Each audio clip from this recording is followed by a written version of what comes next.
Introduction. The conclusion of Game of Thrones left our esteemed god in a state of profound indignation.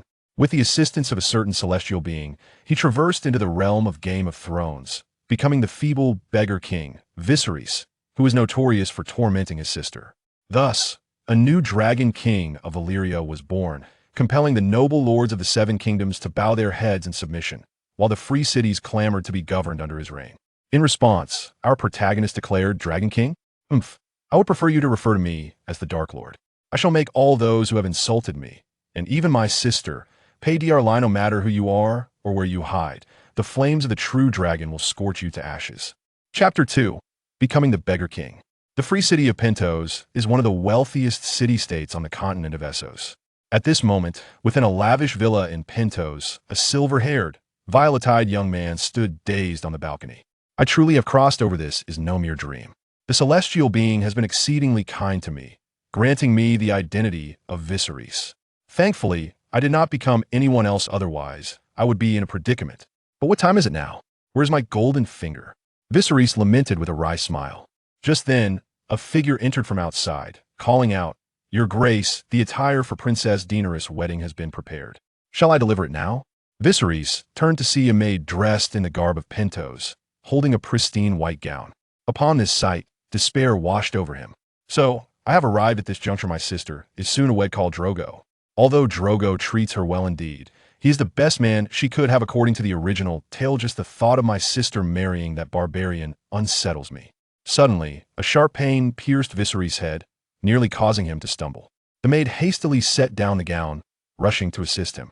However, as she approached, Viserys raised his hand to signal her to stay back, a faint smile creeping onto his lips. His golden finger had finally manifested. At that moment, he felt as though he was ensconced in another world, the entire realm unfurling in three-dimensional splendor within his mind. Suddenly, he glimpsed a great red bird soaring by.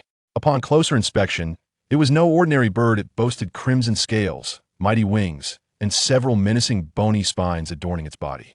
Is that a male fire dragon? Could it be that my mind is connected to the world of Monster Hunter? The celestial being mentioned, I could summon creatures from that realm. But how shall I summon it? If I can conjure it, then Daenerys need not marry the Khal. Perhaps I could even reclaim the Khal and gain a legion of Dothraki cavalry. The thought is exhilarating. But the pressing question remains, how do I summon it? At that moment, a voice echoed, "Do you remember me, young one? Celestial being, you are still here?" "Indeed, this is merely a fragment of my consciousness. I have lingered to instruct you on how to summon these creatures." "Oh, I knew you would be the best. Please, teach me," our protagonist implored, unabashedly expressing his admiration.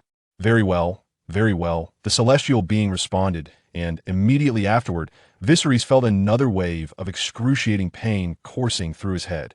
After the excruciating pain, Viserys found himself drenched in cold sweat. This was starkly different from the narrative in the novel, where the master imparted knowledge through verbal instruction. He, however, experienced a direct transfer of memories. The tale spun in literature often proved deceptive, Viserys mused. Nevertheless, despite the somewhat dubious method, the efficiency was remarkable. He had entirely grasped the means to summon a creature. First, he envisioned the monster within the realm of his mind, and simply by concentrating on it, the creature would emerge. It was a straightforward process, and the summoned entity could exist permanently in the real world, with the option to return it to his mental domain when necessary. Divine craftsmanship undoubtedly yields exquisite results.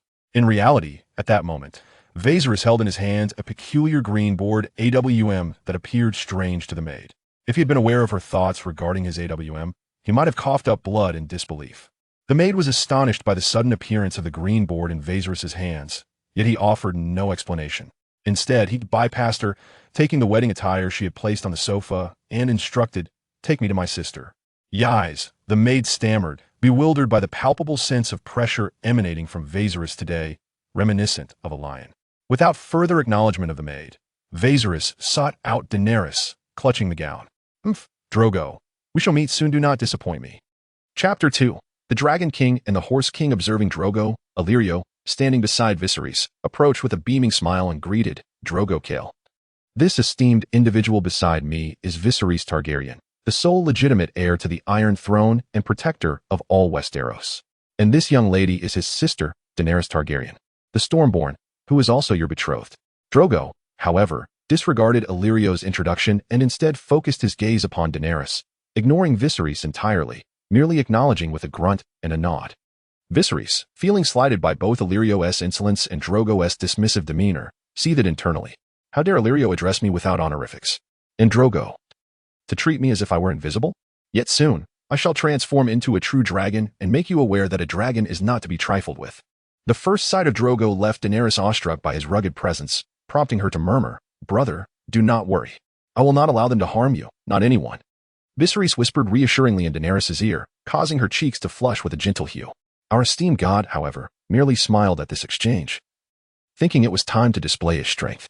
With determined strides, Viserys bypassed Illyrio and positioned himself directly opposite Drogo, articulating in Dothraki, Drogo Khal. It has been a long time. I am Viserys Targaryen. Drogo responded as he always did, with a grunt and a nod. But Illyrio was taken aback.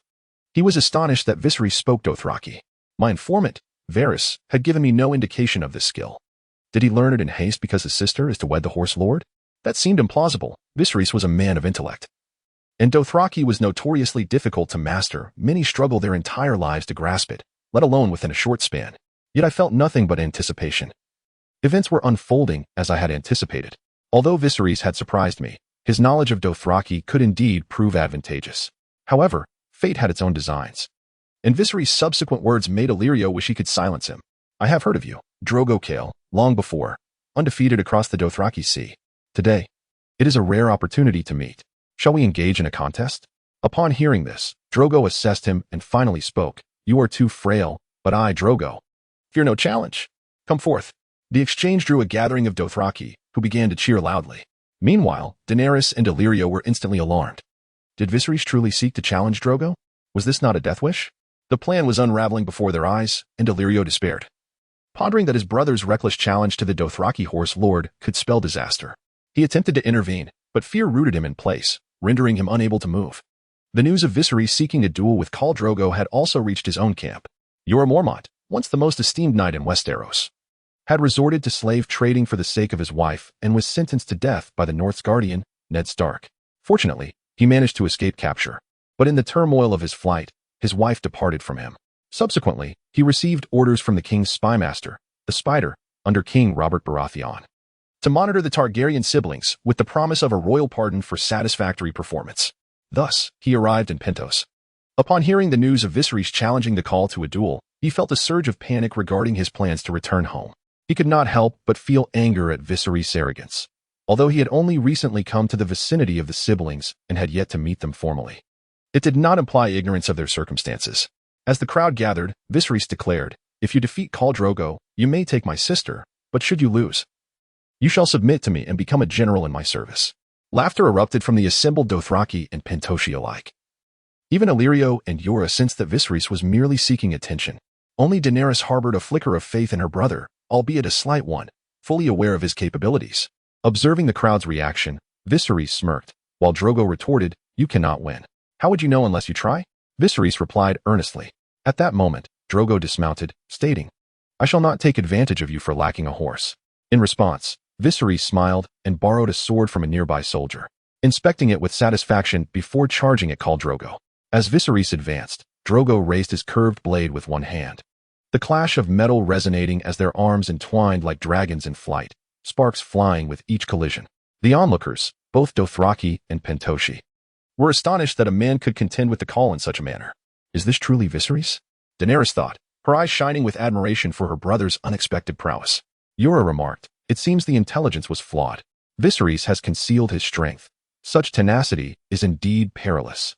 At this moment, both Drogo and Viserys instinctively leaped back, creating distance between them. The Khal declared, You possess some skill, but with such limited ability, you expect me, the mightiest Khalasar of the plains, to bow to you? Impossible. The last words erupted almost as a roar. Viserys remained silent, merely gesturing for him to come at him, exuding utter arrogance. Chapter 3. The Khal's defeat. After half an hour of intense combat, both Drogo and Viserys were left breathless, eager to conclude their duel. However, Viserys understood that the more anxious one became, the more likely they were to make mistakes. Glancing at the numerous nicks on his sword, he felt a sense of resignation.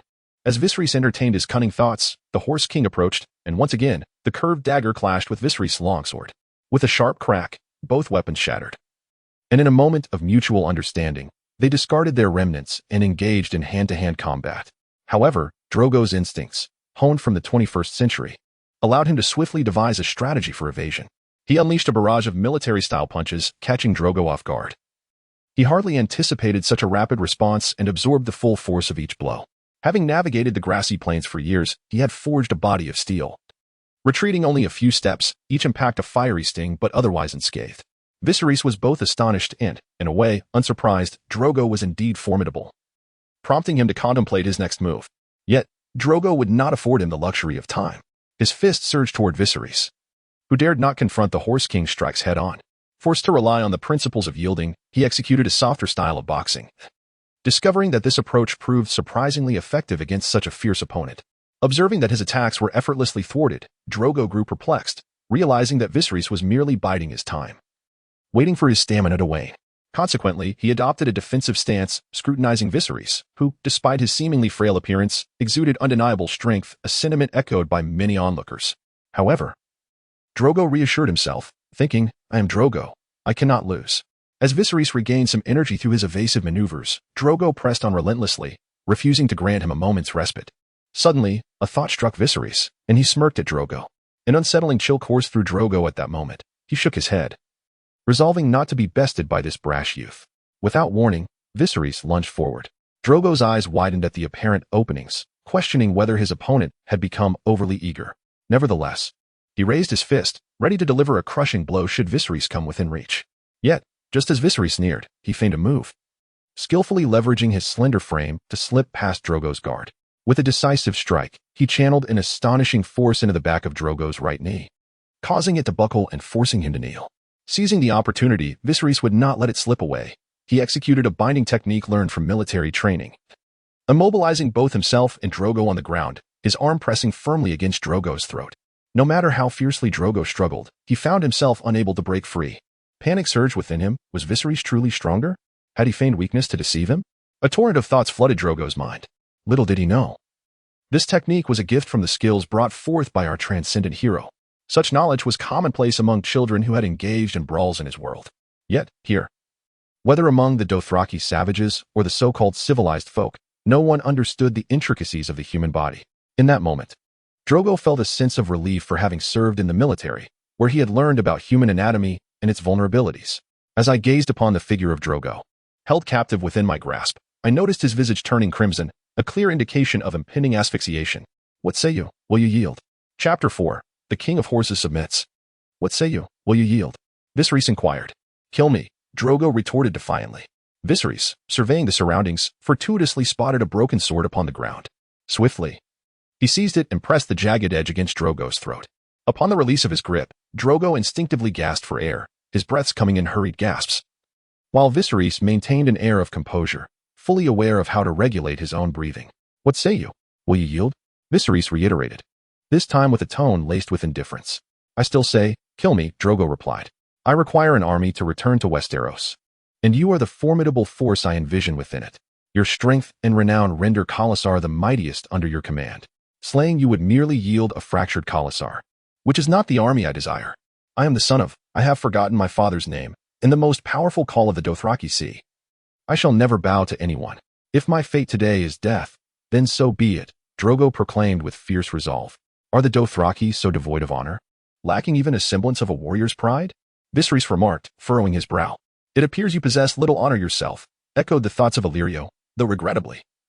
Viserys lacked the ability to read minds. The outcome of Viserys' victory astonished all present. Yora pondered the next course of action, while Daenerys rejoiced in her brother's triumph, relieved that she would not be forced to wed the King of Horses. Viserys' words resonated differently among the Dothraki. Having vanquished their Khal, he dared to insult them further. For the Dothraki, a warrior's honor was paramount, and Viserys' remarks indirectly affronted their entire culture. Drogo's bloodriders, fueled by impulsive anger, charged forth, while Drogo wrestled with his thoughts. In response, Viserys rose, a cold smile adorning his face as he regarded the oncoming Dothraki cavalry. You are no match for me, he taunted, inciting the ire of all Dothraki present, even causing his own allies to feel the weight of his arrogance. Disregarding the sentiments of those around him, Viserys deftly evaded the blade of an approaching rider, vaulting onto the horse's back. He struck the rider's head with the hilt of his sword, rendering him unconscious. Seizing the horse, he discarded the broken sword and charged towards the remaining riders, leveraging the naivety of the world's combat conventions, which dictated that battles on horseback must involve swordplay. In this manner, Viserys subdued them with stealth. However, his victory only served to ignite a greater fury among the Dothraki, who glared at him with unabated rage as they advanced. The men of Pentos were thrown into disarray. Illyrio was finished. Jorah placed his hand upon the hilt of his sword, while Daenerys gazed anxiously at her brother. Surveying the surroundings, Viserys bellowed, "Regal, what are you waiting for?" Everyone was taken aback, wondering who could rescue him. Suddenly, someone shouted in astonishment, "Look to the sky." The crowd glanced upward, their mouths agape in disbelief. As another voice cried out, "A dragon! It's a dragon!" A massive crimson dragon spiraled through the heavens, and with a thunderous roar, it descended beside Viserys, revealing its formidable claws, menacing spines, and wings adorned with peculiar patterns. The mighty dragon, Regal, opened its jaws and unleashed a deafening roar that sent the previously calm Dothraki horses into a frenzy. Viserys climbed atop Regal, and the dragon responded to his command, soaring into the sky. With another ferocious roar, the dragon quelled the chaos among the horses. As Viserys flew over the crowd, the onlookers, save for the Dothraki, bowed their heads, many even kneeling. Drogo observed everything intently. He rose but remained motionless, his gaze fixated on Viserys. Upon returning to Illyrio and Daenerys, Viserys lifted Daenerys onto the dragon, then took the dragon egg from Illyrio, cradling it as he ascended once more. In the air, he proclaimed to the Dothraki, "I shall show you what you consider a miracle." Though directed at all the Dothraki, his eyes never left Drogo. On a coastal rise in Pentos, Viserys commanded a pyre be built. Once the crowd had gathered, he glanced at Drogo and said to Daenerys, "Members of House Targaryen awaken their ancestral blood and become fireproof. They fear not the flames. This is due to the Dragon King's magic flowing through our veins. To hatch a dragon, both fire and magic are essential." Daenerys seemed to grasp the gravity of his words, nodding solemnly. "Little one, do not misinterpret," Viserys said with a gentle smile, ruffling her hair. He then ordered Regal to ignite the wood and, amidst the astonished gazes of the crowd, he entered the flames with Daenerys, clutching the dragon egg. The fire blazed through the night, finally extinguishing at dawn, with none leaving their posts. Just as all believed the two madmen had perished, Regal surged forward, flapping its wings to disperse the ash, revealing two figures entwined, their bodies devoid of fabric. Astonishingly, three small, winged, lizard-like creatures crawled over them, their cries announcing their arrival to the world. Viserys stretched languidly, while Regal shielded the couple with its wings, for it was evident that they had engaged in a fiery union unprecedented in history. "The dragons have emerged," Illyrio murmured, prompting someone to bring forth the prepared garments. Swiftly donning his attire, Viserys once again ascended the mighty dragon with Daenerys and the young dragons. In the skies, he called out to all the Dothraki, inquiring whether they were willing to follow him. This time, he did not gaze solely at Khal Drogo, should he remain obstinate. Viserys would have no choice but to make an example of him. It was uncertain whether it was the renewed pain in his knee, instigated by Viserys, or the sheer joy that compelled Drogo to kneel, but he proclaimed with the might of his voice, "I, Drogo, pledge to fight for the Dragon King Viserys Targaryen and vanquish all his foes." In response, the entire highland resonated with the voices of the Dothraki, echoing their vow to battle for the Dragon King Viserys Targaryen. Witnessing the Dothraki and hearing their oaths, Viserys could not contain his laughter, erupting into joyous guffaws. Chapter 1. Vision of the future. After surveying his future army alongside Daenerys, Viserys returned to the highland, addressing the gathered crowd, "Do not forget, today marks my wedding." With that, he led Daenerys to sit beside him, eliciting a chorus of cheers from the throng. After a considerable time, the moment for tributes arrived. The mighty dragon rested behind Viserys while Daenerys sat beside him, cradling two young dragons, with another small black dragon perched upon Viserys' shoulder. Rather than express anger at this, he playfully teased the creature as individuals approached to present their gifts. However, he found most offerings unsatisfactory. Finally, a golden-haired man knelt before Viserys, introducing himself as Jorah Mormont from Bear Island in the north of Westeros. Viserys recognized him, recalling that Jorah Mormont was one of the few truly loyal men to Daenerys in the original narrative, albeit meeting a tragic end fighting the White Walkers. Yet, since he had arrived, Viserys resolved that Jorah would not suffer such a grim fate, provided he remained faithful, although Jorah bore no books. As per the original plot where he would have offered several worn knightly tales, he perhaps felt embarrassed to present them in the face of more lavish gifts. Yet that was of little consequence. Before Viserys could speak, Yura declared. I vow to follow you unto death, swearing by the old and new gods, my king. Viserys scrutinized Yura's expression and body language, attempting to discern whether he spoke truthfully or not, but found himself at an impasse. This could signify either Yura's lack of skill and deceit or the sincerity of his words. Viserys approached him, grasping his hand with a smile. Sir Yura, I accept your fealty. As long as your loyalty remains steadfast, there shall always be a place for you by my side. I swear it by the old and new gods. Soon, it was Khal Drogo's turn to offer his tribute. At that moment, Drogo approached, leading 2 horses, and knelt on one knee, stating, Blood of my blood, I, Drogo, present my most sincere blessings to you and Khaleesi. One of the horses he led was a robust black steed, strong though not as formidable as Drogo's own mount. Yet Viserys felt content. It was impossible to have the war horses the Dothraki boasted of given away unless he met an untimely end. The other horse was a pure white mare, perfectly suited for Daenerys. As Viserys presented gifts to Daenerys, he gazed tenderly at her with empty hands and remarked, My dear Dany, the present I wish to bestow upon you has yet to arrive, but soon it shall return to us. I shall place the crown, a symbol of queenship, upon your head, just as a father would. I am a man of my word. A few days later, within a grand hall of Illyrio's estate in Pentos, Viserys, Yura, and Drogo, who had nearly shorn his hair as a consequence of defeat, alongside Daenerys, examined 2 maps. Surrounding them were Drogo's blood riders, standing vigilant. One map depicted Westeros, while the other illustrated Essos. Recently, Illyrio had been warned by the Prince of Pentos and other governors that the presence of a khalasar stationed outside the capital of Pentos was perilously dangerous. They commanded Illyrio to ensure their swift departure, no matter the cost, as long as they were willing to leave Pentos. Due to Viserys' stature, they dared only to approach Illyrio, which put him in a dire predicament. Following a grueling negotiation, Viserys finally consented to depart, leading to the current scene. As he scrutinized the maps, Viserys decisively stored away the Westeros map, declaring amidst the puzzled gazes of his companions, I understand your thoughts. Why? After gaining the support of the Dothraki, do I still hesitate to return to Westeros? The answer is simple. The Dothraki are light cavalry, lacking heavy cavalry, and the hilly terrain of Westeros is not suited for their strengths. Even the most seasoned Dothraki warrior would suffer greatly against such landscapes. They are determined to fight for me, and I cannot allow them to perish in vain. I would prefer no victory at all. Upon hearing his words, the others nodded in agreement. At that moment, Daenerys interjected, Brother, do you not often say that when we return to Westeros, the people will rise in rebellion, rallying to crown you as king? That women toil day and night weaving our family's 3-headed dragon banner? Looking at Daenerys, Viserys replied with self-deprecation, Dany, time can alter everything.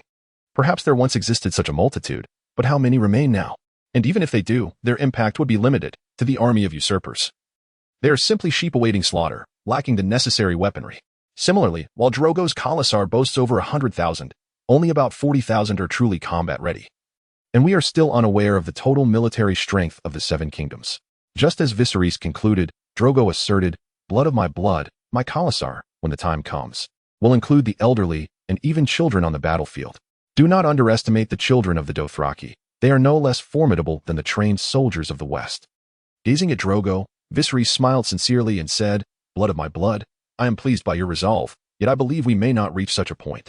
Furthermore, all of this presupposes one critical factor, sufficient weaponry. Without enough arms, we cannot engage them. Drogo was left speechless by this statement, and Viserys continued. The most crucial aspect is that my dragons have yet to mature. Once they do, the conquest of Westeros will be but a matter of moments. Beside Viserys, the previously silent Ser Yura finally spoke. Does His Majesty intend to conquer a free city as a stronghold?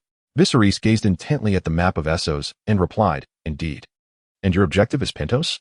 Yura responded earnestly, No, I did consider the conquest of Pentos, but soon dismissed the idea, as its location is quite precarious, bordering multiple free cities.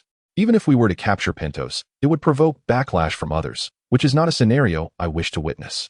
I do not wish to squander our precious forces in a futile endeavor. Viserys nodded solemnly. At this moment, Yura reflected thoughtfully, while Drogo inquired, So, my blood of blood, what shall be our next course of action? Viserys stared at the map for a long while before stating, We have 3 options. 1. Conquer Kohor. Kohor presents the highest probability of success for us, with ample forests to harvest for shipbuilding. Its strategic location is advantageous. Yet its wealth is only moderate among the free cities. Although they boast the finest blacksmiths on the continent, choosing Kohor would require additional time for a counteroffensive against Westeros. 2. Karth. If we were to seize Karth, we would essentially complete our preparations for an assault on Westeros. Despite its internal conflicts, it ranks among the foremost of city-states and is home to a multitude of sorcerers. While these sorcerers may not directly influence the outcome of battles, their enigmatic powers could prove formidable. Should we manage to win their allegiance, our military strength would significantly increase. Listening attentively to Viserys' exposition, the trio pondered the pros and cons.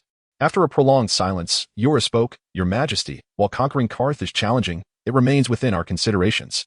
"What, pray tell?" "Is the third option?" With a gesture towards the map, Viserys indicated, "Slavers Bay. It is the easiest to conquer, yet the most arduous to govern. Capturing Slavers Bay would ensure a steady supply of troops, and financial resources would not pose an issue, nor would naval capabilities. However, ruling Slavers Bay is quite complex, as the three cities are interlinked. While it could serve as a temporary base, it would not suffice as a permanent stronghold." Viserys raised his gaze to address the assembly. "What are your thoughts?" Yora swiftly glanced at everyone and remarked, "My lord, I believe we should prioritize Kohor. It bears lower risks and is ideally situated for our purposes. Once we secure Kohor, we could enlist troops there and subsequently assault Norvos.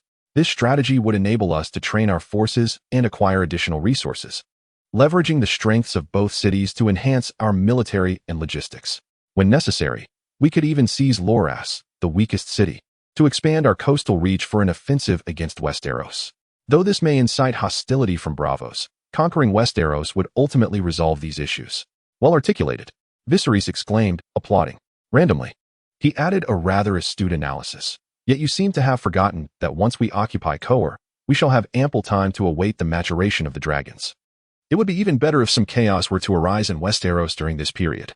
With a sly grin, Viserys turned to Yora and said, "Sir Yora, go inform Governor Illyrio that the Dothraki will depart shortly, but Pintos must pay a sum of 200,000 Bravosi coins as compensation for their early departure."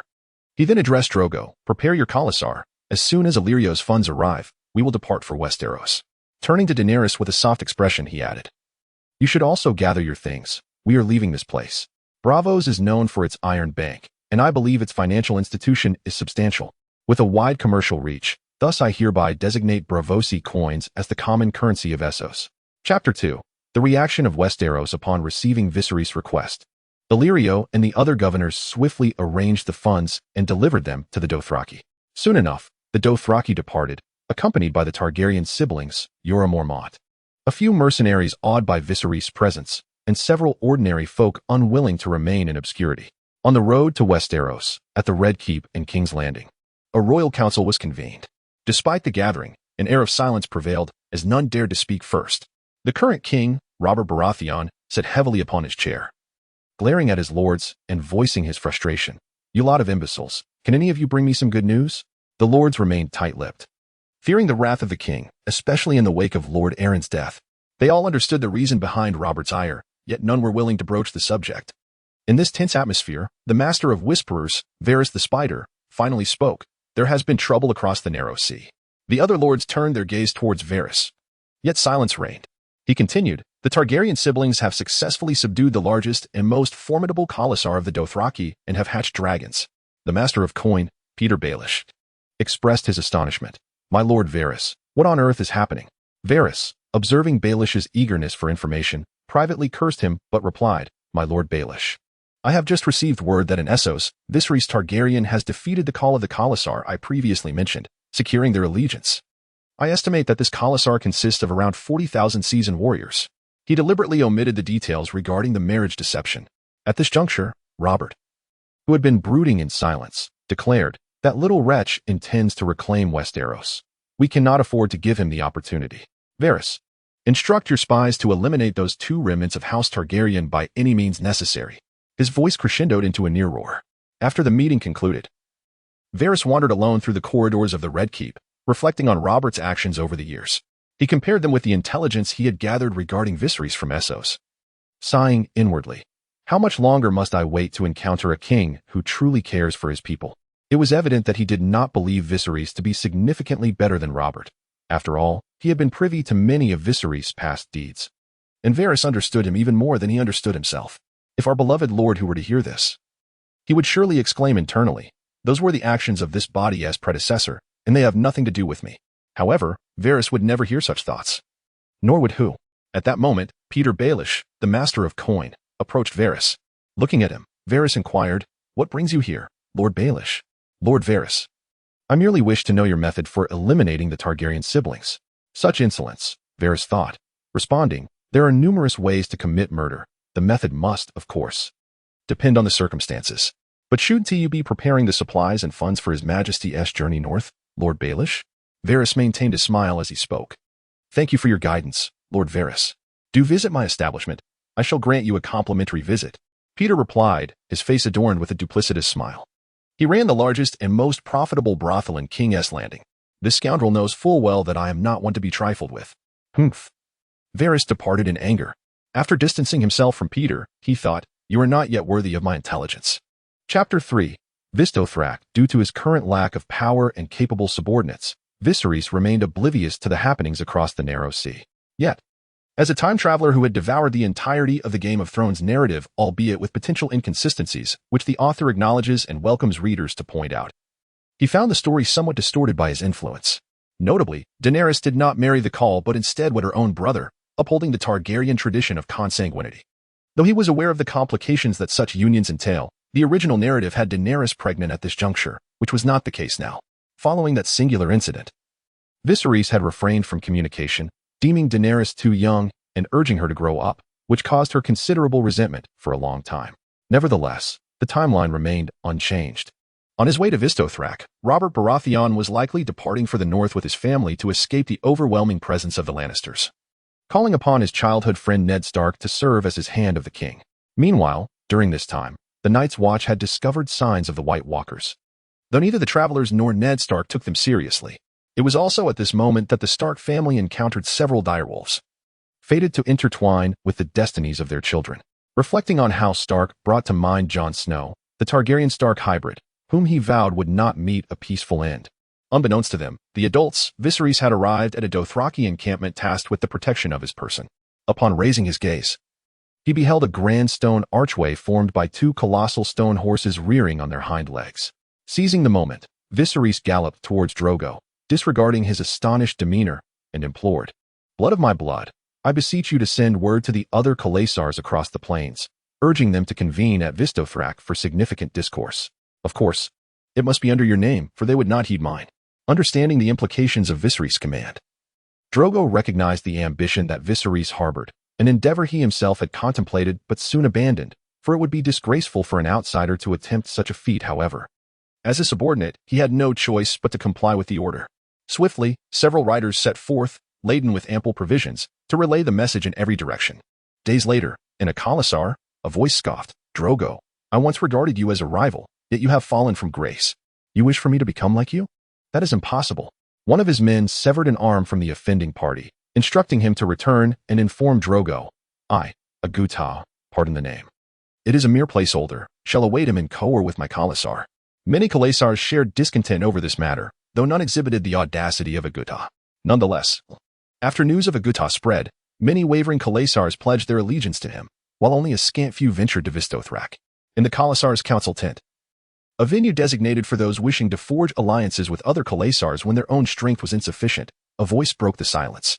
"Drogo, you must explain to us why a Khalasar in his 40s dares to speak to the meditative Drogo," one Khalasar began, but was swiftly interrupted by another voice. "For I would rather have my people engage in internecine strife atop the grass, see, than accept the paltry bribes doled out by the great city-states to appease beggars. Oh, and let us not forget the more fruitful endeavor of plundering the lesser city-states." A powerful, masculine voice echoed through the tent, drawing the attention of the assembled Khalasars towards a striking figure with silver hair and violet eyes. One Khalasar queried, "Are you the one who defeated Drogo?" "There is no debate about it," the figure replied tersely. "You have but two choices, submit to me, or face death. I shall bestow upon you glory. What are you?" An angry Khalasar retorted, attempting to launch an attack, only to be restrained by an elder Khalasar who cautioned, "Stand down. This is the holy city." The furious Khalasar retreated, his countenance still marred by rage.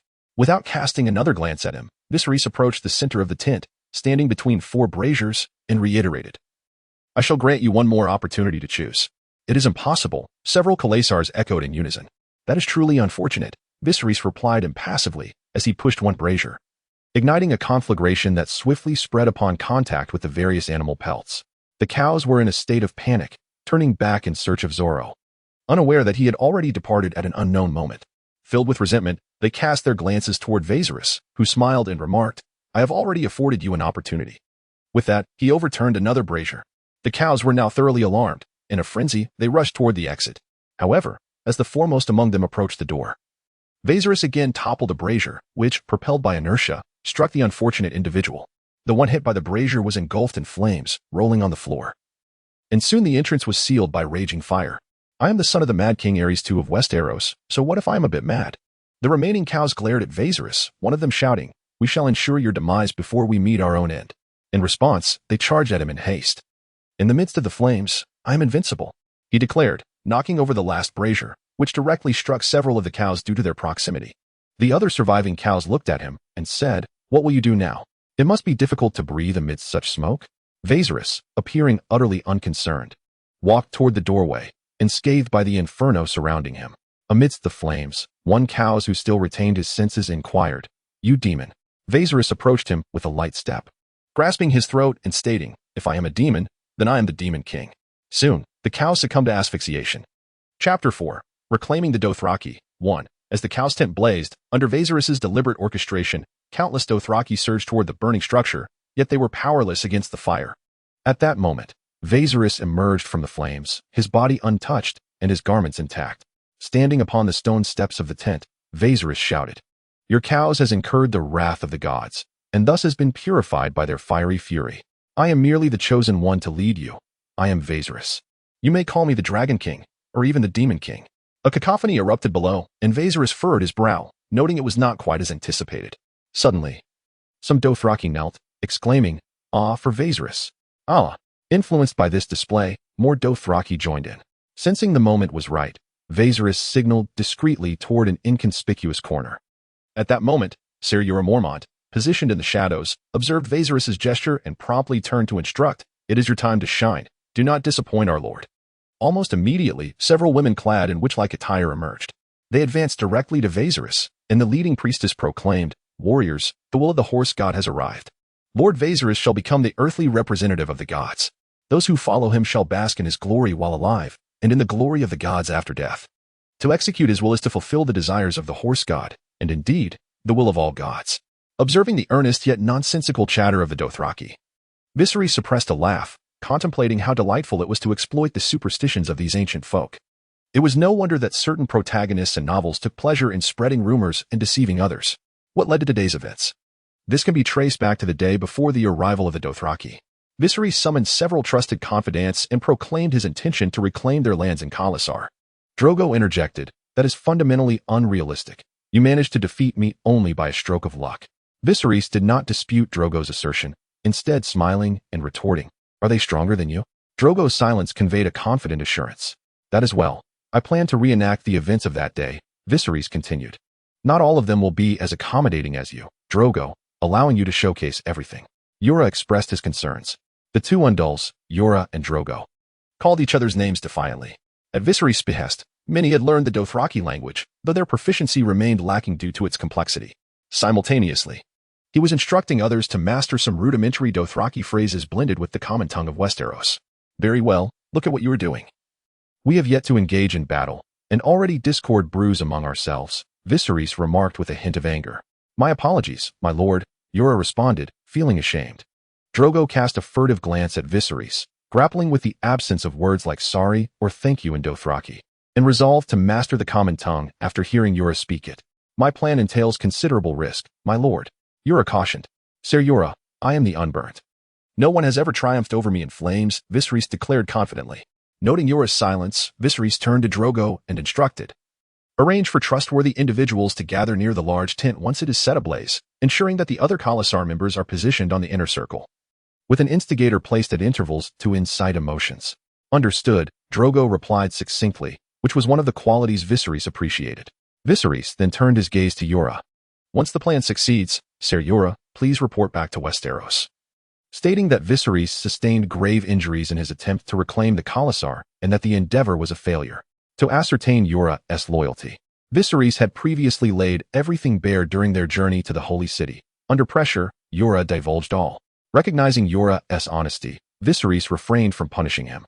If one were to speak of punishment, it would involve Yora continuing to relay information, albeit modified by Viserys, thus transforming him into a double agent. This arrangement also contributed to Drogo's disdain for Yora, contemplating the nobles of Westeros, who fancied themselves astutely aware of his intentions yet remained blissfully ignorant of their own deception. Viserys felt a surge of satisfaction. But my lord, my identity as a double agent will soon be revealed. Yora expressed his concerns, stating that there was nothing to fear, exposure was merely a matter of time. The octopus spider was indeed a Westerosi, and although he resided in Westeros, his intelligence network in Essos was hardly less extensive. What we must focus on now is expediting the first phase of our plan. Indeed, my lord, Yora replied with unwavering determination, which greatly pleased Viserys. Now, let us summon the Dothraki to assist me. Chapter 5. Recapturing Dothraki 2. Beneath the Mother of Mountains, towering white walls encircled a vast pit, where 30 flickering torches cast their warm orange glow, illuminating the entire space. Nearly 15 Dothraki women were gathered here. The eldest among them surpassed 70 years, hunched and frail, with only one dark eye still capable of sight, while the youngest was no more than 20, radiating youthful beauty. These women were once Khaleesi. Upon the death of their husbands, new Khals rode at the forefront of the Khalasar, accompanied by their newly appointed Khaleesi. They were subsequently sent here to settle in Westeros and to govern the expansive Dothraki territories. However, Viserys harbored no interest in their plight. He turned to the aged Dothraki woman and said, "My lady, I wish for you to make a prophecy for me." Yet before she could respond, a eunuch stepped forward, asserting, "The Dothraki do not make prophecies for outsiders." The eunuchs, having resided in Westeros for many years, were tasked with serving the Dothraki women. Observing the 30 eunuchs and 15 Dothraki in the grand tent, Viserys addressed a young Dothraki warrior in his 20s. "Hikali, bring forth the cage." Upon hearing Viserys' command, the young Dothraki named Hikali said nothing but promptly retrieved a cage covered with fabric from behind. Viserys himself pulled back the cloth, unveiling a small dragon that emerged with a roar, its black scales glistening and great wings unfurling. Though it was referred to as a small dragon, its size rivaled that of a bull. "Vermithrax, how you've grown," Viserys remarked softly, due to the prolonged assembly upon arriving in the holy city. Viserys entrusted the dragon to Daenerys for her exclusive care, while the male dragon remained with Daenerys to protect and instruct the young dragons in the art of combat. Despite Daenerys' strong opposition to having the 3 young dragons learn to fight at this stage, Viserys insisted, dragons are not invincible. Historical records from both Valyria and Westeros document instances of dragons being brought down. Teaching them combat skills now will increase their chances of survival on the battlefield later. Viserys had no desire for the demise of 2 of the 3 dragons to mirror the absurdity of the original tale, where a champion with a spear effortlessly killed one, and the overpowered Euron dispatched another. Interestingly, Viserys chose to name the strongest black dragon, originally known as Vhagar, as Vermithrax. He allowed Daenerys to name the other 2 dragons. Akin to the original narrative, she named the second dragon Rhaegar, while the third was renamed Arthur, in honor of the legendary Kingsguard, Arthur Dayne. Viserys offered no objections to this. Viserys pointed at the eunuch, and in an instant, a dark crimson flame erupted from the dragon's mouth. The eunuch gasped, only to be consumed by silence, as the acrid scent of charred flesh and burning wax permeated the grand tent. "How dare you commit murder in the holy city?" exclaimed the aged Kohorlan, his voice laced with fury. "Murder? Did you see a knife? Did you witness any blood?" Viserys retorted, faced with Viserys' shamelessness. The Dothraki and the eunuchs seethed with indignation, yet felt powerless. Observing this, Viserys declared, "I require no prophecies from you. The near-divinized Dothraki are mere mortals. My words are now commands. Once I commence my journey, you shall heed the instructions of Ser Yora, standing beside me, and proclaim to the Dothraki that I am the voice of the gods upon this earth, my will representing that of the divine. Impossible, we shall not assist you." The elderly Dothraki replied without hesitation, "This is not a request, but a command. Should you refuse, the consequence will be dire," Viserys warned, glancing at Drogon.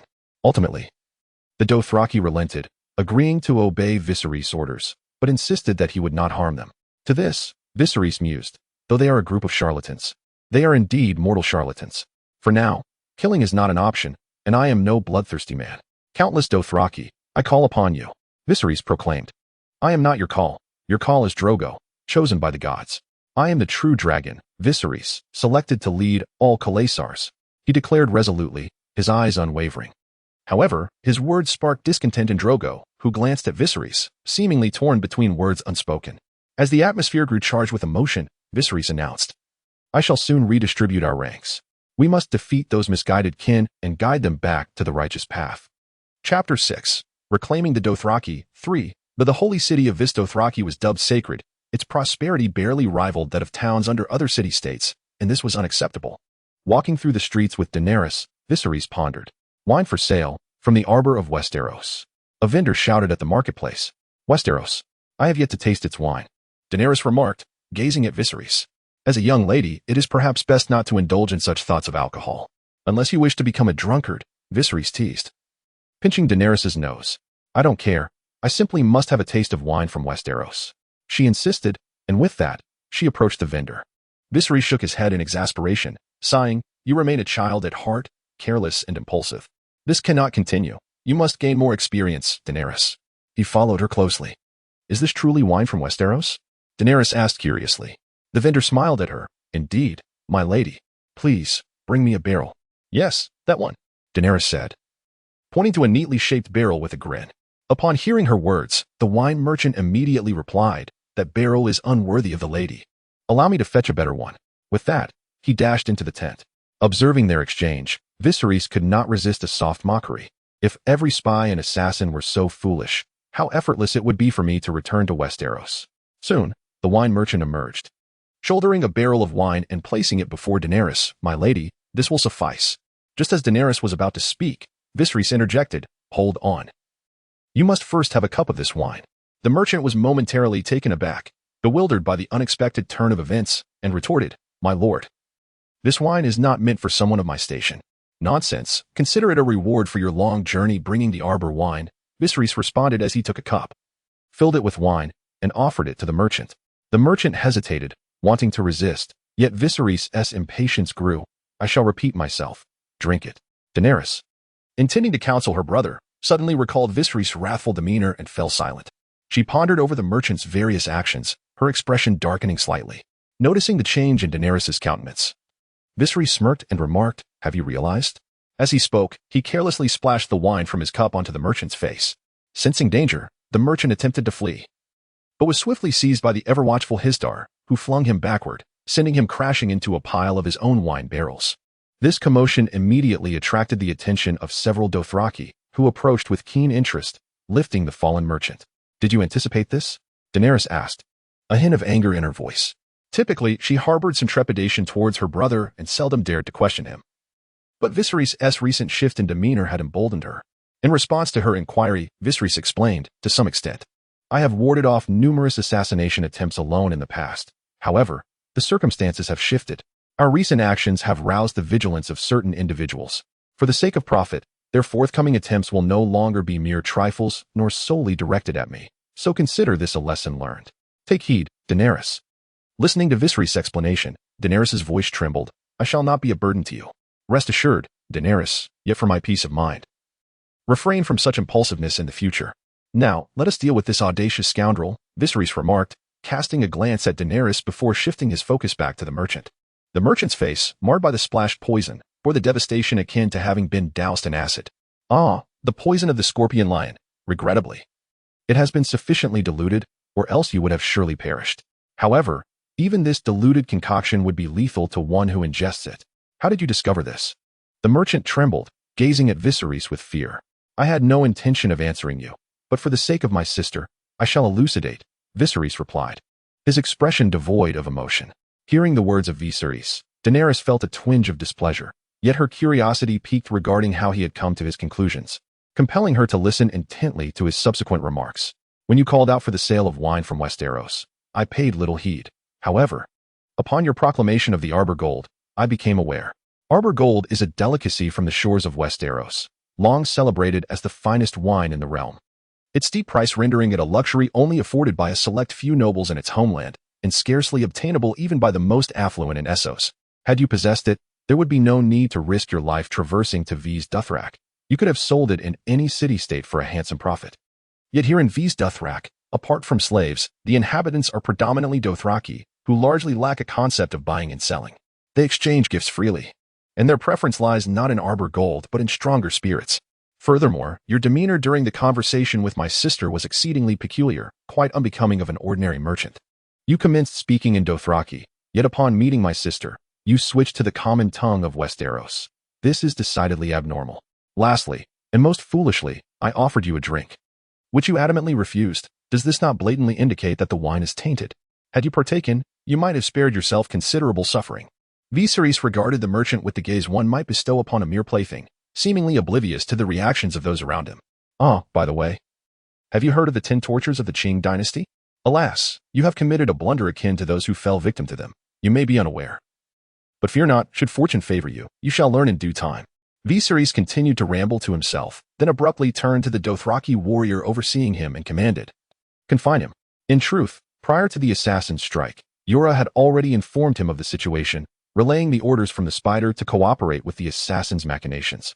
Though he had not anticipated the assassin's folly, days later, Viserys finally organized the elite Dothraki forces, numbering over 80,000, according to the military structure envisioned in his mind. He categorized these light cavalry as follows: 10 men to a squad, each led by a captain, with a centurion commanding 10 squads, a tribune overseeing 10 to 13 centurions, and a general leading 8 to 12 tribunes, while a grand general would command 2 generals and 6 tribunes as his direct army. Although the organization was complete, Viserys found little joy in it. The Dothraki's willingness to heed him stemmed not only from the influence of Drogo but also from the miracles he had displayed and the deceptions of the Dashkaline. In essence, they did not fully submit to his command. To win this war and establish my authority, I must rely on the peculiar beasts I have discovered in this strange world. Indeed, Viserys has now encountered 3 such creatures, which emboldened him to act with newfound audacity. The second creature he discovered upon arriving in Ves Dothrak reinforced his confidence for the forthcoming endeavors, while the third, found after securing Ves Dothrak, along with the various tidings that reached him, endowed him with ample assurance regarding the unfolding circumstances. As the time approached, Viserys was preparing to retire for the night, in order to gather ample energy for the impending battle against the rebels.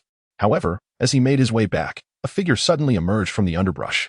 Upon sighting Viserys, the individual immediately knelt and exclaimed in the common tongue of Westeros, "My lord, I am." But before he could finish, he was swiftly subdued to the ground by his companion, Hikari. Viserys regarded Hikari's protective instincts with approval.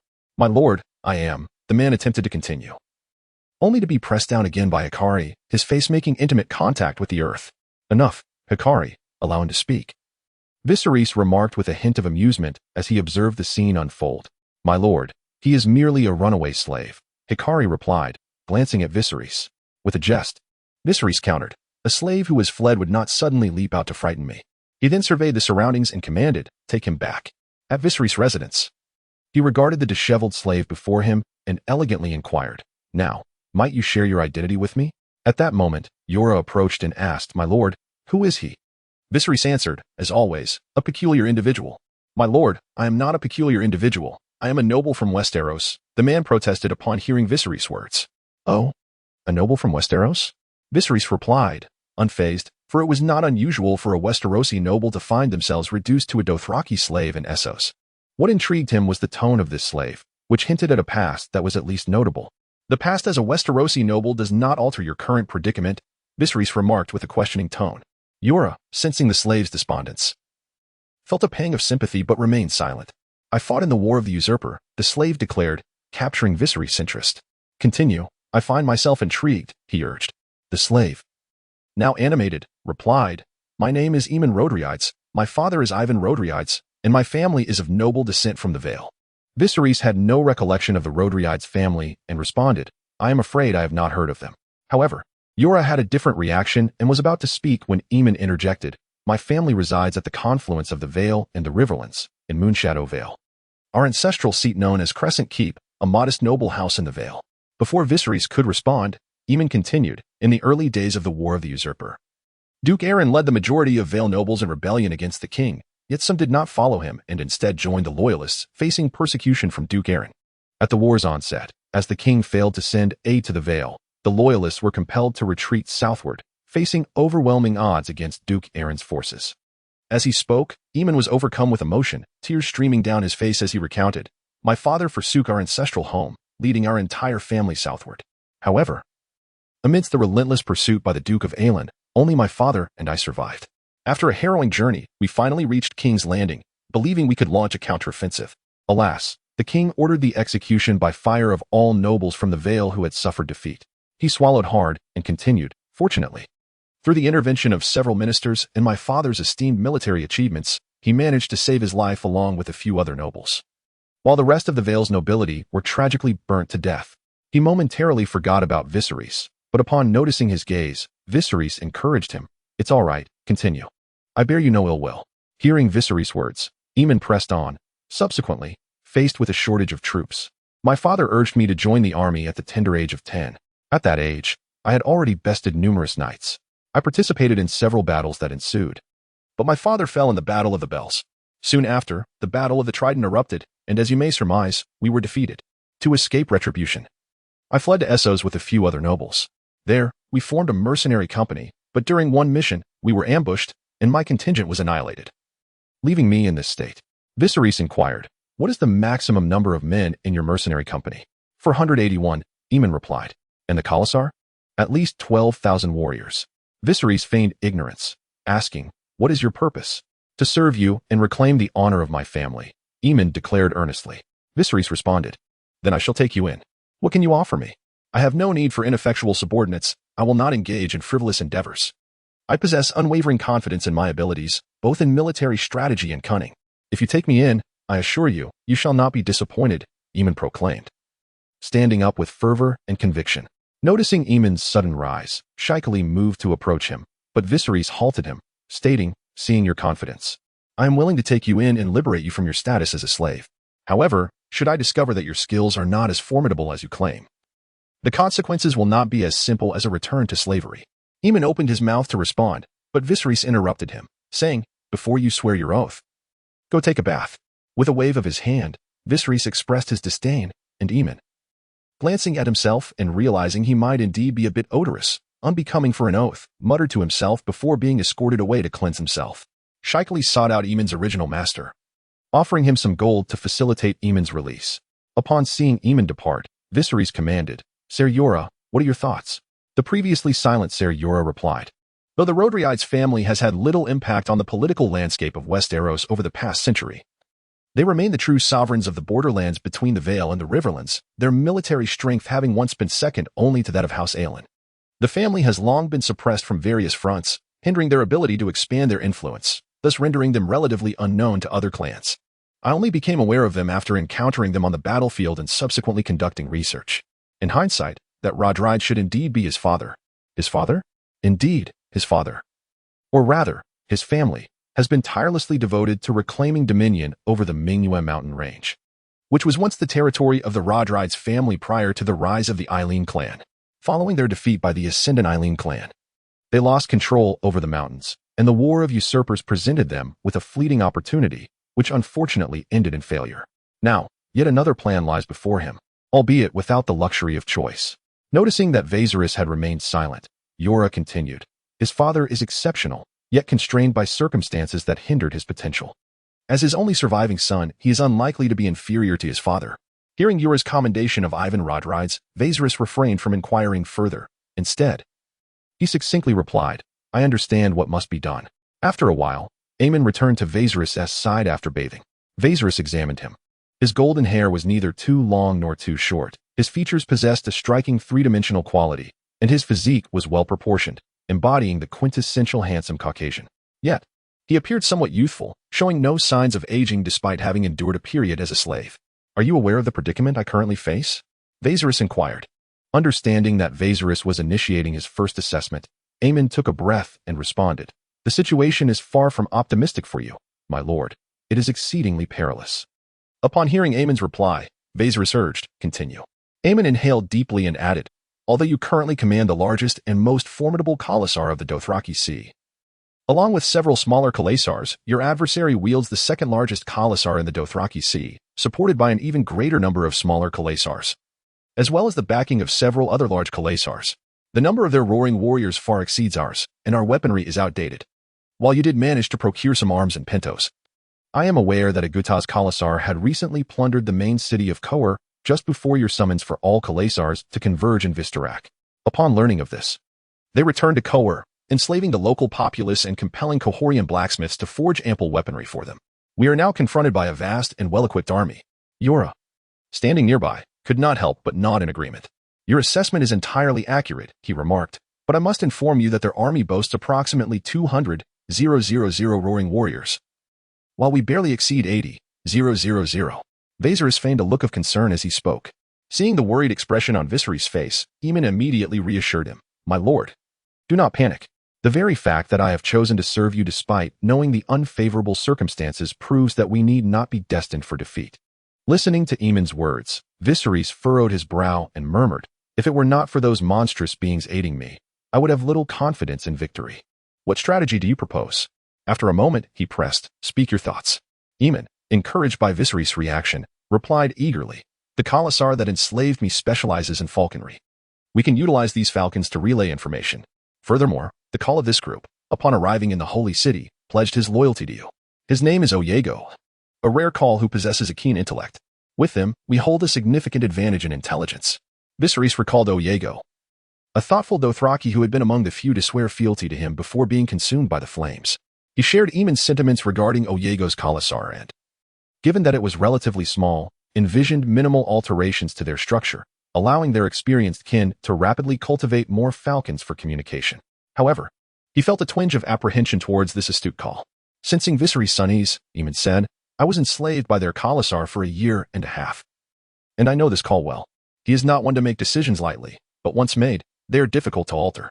You can trust in his loyalty. Viserys, amused by Aemon's interruption of his own thoughts, jested, you know him well, do you? Alas, this king is more cunning than I had anticipated. This complicates matters. Aemon, taken aback, quickly responded, my lord, Oyego desires to leave a mark on history, yet his tribe cannot fulfill this ambition. Therefore, I risked my life to confide in him, which solidified his resolve to ally with you. Our encounter was but a performance between him and me, devised to bolster your trust in my words. Observing Aemon's cleverness backfire, Viserys remarked, you are indeed clever, but do not underestimate my own acumen. Do not treat me as a fool. If you genuinely wish to serve me, continue analyzing my situation. Aemon, invigorated by Viserys' words, responded, yes, my lord. The Khalasar of Agoda has only united due to lack of transparency. They remain a loose alliance, with varying loyalties.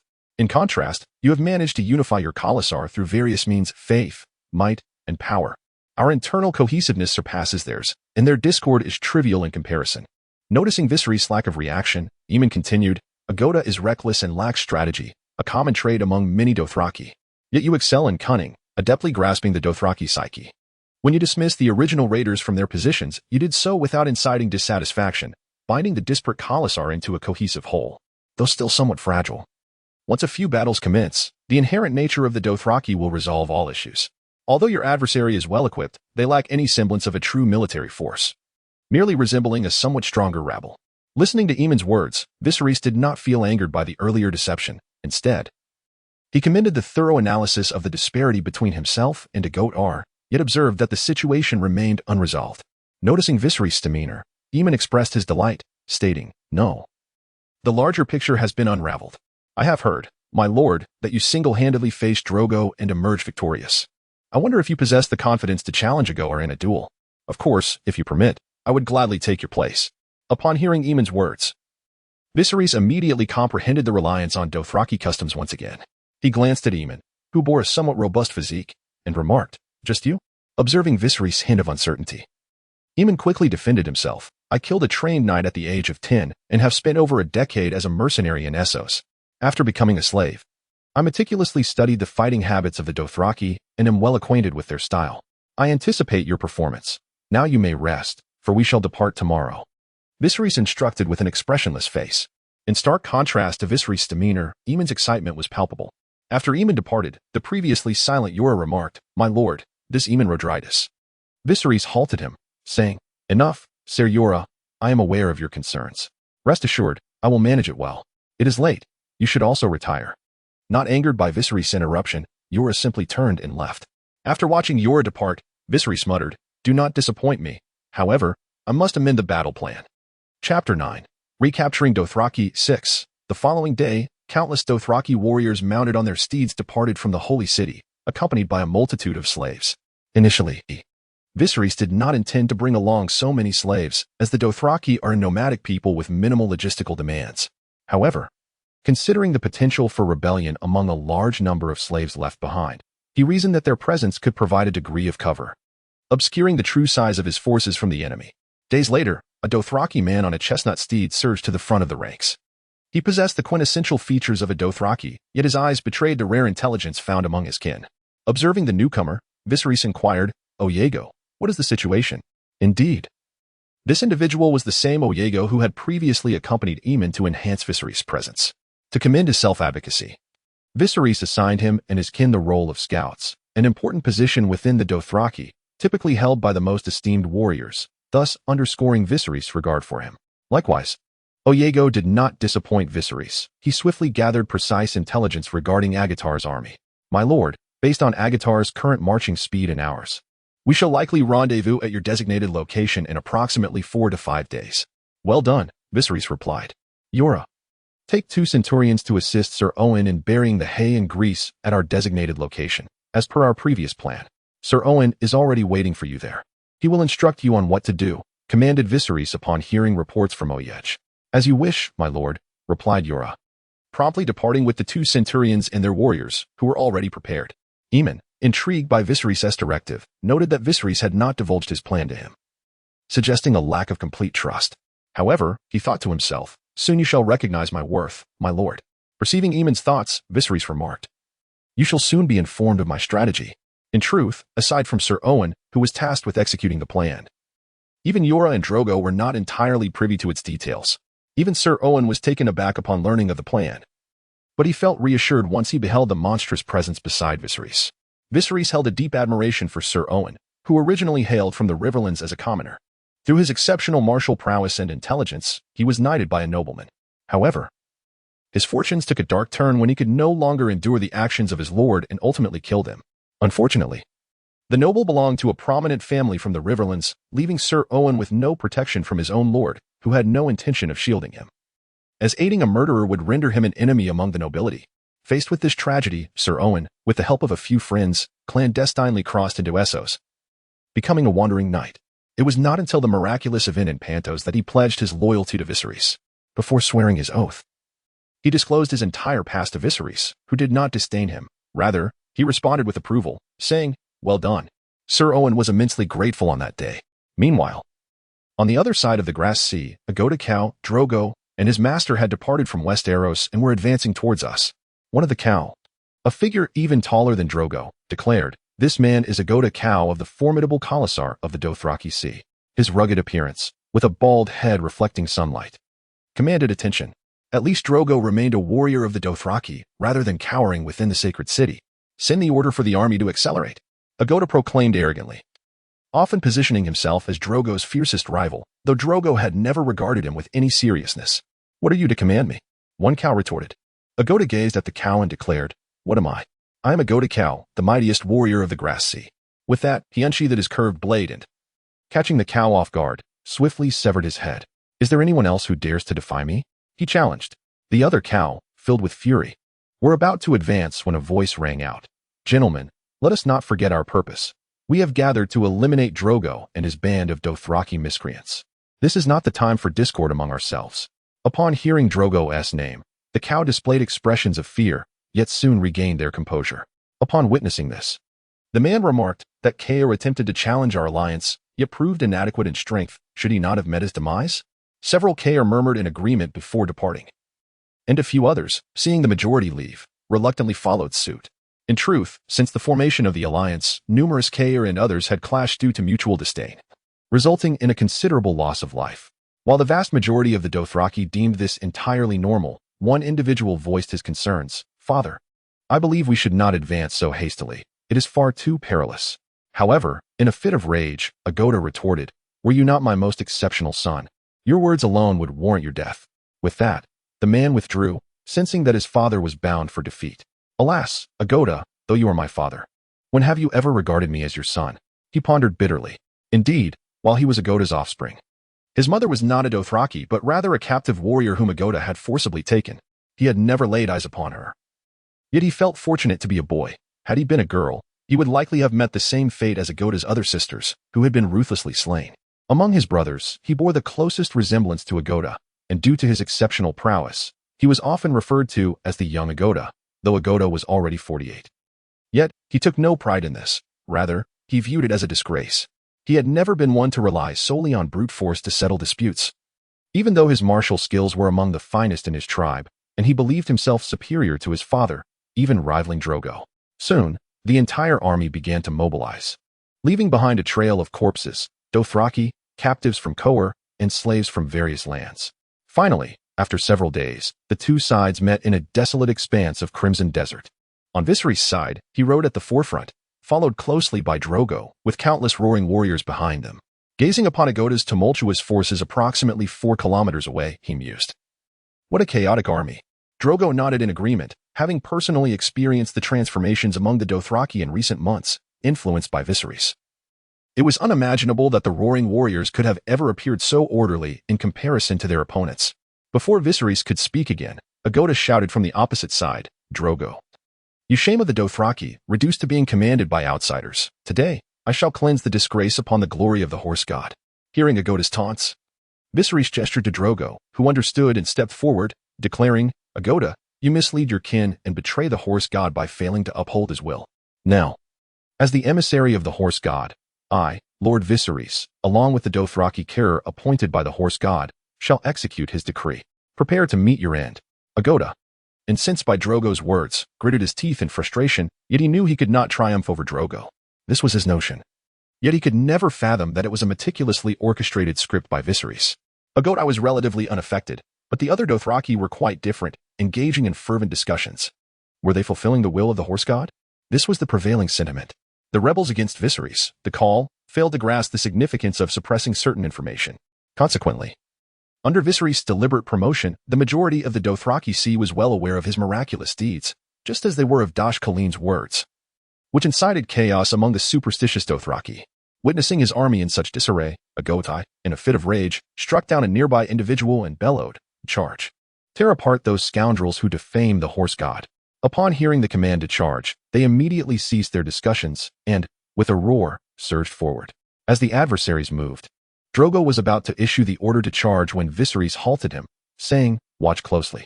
Chapter 10, Recapturing the Dothraki, 7. Observing the advancing Dothraki cavalry. Viserys leisurely retrieved a scope from his back and aimed it at Agotai, declaring, Darling, let today be the day you claim your first blood. With a sharp crack, a bullet was discharged from the muzzle, though none could discern its trajectory.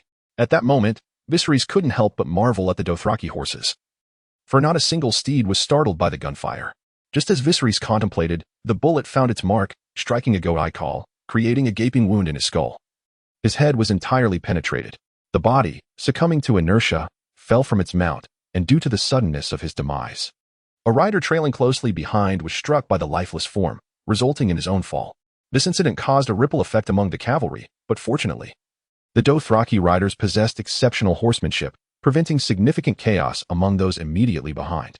Cavalry charges are seldom halted before the scent of blood, and the Dothraki were no exception. They did not falter at Agatai's death. Rather, his demise incited a ferocity in some. Sam, who had been steadfastly following his father Agotai, was engulfed in panic upon witnessing his father's inexplicable death, bewildered as to how it had occurred. With the Dothraki rarely employing shields, he could only raise his curved blade to shield his forehead as he continued to charge, determined to avoid a fate similar to his father's. Gradually, the speed of the charge diminished, soon overtaken by those behind. Drogo observed Agatai's death with clarity, given his position at the forefront.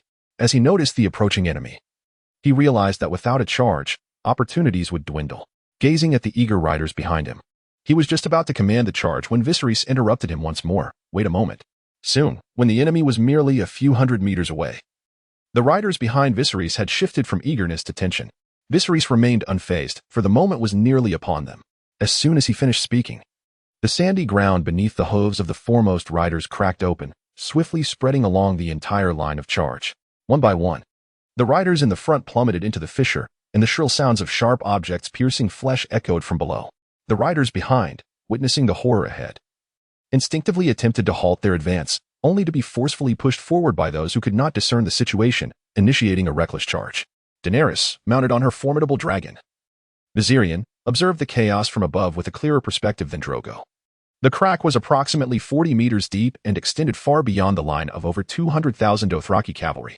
The fissure was densely filled with sharpened wooden stakes, and those Dothraki riders who fell into it were undoubtedly impaled, rendering the scene grotesquely bloody, an unsettling sight for Daenerys, who was unaccustomed to the brutality of battle. Fortunately, the gruesome display of Viserys torturing an assassin before her eyes bolstered her resilience. After a considerable time, most of the cavalry came to a halt, while a few on the edges maneuvered around the crack to continue their charge. Observing the battlefield, Viserys bellowed, "I have won this war. Diablo, what are you waiting for?" With his thunderous shout, the ground in the center of the Aguda army collapsed once more, this time accompanied by a roar. A monstrous dragon, a sickly yellow with massive horns and a fearsome visage, erupted from the earth. Anyone who had traversed time to witness this would undoubtedly exclaim, "The Horned Tyrant?" Indeed, it was one of the three beasts Viserys had encountered in his mind's realm of monstrous hunting, known as Diablo, the Desert Tyrant. Many perished due to the ground's collapse. But as the dragon roared, those riders in its vicinity faced dire consequences.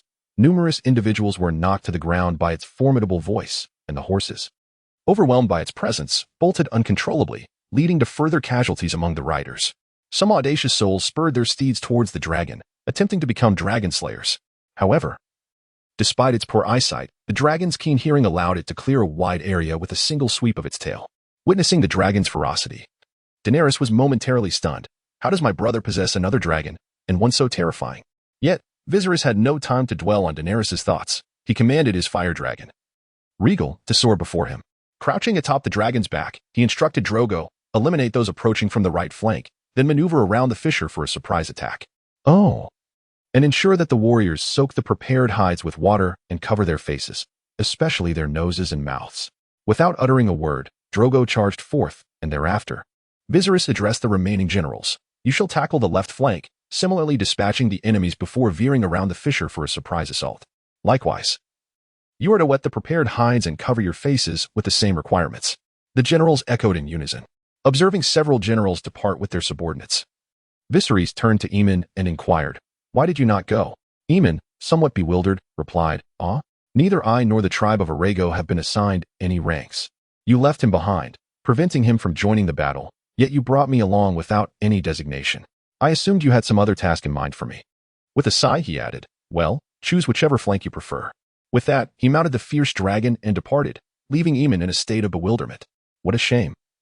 I completely forgot about him, Viserys lamented while lying on the back of the fierce dragon.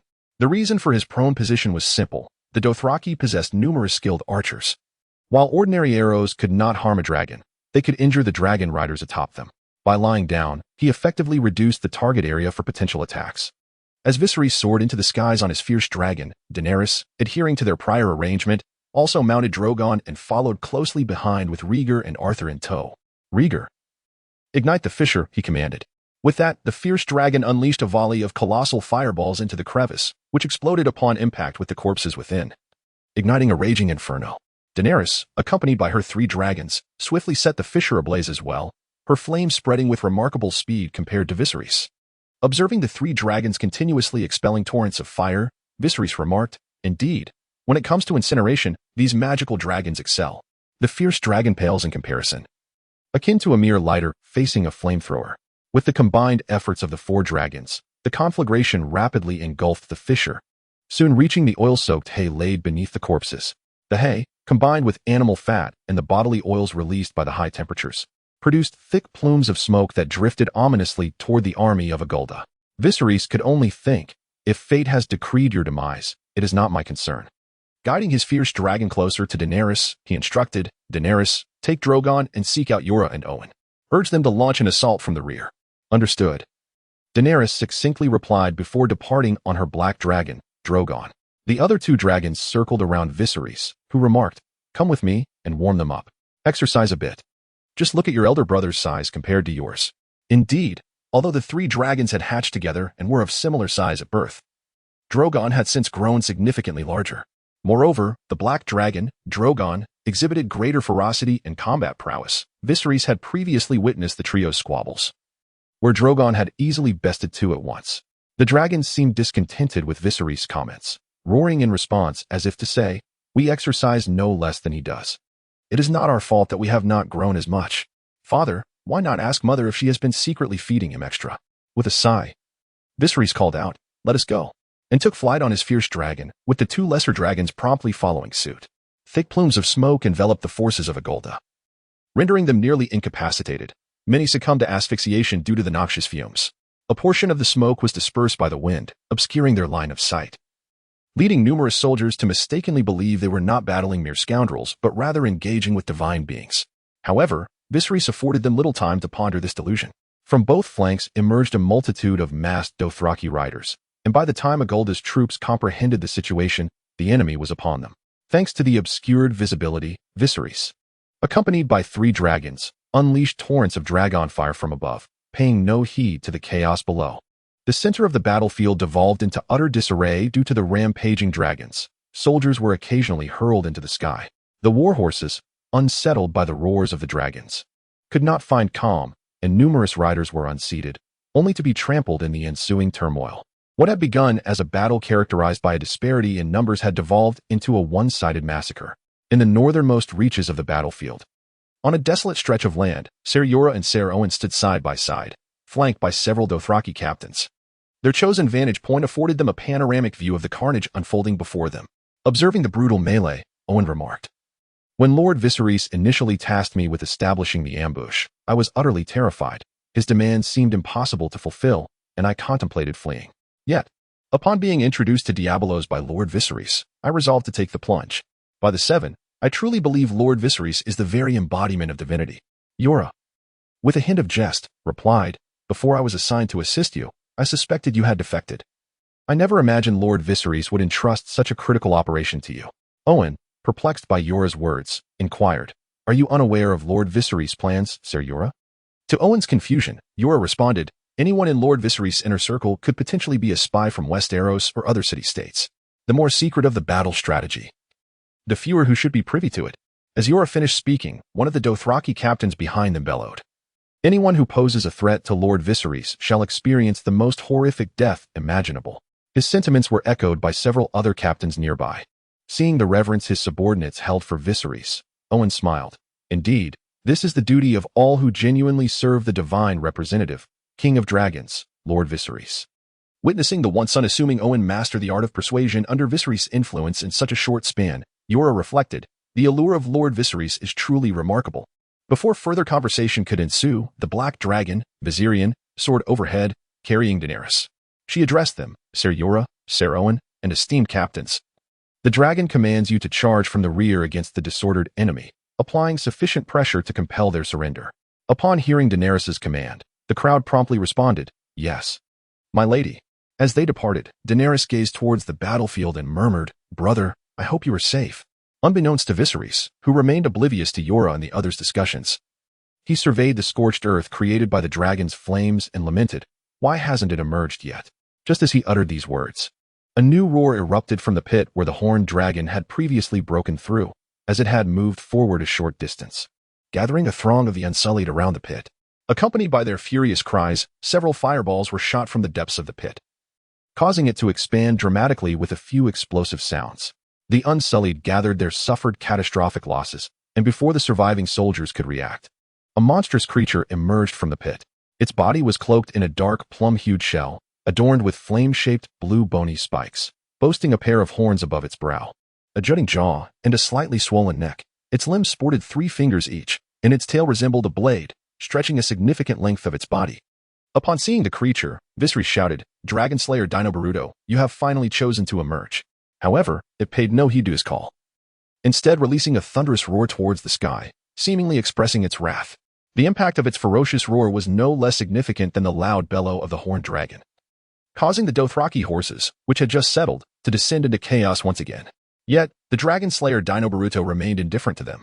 After carelessly swatting a few Dothraki with its tail, it charged straight towards the horned dragon. As the distance closed, the Dragon Slayer leapt into the air, landing with a crushing weight upon the unsuspecting head of the horned dragon, which had been preoccupied with pursuing the Dothraki. With the added force of its weight, the horned dragon was pinned down. Observing the creature beneath its feet, the Dragon Slayer roared twice and took a few steps back, releasing the horned dragon, only to roar once more. In response, the massive horns of the horned dragon collided with the Dragon Slayer's thick shell, lacking momentum and a charge. This impact failed to inflict any substantial damage upon its armor, yet the force lifted the Dragon Slayer slightly, forcing it to retreat a few meters. Regaining its stance, the Dragon Slayer unleashed its tail, striking the horned dragon, which had just risen. The tail, once heated through grinding against teeth, had transformed into a searing blade capable of effortlessly slicing through the bony spikes of the mighty fire dragon. However, it was confronted with the thicker hide of the horned dragon, and since its tail blade had not been sharpened, it left merely a shallow mark upon the creature's skin. Incensed by the dragon slayer's persistent provocations, the already ill-tempered horned dragon erupted in fury, and a fierce battle ensued between the two dragons, resulting in significant casualties among the Dothraki who had been unable to flee. Witnessing the sudden clash between the dragon slayer and their horned dragon, Drogo swiftly commanded, "Avoid them." Under Viserys' well-organized command, the orders were quickly disseminated, and other generals promptly echoed similar directives. Observing that his two subordinates had yet to vanquish the enemy and had instead turned upon each other, Viserys, perched upon the back of the mighty fire dragon, was filled with ire. He commanded the dragon to soar forth. "Cease at once, you two imbeciles," Viserys bellowed at them. Upon hearing his furious roar, both dragons instinctively halted their conflict. The horned dragon let out a cry directed at Viserys, seemingly informing him of the treachery perpetrated by the other dragon. Viserys felt an inexplicable connection to the creatures he had summoned. Though he could not comprehend their utterances, their meanings resonated within him effortlessly. The summoned beast shared this understanding as well. While Smaug possessed remarkable intelligence, easily grasping his master's intentions, the monsters conjured by the great god were of lesser intellect. In Viserys' estimation, these creatures were not particularly astute, only slightly surpassing the instincts of wild beasts. Perhaps ancient dragons could rival the intellect of the magical dragons inhabiting this world. However, aside from a select few species, most would likely fall short. Witnessing his adversary's complaints, the slashing dragon roared twice in anger, then directed a few furious remarks toward Viserys, indicating that it had followed orders to dig traps and set ambushes alongside the horned dragon. Yet, when the battle commenced, it had utilized its keen hearing to gain knowledge of the situation before informing its companion, ultimately fleeing first.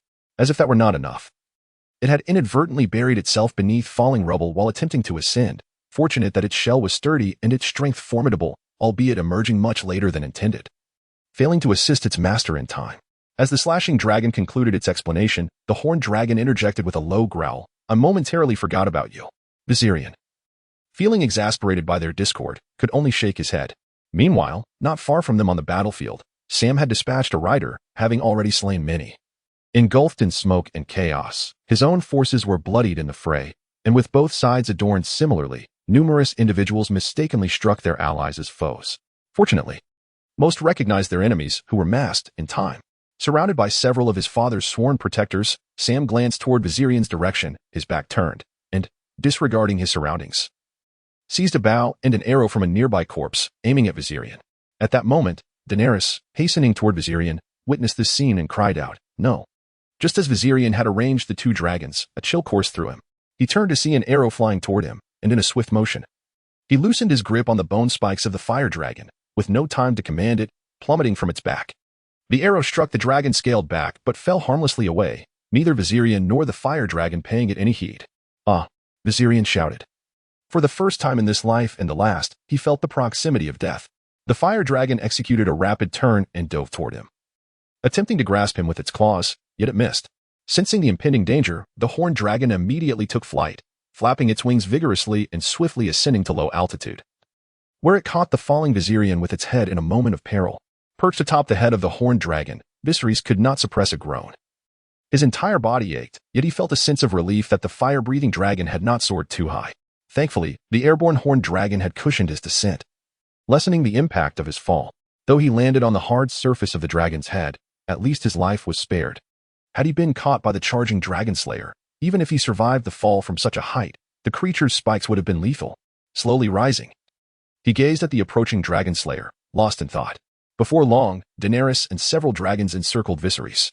After glancing at them, he turned his gaze toward the direction of the previous arrow. He exchanged a look with Sam from hundreds of meters away, sensing the other's astonishment. Similarly, Sam was stirred by Viserys' fury and, without hesitation, sprinted forward, followed swiftly by several blood-sworn warriors. Following Viserys' line of sight, Daenerys exclaimed, "It is him, brother." Without a word, Viserys positioned himself between the dragoness horns, raised his scope, and aimed at Sam, firing a bullet with a sharp crack. However, the cunning Sam had anticipated the weapon that had just slain his father, and with years of combat instinct, he swiftly pulled a blood-sworn warrior in front of him, taking cover behind the man. With the sound of a gunshot, the blood-sworn warrior's head was obliterated, and witnessing a death reminiscent of his father's. Sam was drenched in cold sweat.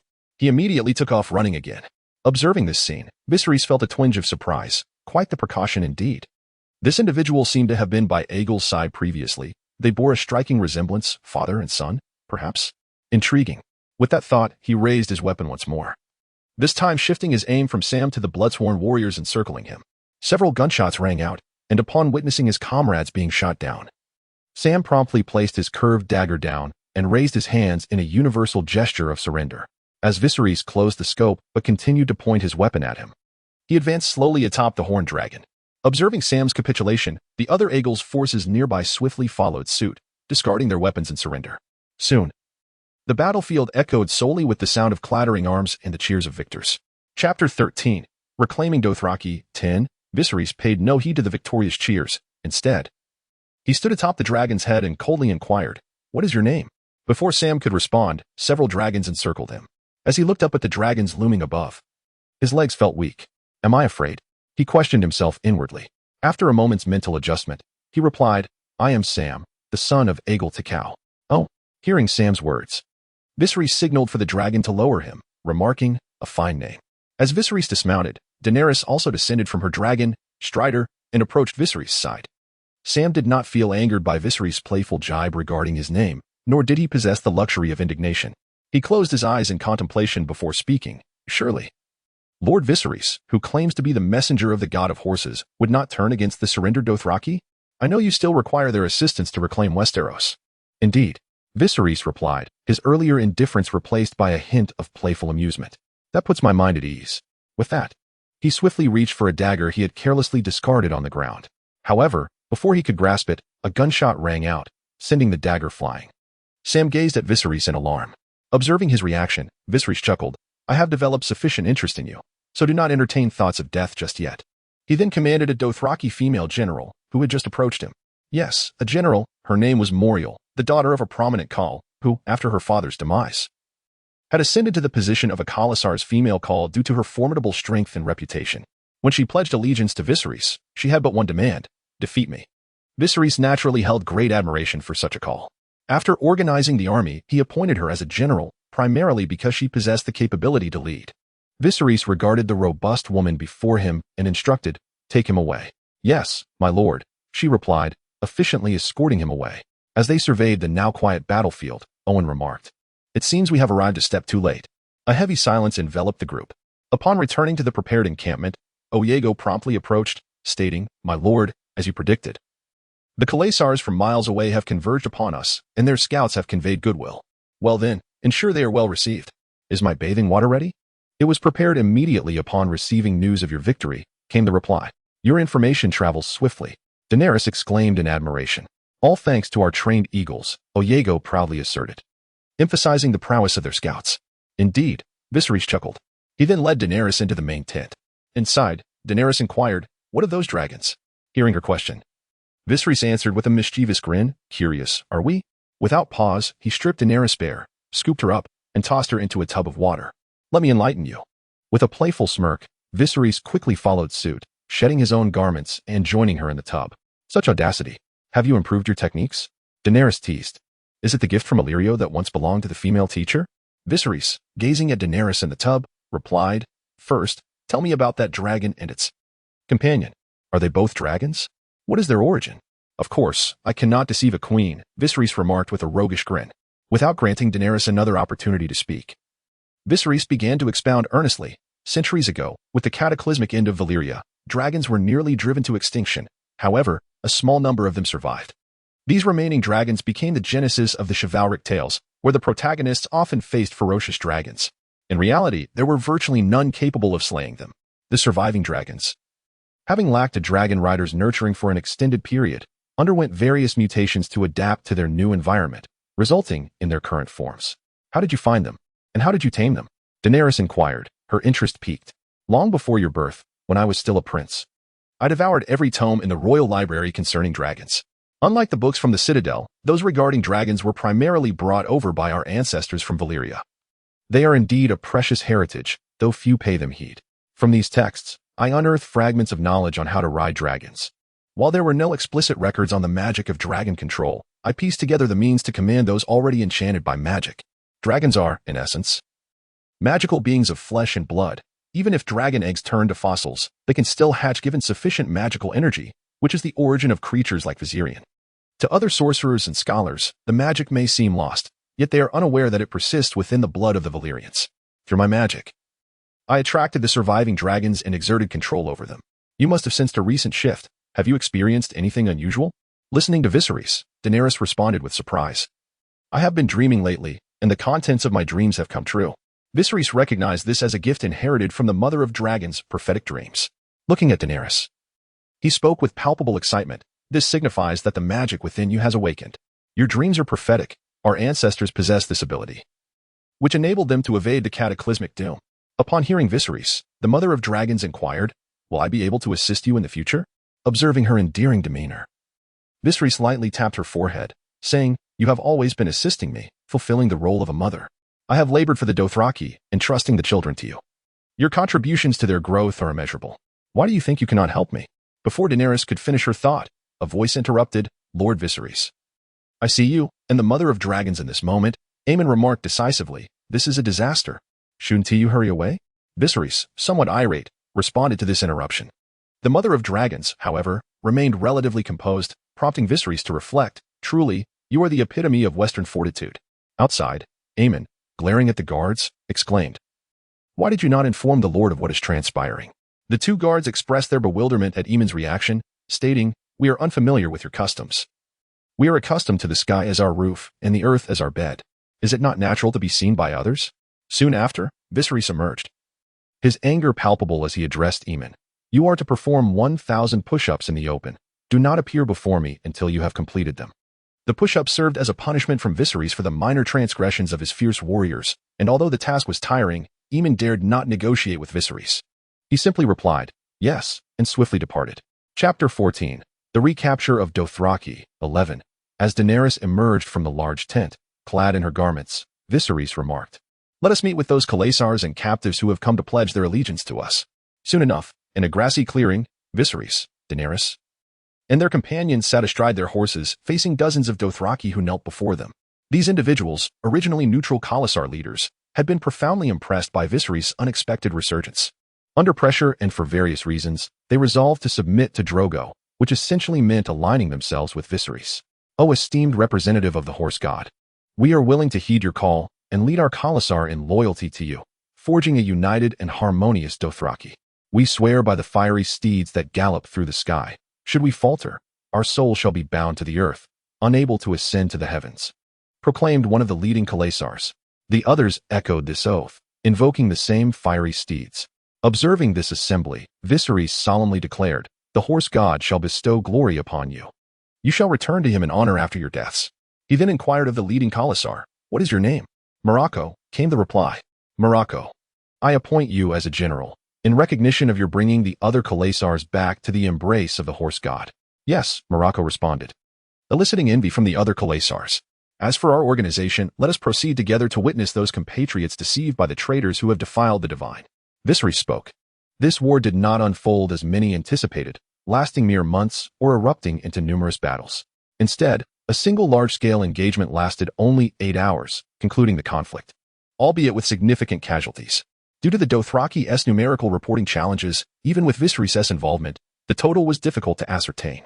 The Agad army numbered over 200,000, but without formal organization, accurate counting was elusive. Some Khalaisars were entirely annihilated, and the surviving troops, including the severely and lightly injured, totaled less than 160,000, with over 30,000 sustaining severe injuries in the chaos of the battlefield. Amidst smoke and confusion, lying down often meant certain death. Neither side emerged unscathed. Fortunately, the early surrender prevented Viserys from reclaiming a crippled Dothraki. Prison camp Sam sat cross-legged on the grass, his eyes closed in contemplation. Just a day prior, he had commanded an army of over 200,000. Yet in the span of a single day, he had become a captive. "What are you pondering?" "Let me guess. Contemplating what I might do with you? Wondering how I could bring about your demise?" Viserion appeared outside the cage that confined him, surrounded by a group of onlookers. He was so engrossed in his thoughts that he failed to notice them. After a while, he caught Sam's gaze, yet neither uttered a word. One of the newly allied cows behind Viserion grew incensed. "You are merely a failure, unworthy of belittling the victors." Enough of this, open the cage. However, as he attempted to say more, Viserion interrupted him, asserting, I said, open the cage. He then proceeded to unlock the cage that held Sam. Without pretense, Sam emerged and declared, My lord Viserion, I am a failure.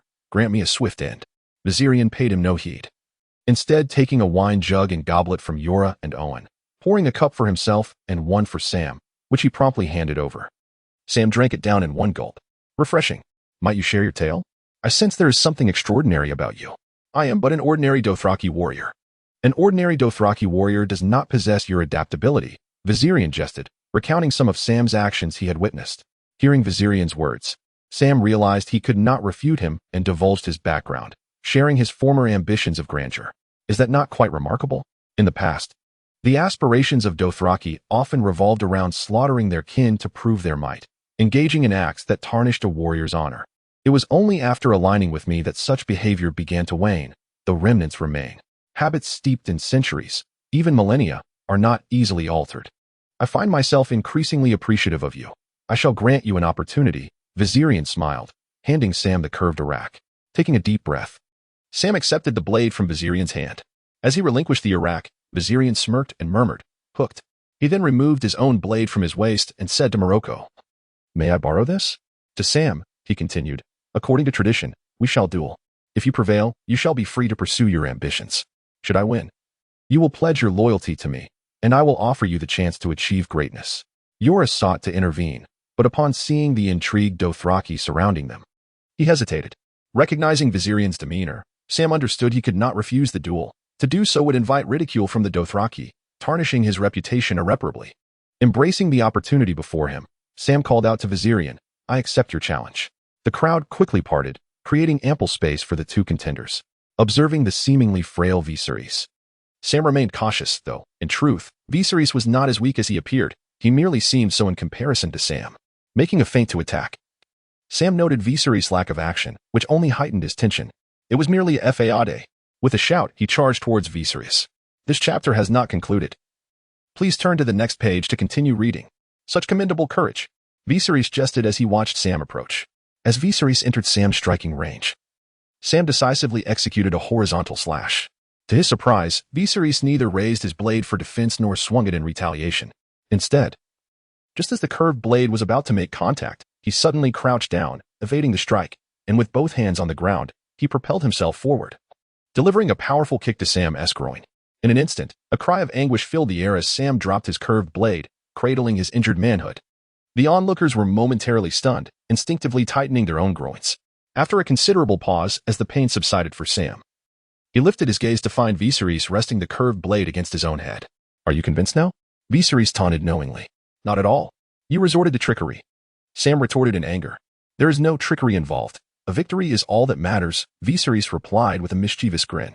Sam understood his words. Having employed similar tactics to triumph over many adversaries himself, yet he was astonished by Viserys' audacity in delivering them so earnestly. Frustration welled within him, and his eyes were bloodshot with rage. Noticing the murderous glare from Sam, Viserys sighed. Very well, I shall grant you another chance. With that, he immediately distanced himself. Upon hearing Viserys' words, Sam's confidence surged anew. This time, I shall not allow you the opportunity for trickery, he declared vehemently. I do not require your permission. Viserys maintained his irritating tone. This time, Sam refrained from initiating an offense. Instead, he adopted a defensive stance, keenly observing Viserys. As before, Viserys appeared full of openings. Yet something seemed subtly different. Seeing Sam's hesitance to strike, Viserys teased, What is the matter? Are you afraid? However, Viserys' taunt did not provoke Sam into action. He steadfastly held his defensive posture. Frustrated by Sam's inaction, Viserys stated, Then I shall make the first move. Do not blame me for not granting you an opportunity. With that, Viserys surged forward, lightning fast, which was the immediate impression of all present. In response, Sam tightened his grip on the curved blade, his focus sharpening. Soon, Viserys was mere moments away from entering Sam's striking range when he suddenly altered his footwork, pivoting to avoid Sam's attack trajectory. Sam, realizing the impending threat too late, found himself unable to defend as Viserys slid past him, his strike already unleashed, forcing Sam to instinctively shut his eyes. Viserys pressed the blade against Sam's throat and declared, This time, I have not resorted to trickery. You have still lost. What say you? Will you yield? Upon hearing Viserys' words, Sam gasped for breath and responded, "I yield." Chapter 15. Recapturing the Dothraki. And, with Sam's capitulation, the surrounding Dothraki erupted in raucous cheers, brandishing their blades and shouting fervently. Sam, engulfed in despair, reflected on his utter defeat, despite his formidable strength and ample wisdom. He realized he might have truly been capable of ruling the Dothraki. Just as he contemplated this, Viserys approached the other captives and proclaimed, "I am aware that most of you harbor resentment towards me, feeling that I have bested you through petty means. I now offer you an opportunity to duel me. The rules need not be stated." Upon hearing Viserys' words, several men near Drogo nodded respectfully, and Drogo quietly remarked, "Truly, he is a man worthy of my loyalty." The captives exchanged glances, uncertain of their next move, when a resounding voice broke the silence. "I challenge you." All eyes turned to the source of the declaration as he boldly strode to Viserys' side, seizing the arak that lay abandoned on the ground. "I am a KO," he announced, stepping back to distance himself from Viserys. Observing him, Viserys remarked with a hint of amusement, "You possess great audacity." Prompted by Viserys' words, a KO charged forward, brandishing the curved blade wildly. In response, Viserys assumed a serious demeanor and sprinted toward him. Just as their weapons were about to clash, Viserys deftly sidestepped a KO's attack. And with a surge of strength, he lunged forward, slicing through a KO's side with the blade. The sound of steel-piercing flesh echoed ominously as a KO's waist was grievously wounded, a testament to the force Viserys exerted. To Yora and the other knights from Westeros, it was evident that had Viserys wielded a heavy sword rather than the curved blade, a KO would have been bisected.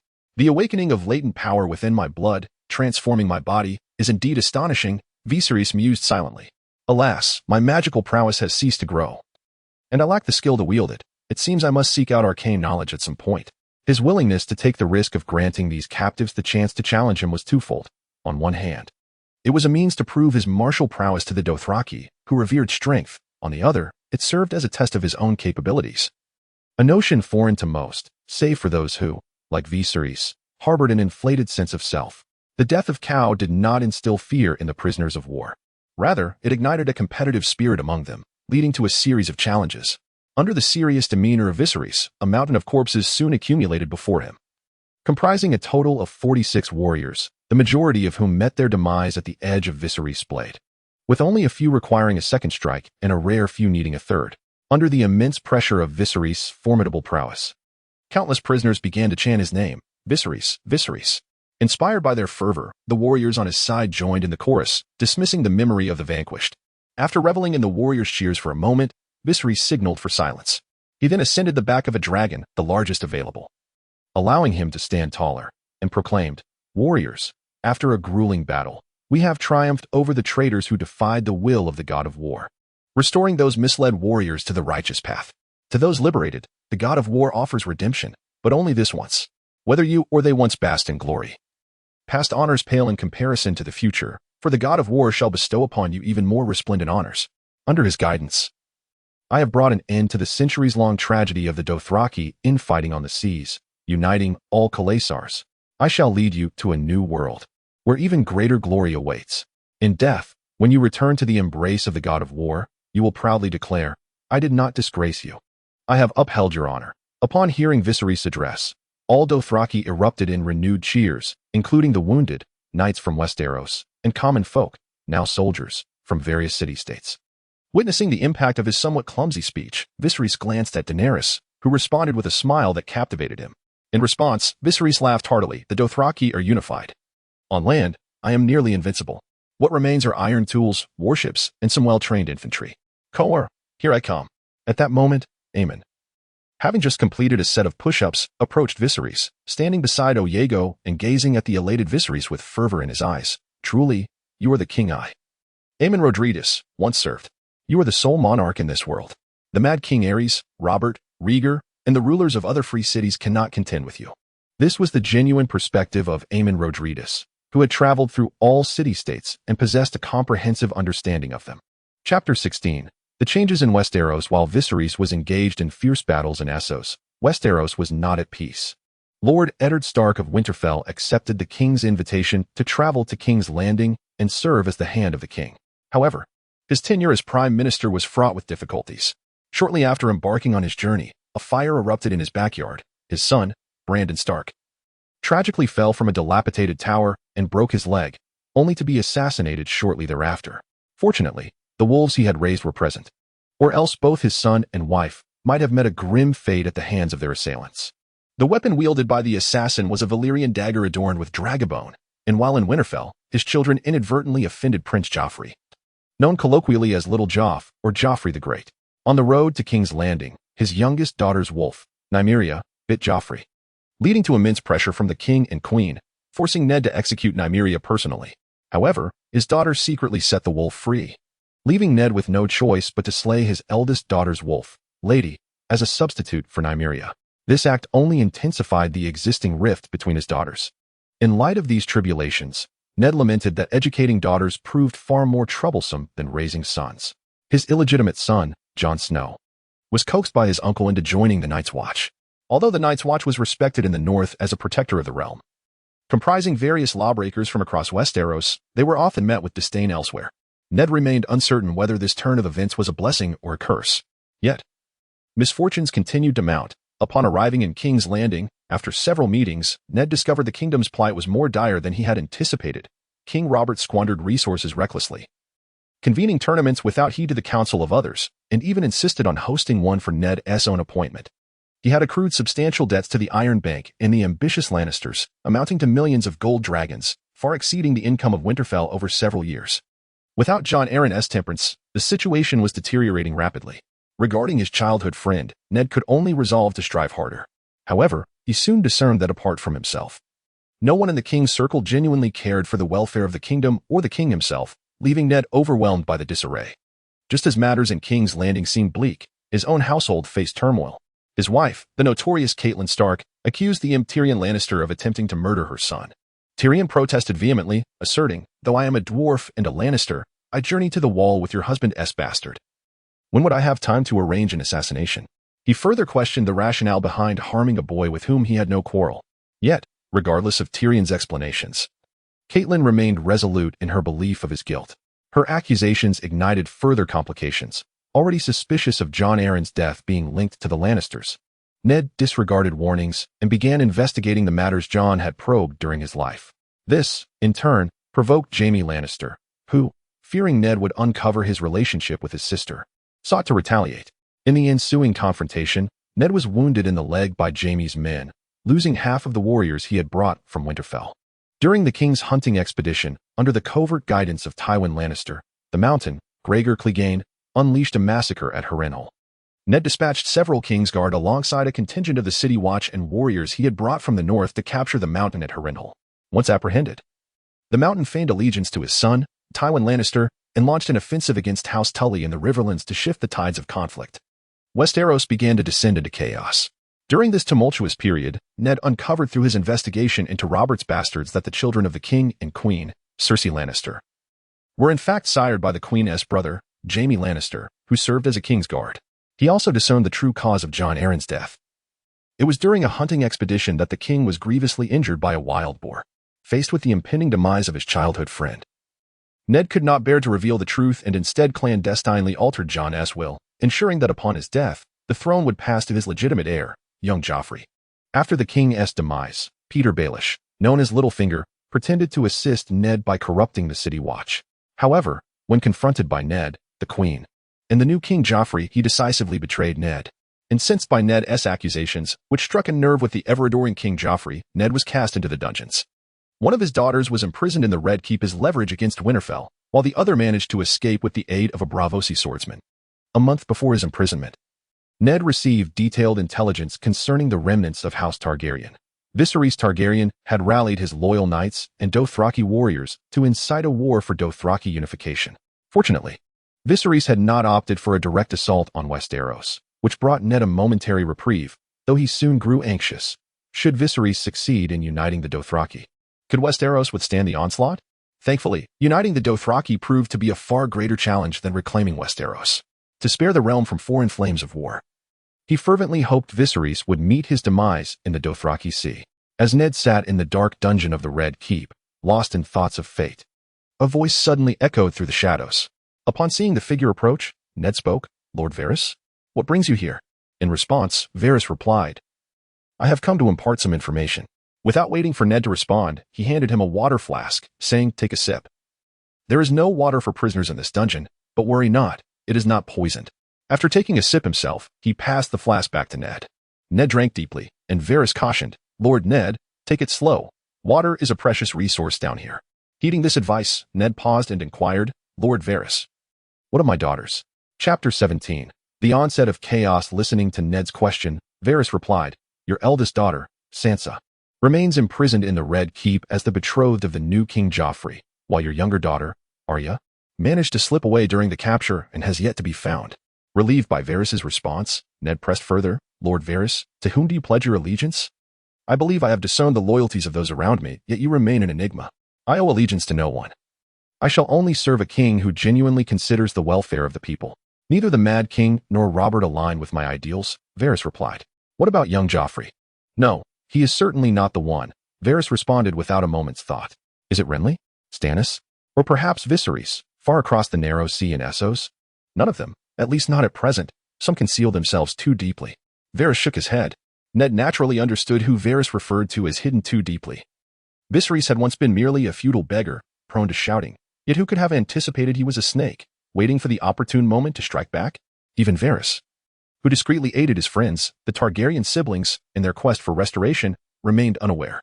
Although he had been quietly orchestrating their return to power, Viserys, in his previous state, remained oblivious, too impatient and fearful of leaks, thus no one informed him. But now the situation is quite different. Seeing that Ned remained silent, Varys continued, "Until a legitimate king, one who cares for the people, is found, I shall serve whoever sits upon the Iron Throne. This realm is on the brink of chaos. Young Joffrey had initially ordered your execution, but under the influence of recent intelligence I received, many lords persuaded the Queen Regent to spare your life for the time being. Fortunately, through the Queen Regent and your daughter's counsel, Joffrey has agreed to grant you a reprieve, though you must join the Night's Watch. And your son must come to King's Landing to pledge fealty to the new king while simultaneously acknowledging his treason against the crown." Upon hearing Varys' words, Ned closed his eyes, aware that regardless of whether he lived or died, the honor he cherished had been irrevocably lost. Noticing Ned's indecision, Varys added, "Would you like to know what news has compelled so many to plead on your behalf?" Gazing at Varys, Ned inquired, "Essos?" "Indeed. Viserys defeated the Dothraki who refused to bow to him upon the waters of the Dothraki Sea and has brought them under his command." "Impossible. The last I heard was about a month ago, when they had begun to clash. Although I was imprisoned in the dungeons of the Red Keep, I still had a sense of time. Facing enemies several times his own number, it would be miraculous for him to emerge victorious. How could that happen so swiftly? This is implausible." Observing Ned's disbelief, Varys clarified, "To be precise, it was a month and 13 days ago. As for why it occurred so quickly, it is because Viserys has concentrated his entire army on a single battle to conclude the war swiftly. Presently, many in Essos refer to that confrontation as the Dothraki slaughterhouse. As for how he managed to triumph against foes that outnumbered him so greatly, the details remain unclear, though there are rumors of dragons participating in the conflict." "Dragons? They have only recently hatched. How could they possibly influence the outcome of the battle?" Ned exclaimed, his agitation evident. "I am uncertain," Varys replied.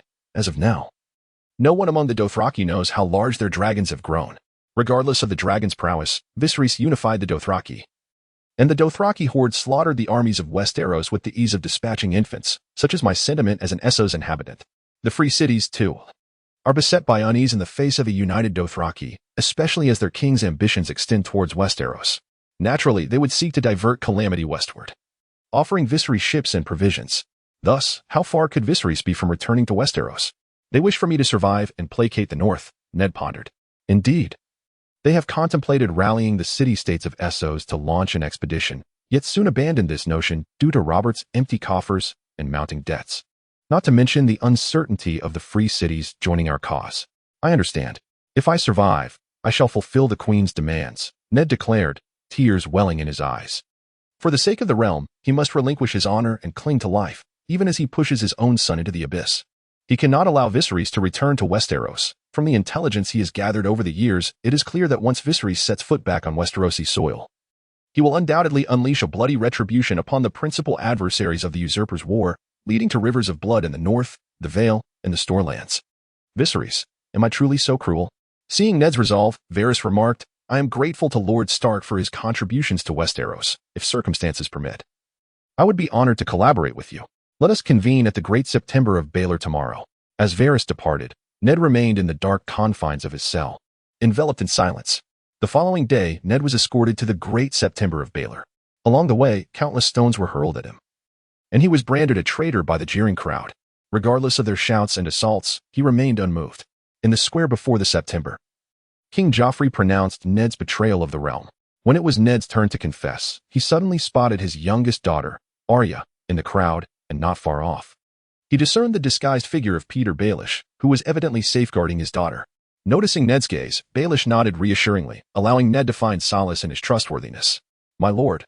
The chapter continues. There is more ahead. Please turn to the next page for further intrigue. Enjoy exclusive privileges with a 7-day ad-free reading card. Available for all registered users at no cost. Disregarding the two, Ned closed his eyes and took a deep breath. In the incredulous gaze of Arya, he admitted his treason and acknowledged that Joffrey is the rightful heir. Upon hearing Ned's confession, Joffrey beamed, glancing around eagerly. As soon as Ned's words fell, the agitated crowd resumed their onslaught of stones, vehemently denouncing him as a traitor. No one comprehended him, and no one extended their sympathy. As the uproar reached its zenith, the Grand Maester interjected, It is through our transgressions that we endure suffering. This man has confessed his sins before the gods and the mortal realm. The gods are just. Yet Baelor, under their protection, has taught us that they are also merciful. After taking a breath, he turned to Little Joe and inquired, Your Majesty, how shall we deal with this traitor? Upon uttering these words, the crowd erupted in chaos once more. Little Joe signaled for silence before stating, I hereby request that Duke Ned be clothed in black, stripped of his titles and power, and banished to serve the kingdom beyond the wall. The foolish maiden also pleaded on behalf of her father. Casting a glance at the simpleton, she recognized, Yet their compassion is but the folly of women. As long as I reign, traitors shall not be spared. Sir Island, bring him his due. At these words, Cersei and the simpleton urged him to halt. The crowd cheered in fervor. Father, is there no one to stop him? The simpleton cried out. Standing atop the statue, Arya sorrowfully turned her head, glancing at the sewing needle Jon Snow had given her, before descending and weaving through the throng towards her father. Amidst the cacophony of the crowd, Sir Island donned his black mask, grasped Ned's Valyrian steel sword, Ice, and approached him, while Ned lay restrained by 2 Kingsguard, his mind ablaze with confusion. Upon seeing Arya rush forth, Ned's expression shifted. However, relief washed over him when he noticed Arya being obstructed by Barristan. Amidst Cersei and the simpleton's cries to stop, coupled with the crowd's cheers, Sir Island raised Ice. With a sharp crack, the head of the old wolf fell. Chapter 18. The Red Comet. As news of Ned Stark's execution by Little Joe spread, his furious eldest son, Robb Stark, summoned the bannermen of the north and led the northern army southward. Soon, under the coordination of his mother, Catelyn, an alliance was formed with the Riverlands to engage in battle against the Lannisters. In swift succession of confrontations, Robb declared himself king with the support of his vassals. The news of Ned's demise also incensed the Old Lion, Tywin Lannister, who berated his daughter and Little Joe for their folly. Finding himself compelled to wage war against the combined forces of the North and the Riverlands alone. To the south, upon learning of his elder brother's death, Renly Baratheon sought an alliance with Ned to contest for the Iron Throne. However, after facing defeat, he swiftly fled from King's Landing. Returning to his lands to rally his bannermen for another claim to the throne, he secured the backing of the wealthiest family in the 7 Kingdoms, House Tyrell. After publicly declaring support for Renly, the Tyrells promptly ceased their grain shipments to King's Landing, leading to famine in the capital. Simultaneously, Robert's younger brother, Stannis Baratheon, returned to his own domain, Dragonstone, albeit in a more modest state compared to Renly, with fewer willing to lend their support. Yet, he held the secret of Little Joe's true lineage. Under his careful orchestration, the revelation that Robert's 3 children, Little Joe, Tommen, and Myrcella, were bastards of Queen Cersei Lannister and her brother, Jaime, spread rapidly across the continent. In a short span, the long quiet realm of Westeros was rife with ambition, marking the onset of the War of the 5 Kings. A few days later, a comet, entirely red and trailing a long tail that illuminated a significant portion of the sky, appeared. For several days, its radiance even outshone the moon. To those in King's Landing, within the palace walls, it was referred to as the King Joe Comet, while the common folk called it the Red Messenger or Dragon's Tail Star. The Night's Watch refers to it as the Torch of Mormont. However, in Essos, across the Dothraki Sea, Viserys, upon witnessing the Red Comet, spoke to Daenerys. Daenerys, we have taken another step towards home. Westeros is engulfed in chaos, And the power of usurpers will dissipate amidst this turmoil, while our strength will only grow. This red comet heralds the true resurgence of the dragon, and magic begins to return to this world. Our dragons will grow more swiftly, even surpassing the legendary Beggar of old. Without waiting for Daenerys and others to respond, he immediately dismounted from his war steed and descended upon Valyrian. He could distinctly sense the magic that had transformed his body, surging at an exponential rate. Including the dragons he summoned, they were all in a state of intense excitement, and the magic radiating from him was rapidly absorbed by the 6 dragons. He comprehended why Valyrian, Rhaegar, and Arthur, along with the fire-breathing dragon, the horned dragon, and the slayer dragon he had summoned, also absorbed magic. Viserys could only interpret it as an anomaly of dragon energy. The ancient dragons in the world of monster hunting possessed powers far beyond other creatures due to the disparity of dragon attribute energy. Stronger dragons exuded denser dragon attribute energy. Thus, Viserys speculated that dragon attribute energy might indeed be magic. Contemplating this, Viserys turned his gaze towards the gathering of the wounded. Due to his prior promise to the slaves that those who could heal 10 Dothraki warriors would earn their freedom, the slaves were diligently attending to the Dothraki fighters.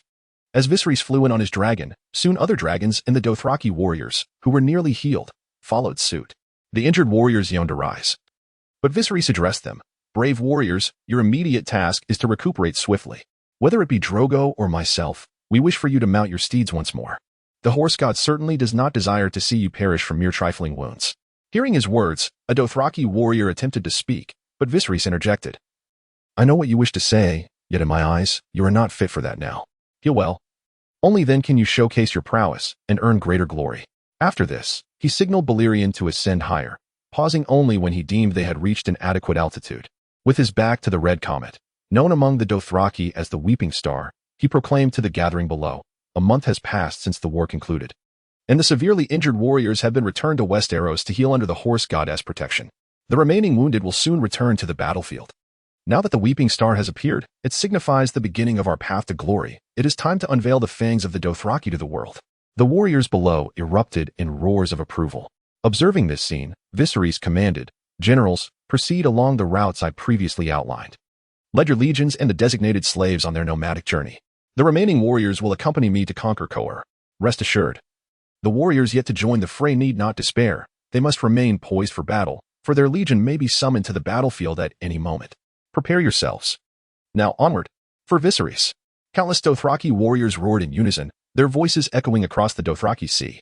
As the army divided, led by Viserys, General Drogo commanded his 30,000 roaring warriors, alongside General Sam's 26,000 and 4,000 tribesmen from Oyego, as well as 200 civilians from other city-states. Under the guidance of Owen, together, they embarked on the conquest of the free city of Kohor. Accompanied by a group of blacksmiths and other slaves recently acquired by the Agoda army from Kohor. Throughout the journey, Owen struggled to comprehend why Viserys had not brought the entirety of Khalasar, opting instead for this mere 60,000. However, he hesitated to inquire. Noticing Owen's distress, Aemon approached him, a hint of mockery in his tone as he addressed Owen. Sir Owen, I can discern your turmoil. Allow me to enlighten you.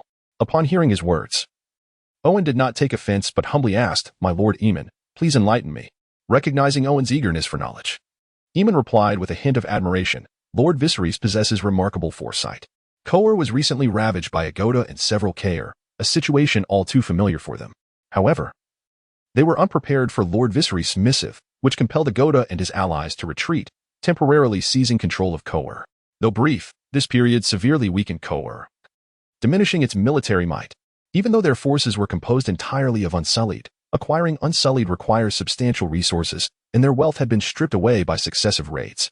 Consequently, they would inevitably have to summon reinforcements from surrounding vassal cities to sustain Kohor's stronghold. Thus, conquering a weakened Kohor necessitates minimal forces. Moreover, due to Agoda's actions, the animosity of Kohor's populace towards the Dothraki has reached a zenith. Lord Viserys aims to occupy Kohor long-term, paving the way for his grand return to Westeros. Bringing too many Dothraki would afford the people of Kohor a chance to serve Lord Viserys. Taking a moment to breathe, Aemon continued, the Dothraki are a nomadic people.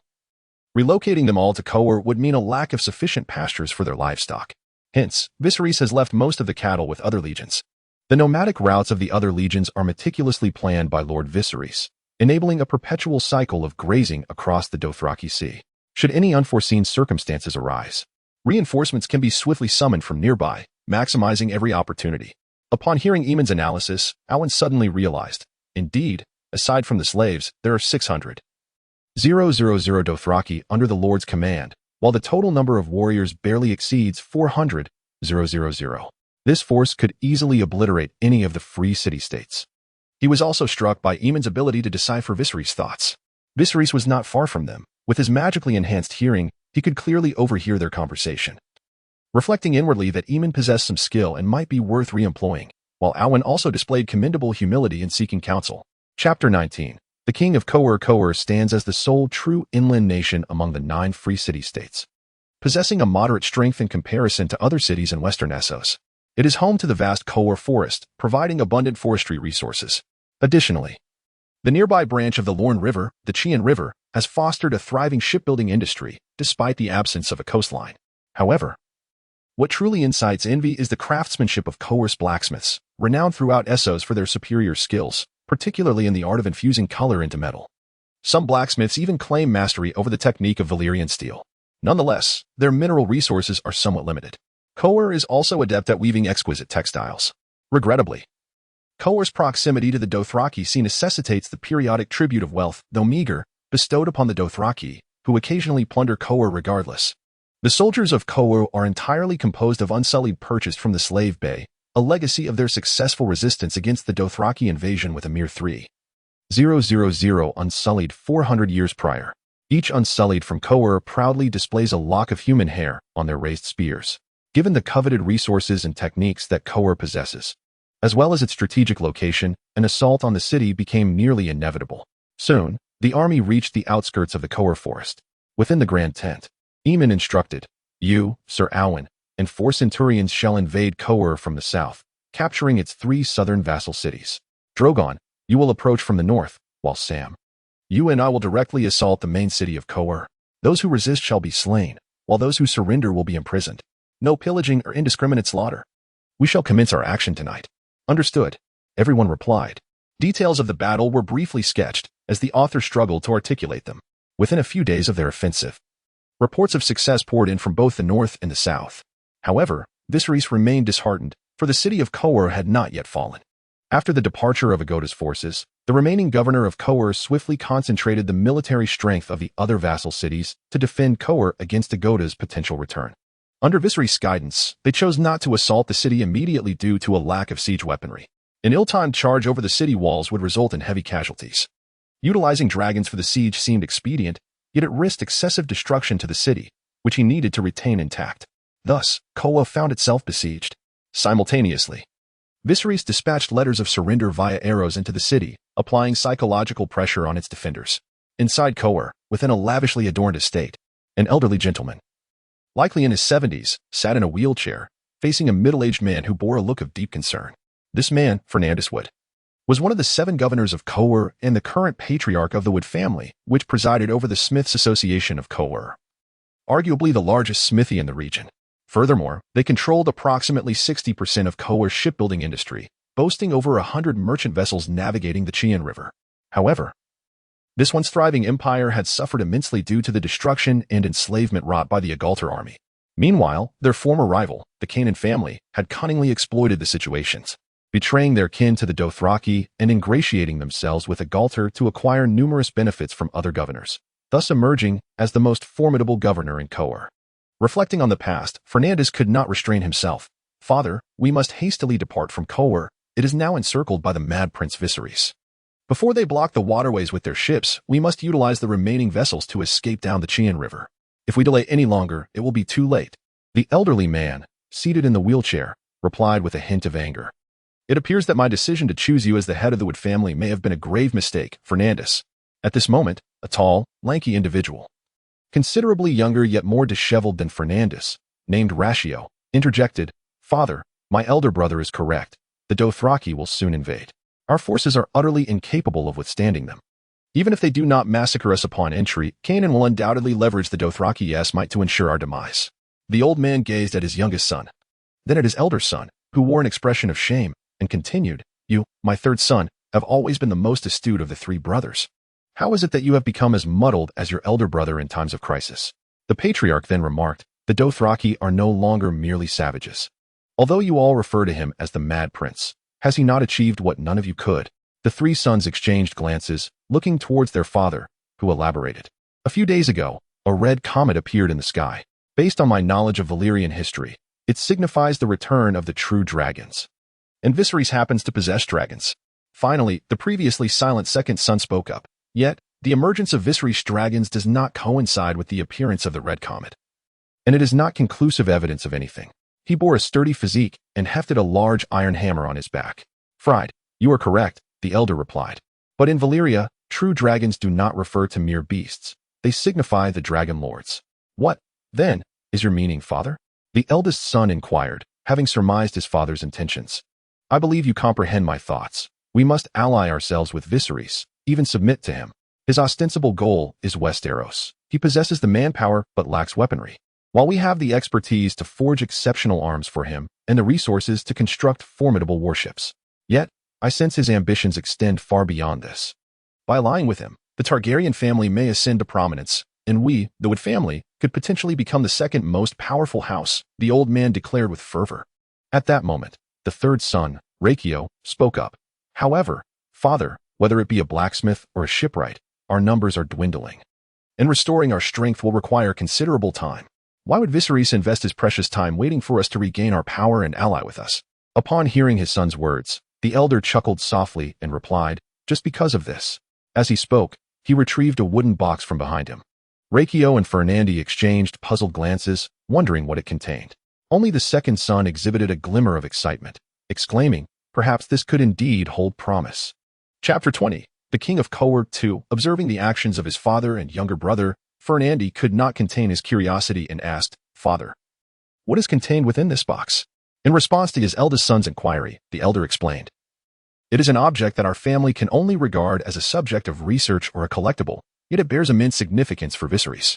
The three brothers understood their father's reluctance to disclose further details. If he chose to withhold information, they would likely remain in the dark. Who shall we send to negotiate with Viserys? The elder mused aloud. Rakio interjected, before we dispatch anyone for negotiations, we must consider the reactions of other families. Indeed, the second son concurred earnestly. Yes, but do not fret. I have already contacted the Rovini family and the Niklaus family. The Niklaus family has expressed their willingness to join us. With their control over the majority of Kohor's military might, the other governors will hesitate to openly oppose us. Even Kanan, who currently wields power in Kohor. The Rovini family, having suffered greatly from previous confrontations with Kanan, is significantly weakened, with only the second daughter of the old Rovini remaining in the main lineage. Fortunately, a group of loyal subjects safeguards her, otherwise, the Rovini family would have surely fallen into disarray by now. The new leader, a young girl, is consumed with thoughts of vengeance. Yet no other governors dare to assist her, fearing the formidable Kanan family. While she has joined this endeavor, her ability to provide substantial aid is limited. However, these conditions are sufficient. The elder cast a glance at the wooden box as he concluded. Upon hearing his father's words, Fernandi felt a mixture of surprise and anger, realizing how much his father had accomplished without his knowledge. Just as he was about to voice his thoughts, he hesitated. Observing his eldest son, the elder remarked, Fernandi, if you, with your meticulous nature, are unaware of these matters, what would Kanan know? As a consequence for your prior misjudgments that have cost our family dearly, you shall accompany your younger brother to negotiate an alliance with Viserys. Yes, father, Fernandi replied, a tinge of shame coloring his voice. Rest assured, father. My brother and I will not let you down, the second son, Fried, added. At that moment, a bright, youthful voice chimed in. Grandfather, I wish to accompany father. Fernandi, faced with the unexpected interruption from the golden-haired girl, immediately expressed his displeasure, saying, Nonsense. Go back. Father and uncle are embarking on an adventure, not attending a banquet. He cast a furtive glance at his father as he spoke. Upon hearing her father's words, the girl immediately interjected, Father, I have grown up and am capable of contributing to our family. Observing the quarrel between the father and daughter, Ratio and Fried exchanged knowing glances before simultaneously turning their gaze toward their own father, fully aware of his disposition. Indeed, witnessing the dispute between his son and granddaughter. The elder spoke with a hint of satisfaction. Lyderlin, you are now 19 years old. It is indeed time for you to contribute to the family like the young ladies of other noble families. I am heartened by your willingness to take on this responsibility. You may accompany your father and uncle. Upon hearing the elder's words, Fernandi regrettably acknowledged to himself why he had not confined her. as he had always prioritized her happiness and refrained from allowing her to engage in alliances like other noble maidens. Yet now, it seemed his beloved daughter was destined to endure great hardship. Fried and Ratio, devoid of expression, regarded the father and daughter. Neither they nor their elder brother could defy their father's will. Unlike her father, the girl named Lyaderlin expressed her gratitude. "Thank you, grandfather." The elder nodded in acknowledgement and then addressed his eldest son, Fernandi. "The Kohor royal family has been entirely eradicated in the recent Dothraki invasion. Kohor requires a new ruler." The implication of the elder's words was clear to all three brothers and to Lyaderlin. In Essos, many city-states possess their own royal families, albeit with varying degrees of power. In Pentos, the princely figure nominally ruling the city-state wields no actual authority, often becoming a sacrificial offering during times of famine to ensure the city's safety, much to the populace's reverence. In Astapor, the king's word is law. Soon, following meticulous preparations, Fernandi, accompanied by his younger brother Fried and daughter Lyaderlin, quietly departed from Kohor. At this moment, within the grand tent of Viserys, he inquired with a sardonic curiosity, "Have you come to surrender?" Viserys regarded the trio without deference due to their status. Nor did he soften his demeanor in light of Lyaderlin's beauty. This was because Sam, beside him, had informed him in detail about the circumstances within Kohor prior to his intended assault. Thus, Viserys was quite well acquainted with the internal chaos of Kohor, having granted them a buffer of several months. The ongoing conflicts in both the southern and northern regions revealed the disarray within Kohor, where the nobility fiercely vied for the power vacated by Agoda. While several governors remained, aside from the Kanan family, most had been easily removed by Agoda and Kanan, some even suffering the indignity of having their limbs severed. I understand that His Grace the True Dragon may look down upon us, the battered governors, but we possess sufficient resources to aid His Grace, whether in assaulting other city-states or reclaiming the Iron Throne of Westeros, Fernandi calmly articulated, unperturbed by Viserys' disdain. At this moment, Daenerys, who stood beside Viserys, inquired, "How can you assist us?" "Dear Lord," a voice interrupted, "there is more to this chapter. Please turn to the next page for a more thrilling continuation." Exclusive privilege, a 7-day ad-free reading card, available for all registered users. In response to Daenerys, Fernand pledged his loyalty, stating, "We have rallied several influential governors, aside from the Kanan family, who are willing to collaborate with His Grace, the True Dragon. With our alliance, you shall govern Kohor more effectively." "Ah, Governor Fernand, have you forgotten something?" Sam, positioned beside Viserys, interjected. "The most powerful governor of Kohor is the Kanan family, whom my father elevated. His control over Kohor is not inferior to your combined efforts." "It is not a matter of current control but of heritage," Fernand retorted with pride. "Our great families have established their roots in Kohor for centuries. Every governor's meeting has been presided over by our esteemed lineages, whereas Kanan is merely a rising family of recent years. Even if they hold power now, they cannot alter the fact that their foundation is lacking, and their prestige among the commoners and other families is insufficient. Therefore, it is only a matter of time before they falter against us." Fernand thought to himself, cursing Sam internally, "Damn that Sam. Your father has been slain by Viserys, yet you live on. Instead of avenging him, you have allied with Viserys. Truly, a barbarian." Nevertheless, he acknowledged that Sam was indeed a formidable adversary. Viserys recognized the truth in Fernand's assertions, yet he detected a lack of sincerity in their discourse. To Fernand's surprise, Viserys spoke again, but before he could respond, a delicate voice chimed in, "We, the great families, are willing to support you in becoming the king of Kohor." Upon hearing the girl's voice, Fernand and Fried panicked, internally exclaiming, "This is disastrous. This troublesome daughter has revealed our strongest card, transforming our alliance with Viserys into a master-servant relationship." The girl's declaration also startled Aemon, Yora, and Owen, who had returned to Viserys after stabilizing other regions. Joining the siege, they found themselves overwhelmed, as Kohor's other areas were perilously vacant, making conquest feel akin to entering a desolate realm. Viserys, too, was taken aback. While he was aware that the royal family of Kohor had been vanquished by Agoda, he had considered the prospect of ruling Kohor, but had not anticipated such eagerness from the governors. However, he pondered why the girl regarded him with such peculiar interest. Could it be that she had developed feelings for him? Quickly regaining composure amidst the chaos, Aemon remarked, "This matter, at present, remains mere rhetoric. Our king requires tangible support." Seeing his brother still ensnared by the trap set by the girl, Fried reluctantly stepped forward, stating, "Of course. We have prepared something of immense significance for His Grace, the Dragon King." Upon hearing Fried's words, Viserys curiously inquired, "Oh, of great significance to me? I am quite eager to see it." Fernandi, regaining his composure, turned to Fried, agreeing with the curiosity about what his father had prepared that could so profoundly entice Viserys. Noticing the gazes of all present, Fried gently placed the wooden chest before Viserys and carefully opened it. As the exquisite chest gradually revealed its contents, Viserys widened his eyes in astonishment. This is due to matters at home. Updates will be less frequent in the coming days. I apologize to all readers. The narrative continued. Chapter 2. The King of Kohor, 3. Indeed, this is the Valyrian steel sword, Blackfire. Wielded by your ancestor Aegon Targaryen during his conquest of the Seven Kingdoms, Fried stated, raising his voice above the growing murmurs of the crowd.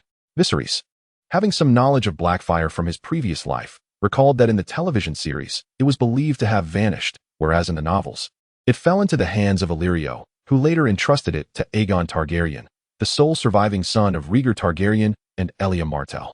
Aegon, brandishing Blackfire in the name of Aegon VI, landed with the Golden Company in the Stormlands, capturing numerous castles.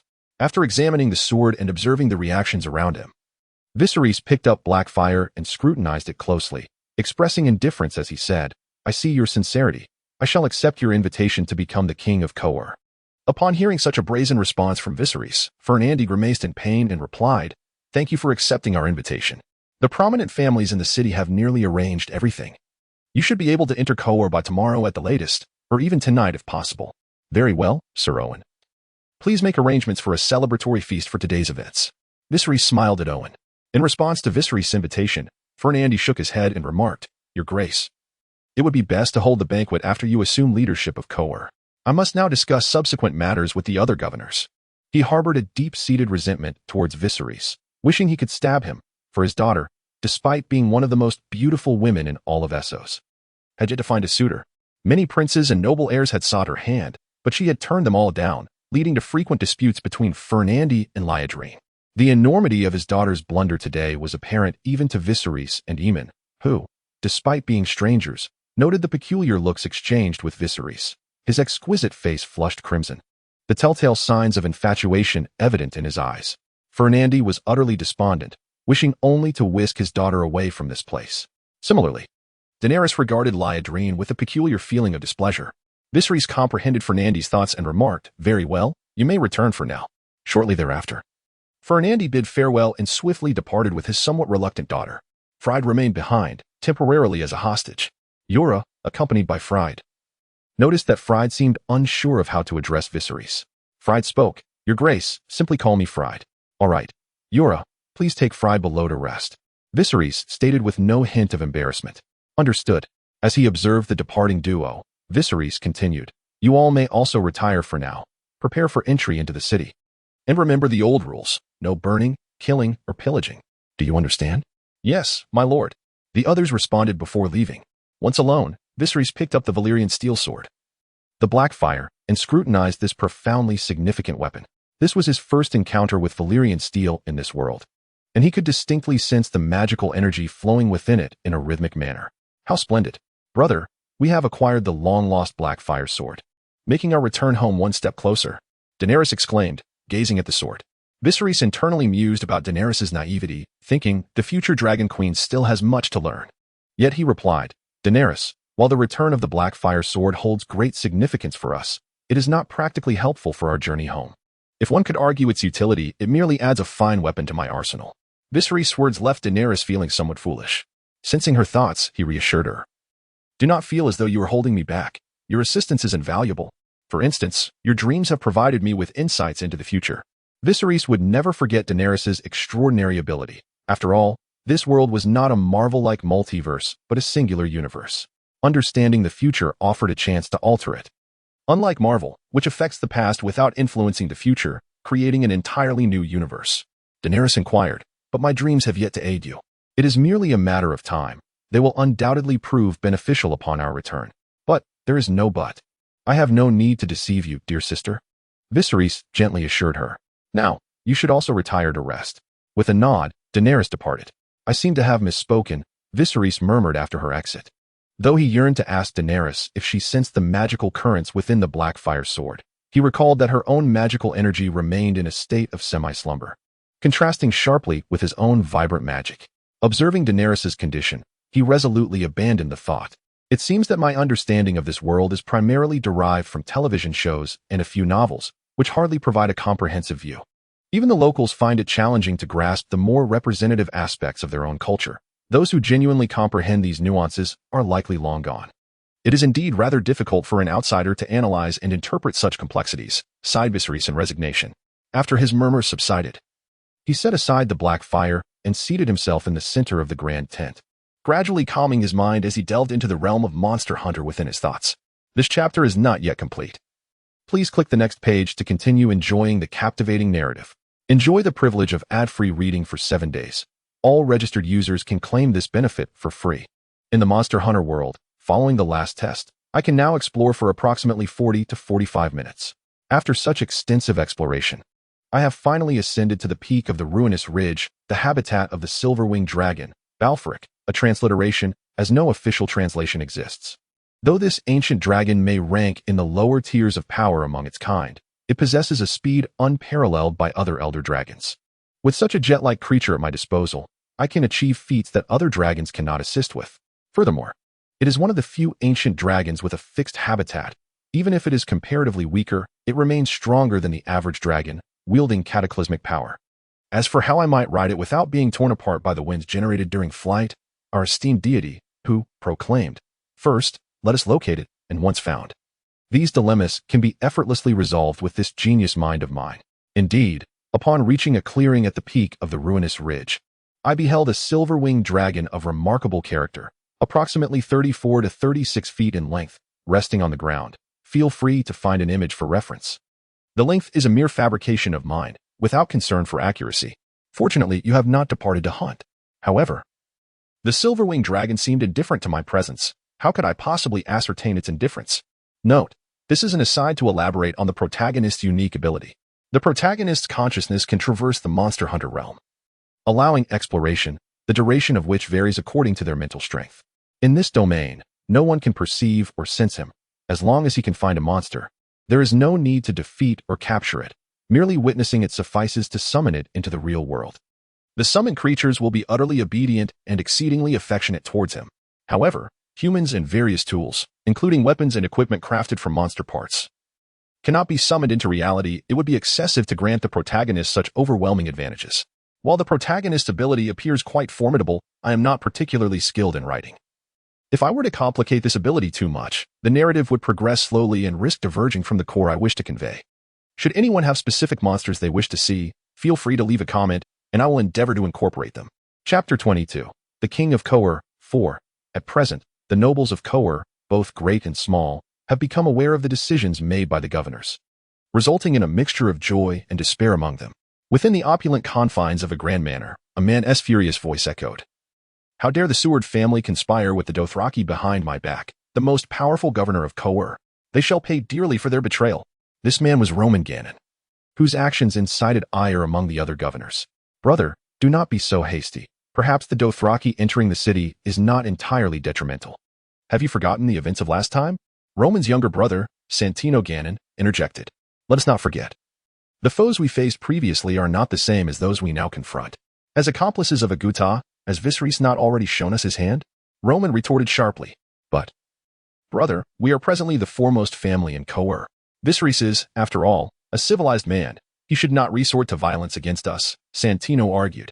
Listening to his brother's reasoning, Roman narcissistically proclaimed, "Indeed, we are the leading family in Kohor. For the sake of effortlessly ruling over Kohor, Viserys would not dare to strike us down.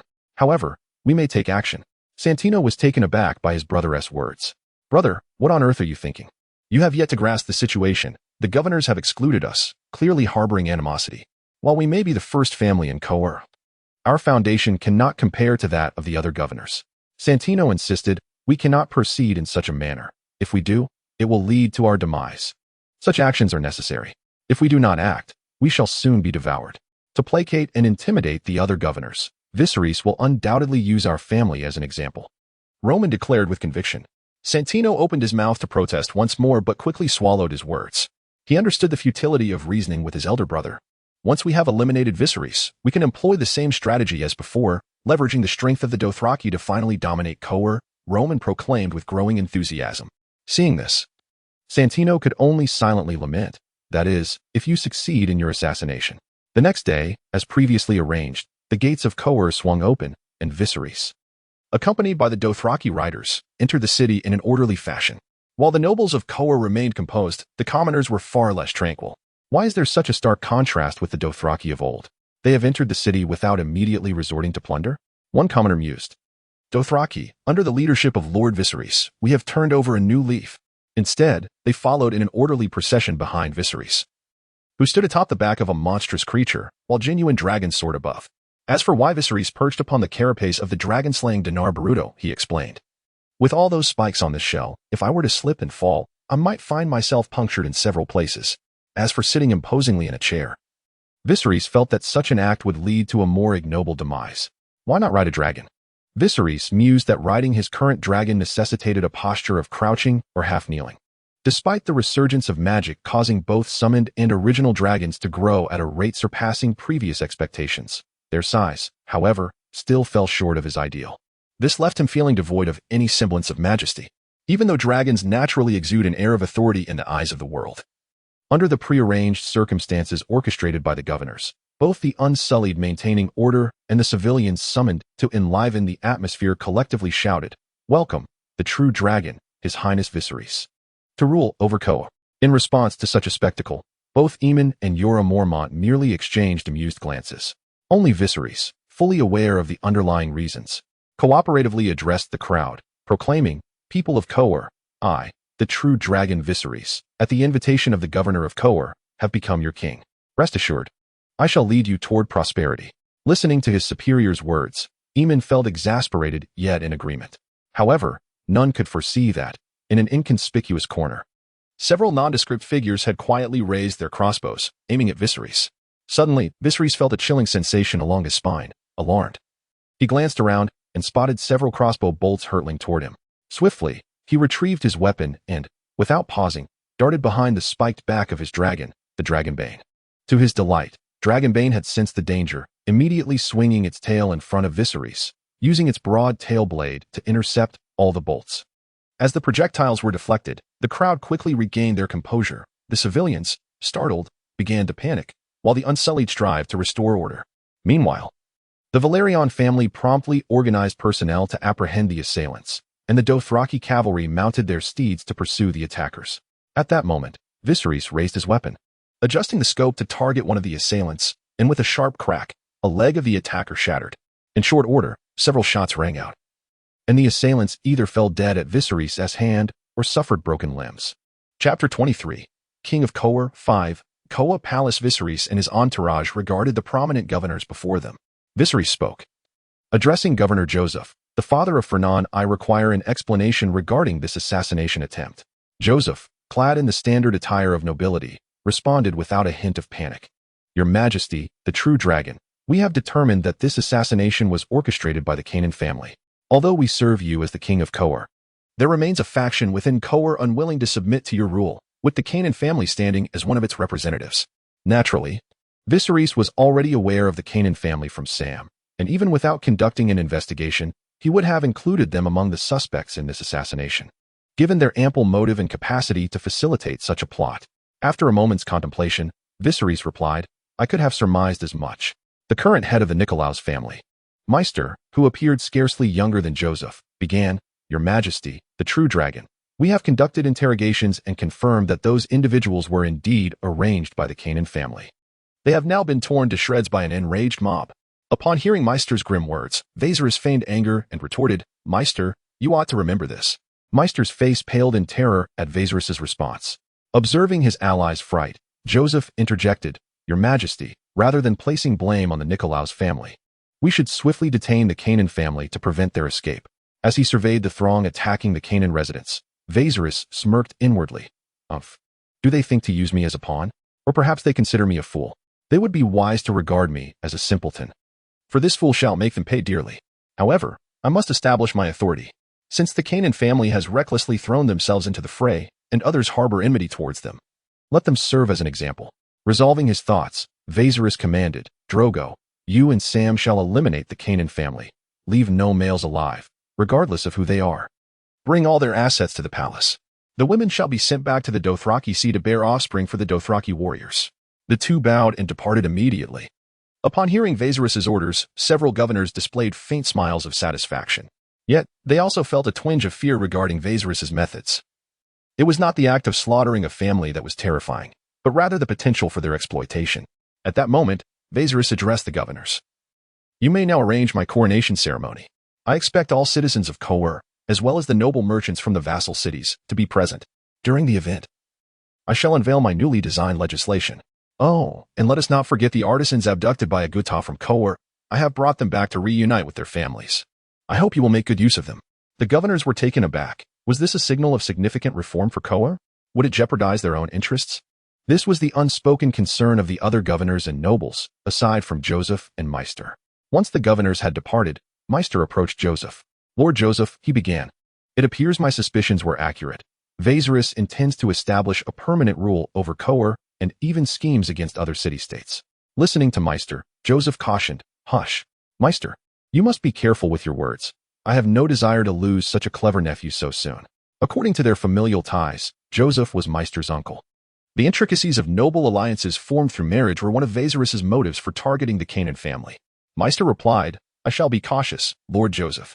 What shall our next course of action be? Joseph glanced at him and then at his sons, stating, We shall proceed as commanded by His Majesty the true dragon. The most crucial task now is to cultivate a favorable image before His Majesty. The others nodded in agreement. Fernandi spoke up, Father, Master. His Majesty the true dragon has returned the slaves taken from Kohor by a Gutah. This has significantly improved public sentiment. Most of the artisans have returned. If I announce my position as the president of the Artisan Association, our smithing and shipbuilding capabilities will be nearly restored, perhaps even better than before, with greatly diminished competition. However, working for His Majesty may require us to bear our own expenses. Listening to his eldest son, Joseph reprimanded him. Fernandi, your thinking seems to have deteriorated of late. Is it due to the matter concerning your sister? Observing his elder brother's wry smile, Lathio explained, Even if we work for His Majesty without charge, the rewards we receive will be no less than monetary compensation. As Joseph's family engaged in their lively banter, Master felt a tinge of dissatisfaction. Reflecting on his own children, one son engrossed in swordsmanship and indifferent to family management, while Joseph's 3 sons thrived. The eldest took over the family affairs with ease. Requiring only occasional guidance from Joseph, the second excelled in swordsmanship, frequently challenged by Master's son, yet he rarely triumphed, and the youngest was exceptionally astute, mastering various family techniques and rumored to have sought out male witches in course to learn sorcery. Comparing daughters, old Joseph had none. While Fernandi had a daughter who seemed to be courting Viserys, she has set her sights on me. In contrast, his own daughter, of a similar age to Joseph's granddaughter, was thwarted by Fernandi's interference from marrying, while his daughter was being forced into a marriage she vehemently rejected. Alas, it is my fault for spoiling her, Master lamented helplessly. Chapter 24, The King of Kohor, End. What is your opinion, Lord Joseph, regarding His Majesty the True Dragon's reforms that exclude us governors of Kohor? Master asked, feigning ignorance as his thoughts resumed their natural course. Looking at Master, Joseph replied with a smile, In this matter, I do not believe His Majesty would exclude us, particularly our families. How so? Master feigned ignorance once more. The cunning Joseph's 3 sons silently cursed him, recognizing that with his wisdom, he would soon realize that crafting regulations suitable for the present Kohor could not be achieved by a mere handful of individuals. They understood the nuances of Kohor far better than others, knowing where the issues lay and where the foundations were robust. Then why, Lord Joseph, would His Majesty the True Dragon surely seek the involvement of our 2 families? Master genuinely questioned, somewhat perplexed, regarding Master's inquiry. Only Joseph and perhaps Fernandi had an inkling of the answer, but he chose to remain silent. Old Joseph discerned the thoughts of his eldest son, yet chose not to expose them. Instead, he maintained his amiable demeanor and remarked, My family possesses crucial resources from the blacksmiths and carpenters. We have ample manpower and expertise to fulfill his requirements. Without our assistance, achieving his envisioned ideal would be a protracted endeavor. I need not elaborate on the situation in Westeros. He requires a sufficient fleet and armaments to confront the impending opportunities. Upon hearing his words, Maester nodded thoughtfully and inquired, And why is my family so significant? This is more easily comprehensible, old Joseph replied, continuing, Your family has long commanded the primary defensive forces of Kohor. Currently, the remaining 4,000 Unsullied and a number of assorted mercenaries from other regions are under your command. This is a force he cannot afford to disregard. That is concerning. Maester exclaimed in a fluster. Will Viserys, oh no, the Dragon King, take action against my family?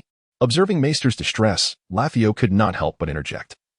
If the Dragon King intended to act against you, he would have done so today. You would not still be here. To Lathio's remark, Maester remained silent. His gaze fixed on old Joseph.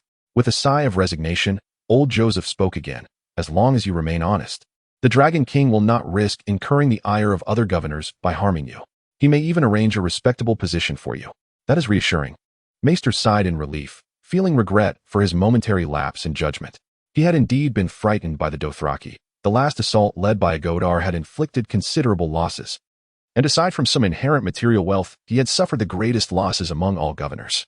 His proud contingent of 10,000 unsullied had dwindled to just over 4,000, most of whom he had financed from Astapor. As old Joseph had anticipated, during the formulation of new regulations, Viserys, Aemon, and others, feeling overwhelmed, enlisted several influential governors and certain nobles who had not attained governorship but wielded considerable influence to participate in the drafting of new laws. The group engaged in incessant disputes for over half a month before finally reaching a consensus. The core tenets included 1. Reforming slavery. Kohor and Norvos have the fewest slaves among the 9 free cities, excluding unsullied. Wages would be distributed based on the labor of slaves, including those conscripted into the military, although Kohor currently lacks an army aside from the unsullied. With their earnings, slaves could purchase their freedom and either become citizens of Kohor or migrate to other city-states.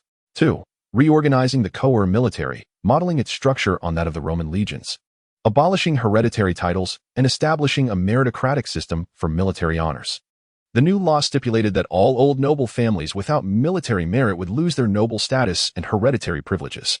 3. Granting land to the populace, allowing for land transactions, taxing based on the amount of land owned, and rewarding reclamation efforts by exempting those who cultivated land from mandatory servitude for 2 years.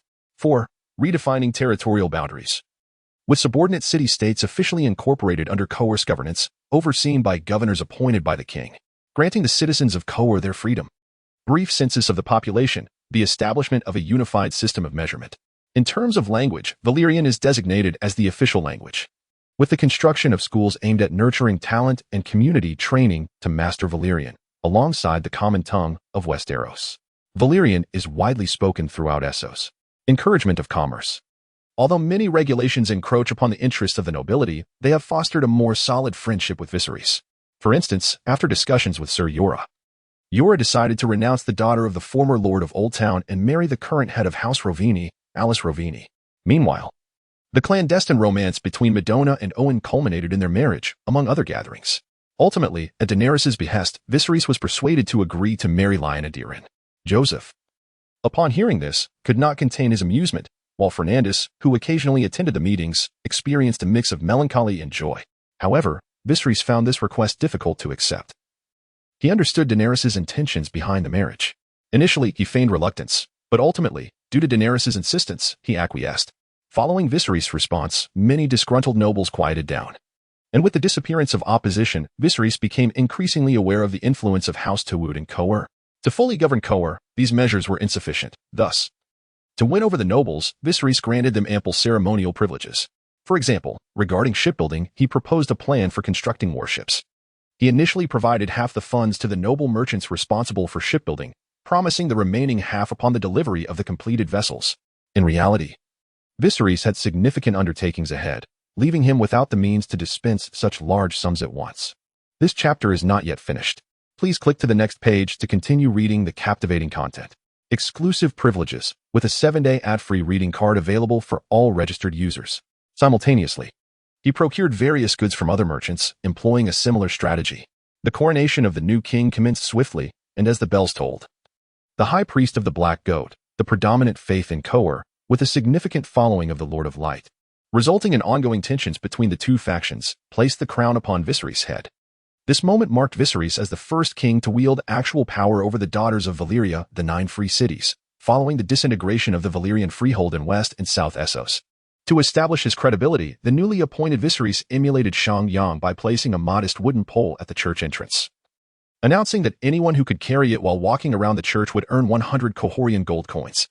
It soon became evident that the people of the free cities possessed a remarkable entrepreneurial spirit. Shortly after Viserys' proclamation, an individual stepped forward to fulfill his request. Viserys awarded him the promised 100 gold coins. Before long, the news spread, and the reputation of Viserys was swiftly established. Sensing the opportune moment, Viserys announced his new policies to the public. Although these reforms affected the interests of the nobility, they predominantly benefited the common folk and slaves, naturally garnering the support of the masses. In a short span, Viserys' standing among the populace rose significantly, gradually overshadowing past grievances. Concurrently, he abolished the tax-collecting authority of the Black Goat Church and reduced overall taxation. In the ensuing months, with the backing of various governors, Viserys skillfully applied his knowledge, introducing innovations such as wind-powered machines and weaving looms into this world. Through merchants in Kohor, he sold these inventions and amassed considerable wealth. However, when other governors attempted to acquire Viserys' inventions to sell in different city-states, he intervened, asserting the need to maintain technological superiority. With the support of advanced equipment, the production of Kohor's textiles and agriculture flourished. Furthermore, Viserys utilized the funds he raised to establish numerous glassworks and aluminum factories. Notably, aluminum had yet to be produced in this world, and glass was non-existent, as depicted in the series with natural crystal carvings. The discovery of these two commodities dramatically elevated Viserys' status. By collaborating with the Swood family, he produced aluminum goods that, due to their novelty, attracted numerous buyers at exorbitant prices, while the advent of glass captivated both nobles and commoners alike, leading to a booming market owing to its affordability. Thanks to Viserys' factories, many free citizens found employment, which translated into financial stability. Coupled with the integration of neighboring city-states, Kohor swiftly returned to its pre-war prosperity, a feat unimaginable by anyone but Viserys himself. He remarked, "Is it not possible to create an economic miracle in such a backward place with my intellect?" The only source of disappointment for Viserys was the matter of military enlistment. Chapter 25, Troubling Faith Regarding Military Recruitment. Viserys felt immense frustration towards Kohor. Despite his modest requirements, ages 20 to 40, preferably not the only child in the family, in robust health, and free from ailments, and generous incentives, noble titles for military achievements, high salaries, substantial benefits, and compensation for sacrifices, the city had failed to gather even a single Roman legion from its own citizens. In stark contrast, other smaller cities, such as the largest, Feywood, a self-invented name, had successfully assembled 2 legions, while the lesser southern cities had managed to muster 1 legion each. This situation, particularly troubling for the well-off citizens of Kohor, drew ridicule from the Dothraki, both men and women, exacerbating tensions between the Dothraki and the people of Kohor.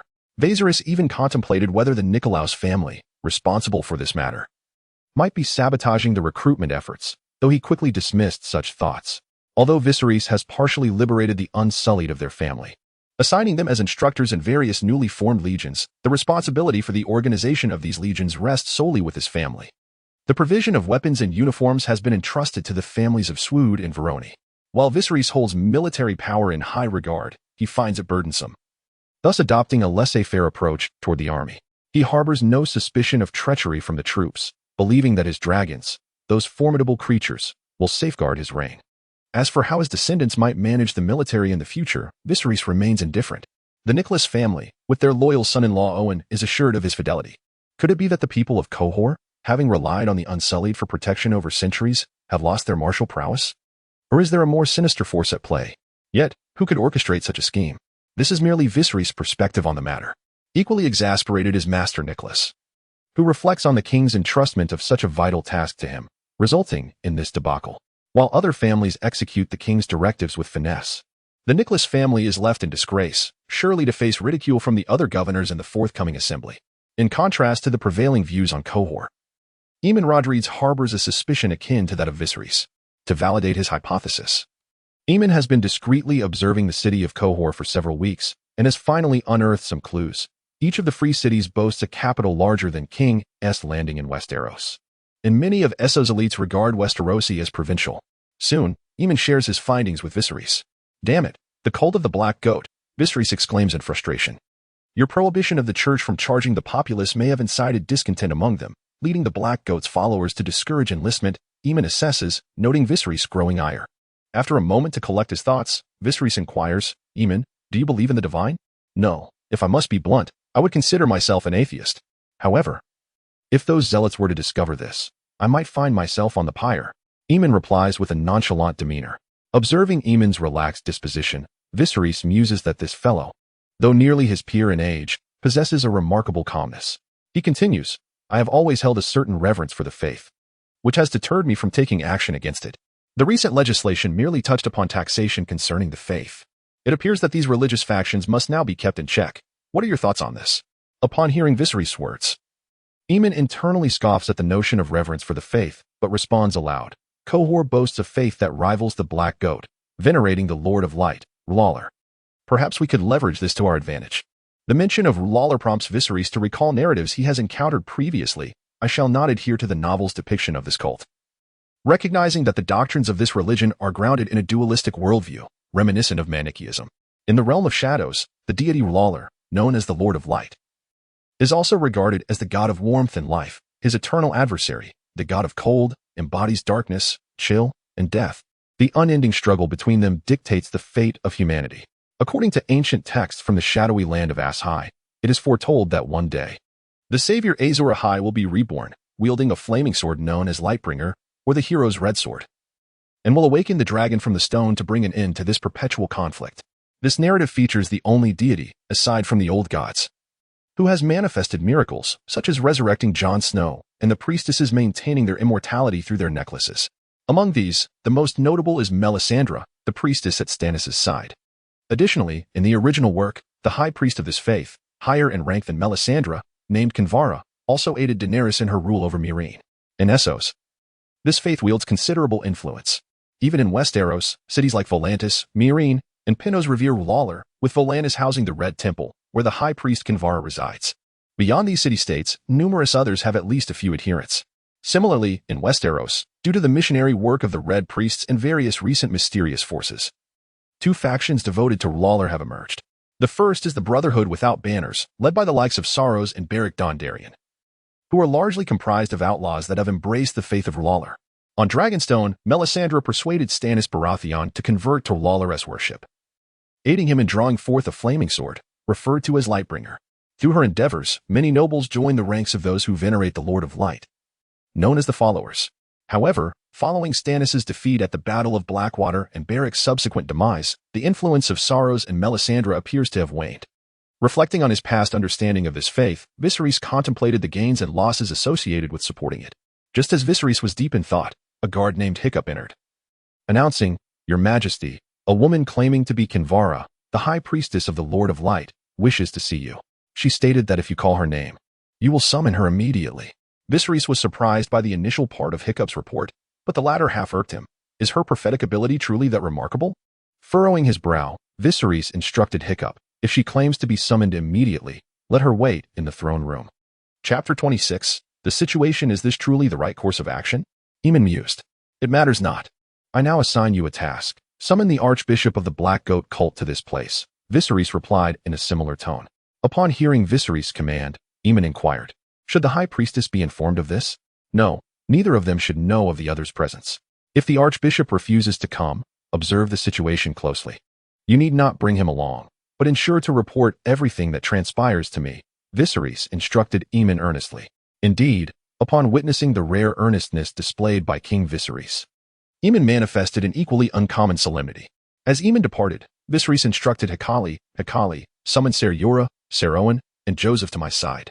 Promptly, under Hekali's efficient management, Jorah and Owen joined Viserys, who was engrossed in studying the map of Essos. Observing their arrival, Viserys jested, it appears that since your unions with the nobility of Kohor, life has treated you well. You seldom seek my counsel these days. The two exchanged glances, and Jorah was the first to respond. Without your majesty, we would not have wed into such esteemed families. How could we ever forget you, my lord?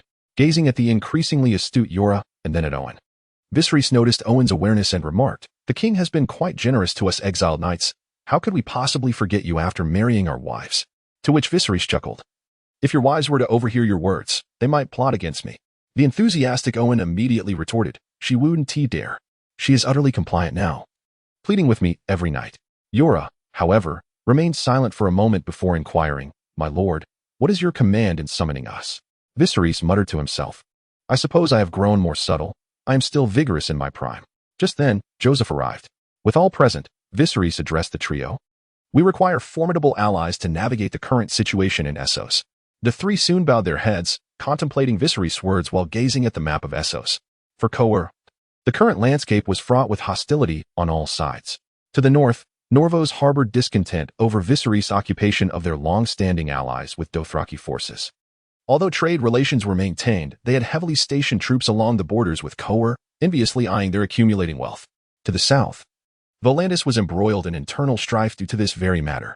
The Tiger faction insisted on swiftly dispatching troops to expel the Dothraki from Kohor, alleviating the northern threat. Conversely, the Elephant faction argued that leading the Dothraki was none other than Viserys, a descendant of Valyria, who had fortified Kohor's trade far beyond its former state with an abundance of novel commodities, significantly boosting their commercial income. An assault on Kohor would incur substantial losses for Volandis. Thus, they believed an alliance with Viserys was prudent. Pentos, the western nation with the most governors, had swiftly established relations with Kohor due to Illyrio's influence. Yet, their apprehensions regarding Kohor were profound. Bound by the Braavos Treaty, their military presence was nearly non-existent, leaving them vulnerable should the Dothraki decide to advance. Due to the presence of the Braavos on the sea, the Dothraki pose no threat, and the potential benefits from Kohor are substantial.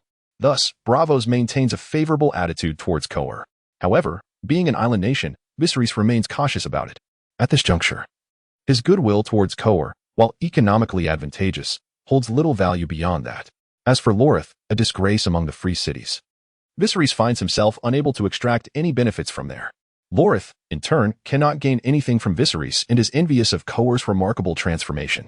Naturally, they harbor animosity towards Kohor, but Viserys does not regard them as a significant concern, especially considering their status as an island nation.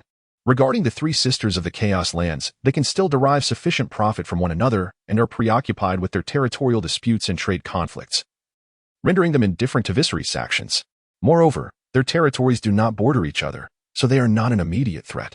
In summary, Viserys has managed to generate wealth for all through the technologies he has introduced, which has deterred any concerted attacks against him. The Dothraki's military might also discourage his reckless aggression and expansion of trade. They have stationed troops along the borders to guard against the Dothraki. In light of this situation, Viserys must seek a powerful ally, as the 9 free cities are already ruled out.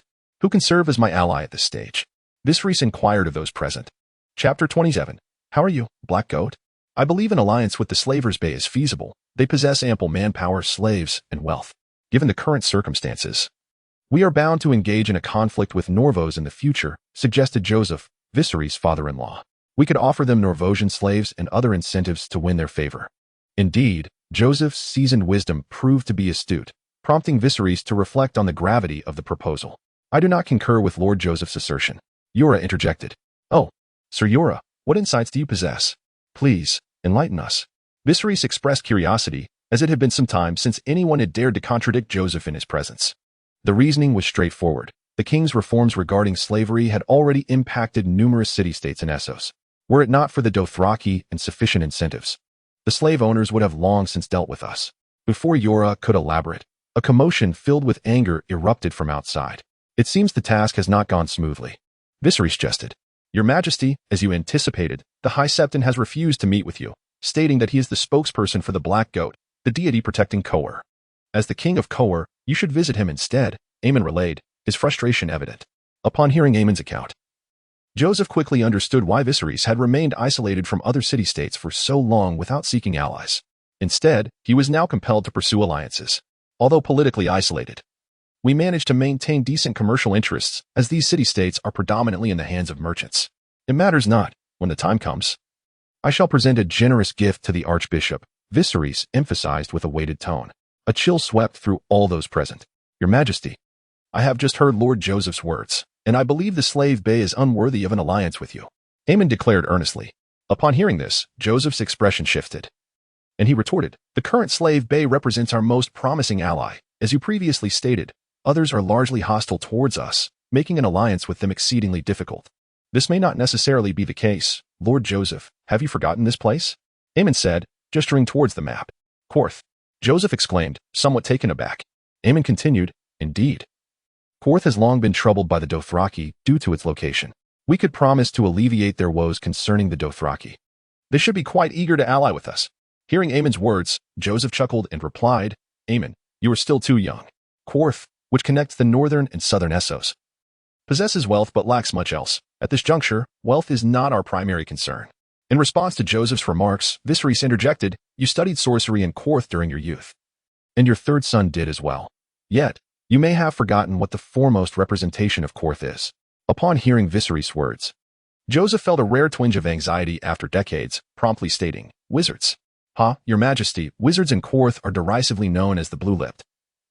They drink the waters of shadow like fools day and night. Mere charlatans, I assure you." Viserys, unfazed by Joseph's retort, continued, "You should be aware that there is a slight fluctuation of magical energy within you. It is likely this very magic that allows you, at nearly 80, to appear as if you were still in your 50s. After Viserys finished speaking, all eyes turned to Joseph. Joseph stammered, but Viserys interjected once more. "You learned a considerable amount of sorcery from the wizards of Korth, though the waning of your magical prowess has rendered its use difficult. Difficult does not equate to impossible, which is one reason why wizards in Korth and elsewhere can still claim their titles. And you, Joseph Stormwood, have quickly elevated a once modest family through your sporadic sorcery. Am I mistaken?" Upon hearing Viserys' words, Joseph took a breath and replied, "Indeed, Your Majesty, I can be considered a wizard, as can my third son, although he clandestinely ventured to Korth to study after uncovering my secret. As for my other sons, they merely believe that after I ceded the positions of patriarch and governor to Verdandi, they became infatuated with Valyrian history, deriving their insights on sorcery from the annals of Valyrian lore, including the significance of the Red Comet and the resurgence of magical dragons in the mortal realm. This is the primary reason I choose to submit to you." Viserys clapped his hands and inquired, "Why are you willing to disclose secrets to us that even your sons are unaware of?" To Viserys' question, Joseph sighed and replied, "From the tone of your speech, I sense that you're already aware of everything. Viserys, I merely sense the aura of magic from you and your third son. The rest is mere speculation. Deceiving you holds no purpose now, especially since my granddaughter is already wed to you. You must understand that although the Thorne family worships the black goat, we do not hold a fervent devotion to it. I am also somewhat informed about the affairs in the city, but out of fear of the church, I have refrained from sharing too much. However, the task you assigned to Aemond has made it clear to me that you are prepared." Upon hearing Joseph's words, Aemond was suddenly overwhelmed with an urge to silence him. Jorah and Owen felt their minds straining to comprehend. Joseph continued, "Your Majesty's invitation for us ostensibly concerns an alliance, but in reality, it seems aimed at assessing our loyalty to the Black Goat. The reason you summoned Sir Jorah and Sir Owen must stem from your unease regarding Alice Rovini and Madonna Nicholas, fearing they might be zealots who would inform the church of our forthcoming actions." Viserys nodded in acknowledgement and stated, "You have answered partially correctly. But let us first discuss the initial matter." He then glanced at the hidden presence of Khal, who nodded back at him. Their exchange went unnoticed by anyone besides Aemond. Observing everything, Aemond found it puzzling. What was his king scheming? Yet, for now, no one answered his inner queries. Joseph spoke again, regarding the Black Goat. While it may have once had a substantial following in Kohor, since the earlier generations of archbishops imposed various restrictions on believers and other faiths encroached among the nobility and many wealthy merchants, there exists only a superficial reverence for the Black Goat, devoid of genuine affection. Nicholas and Rovini are prime examples of this. If we are to confront the Black Goat, we may enlist the aid of other religions. I believe Lord Viserys understands this well. Jorah and Owen considered Joseph's words and realized their wives, despite attending church weekly, did not even visit their own family shrine dedicated to the Black Goat afterward, let alone any other dubious idols associated with it. It seemed the issue of the middle faith and cohort was far simpler than I had imagined, Viserys remarked. Chapter 28. The plot against Korth. All along, Viserys had harbored a trepidation towards the faith system of this world. However, it now appeared that the church he feared was not as daunting as he once believed. At least, this was the case in Essos, a continent rife with intricate middle faiths. Since the disintegration of the freehold of Valyria, the city-states have been embroiled in ceaseless conflicts, allowing numerous middle faiths to flourish. The populace, enduring hardship, places their faith in their deities, believing that devotion will secure divine protection. Yet, in their unwavering superstition towards these so-called gods, be they genuine or mere fabrications, when they discover that their faith offers no sanctuary, they often seek solace in the worship of alternative deities to fill the spiritual void. For merchants, their belief in the divine frequently stems from self-interest. When their losses outweigh their gains, many forsake sincere devotion. Those in positions of power govern the city-states under the guise of divine authority. If these influential figures do not honor the most revered gods within their realm, the faithful may transfer their misfortunes onto them. Consequently, some of these powerful individuals, who were not originally adherents of a particular faith, find themselves compelled to profess allegiance to those deities. Similarly, Numerous churches, under the banner of divinity, engage in deception, some even having misled nations for centuries. As their congregations swell, the churches amass greater influence, occasionally usurping established rulers and instituting a theocratic regime.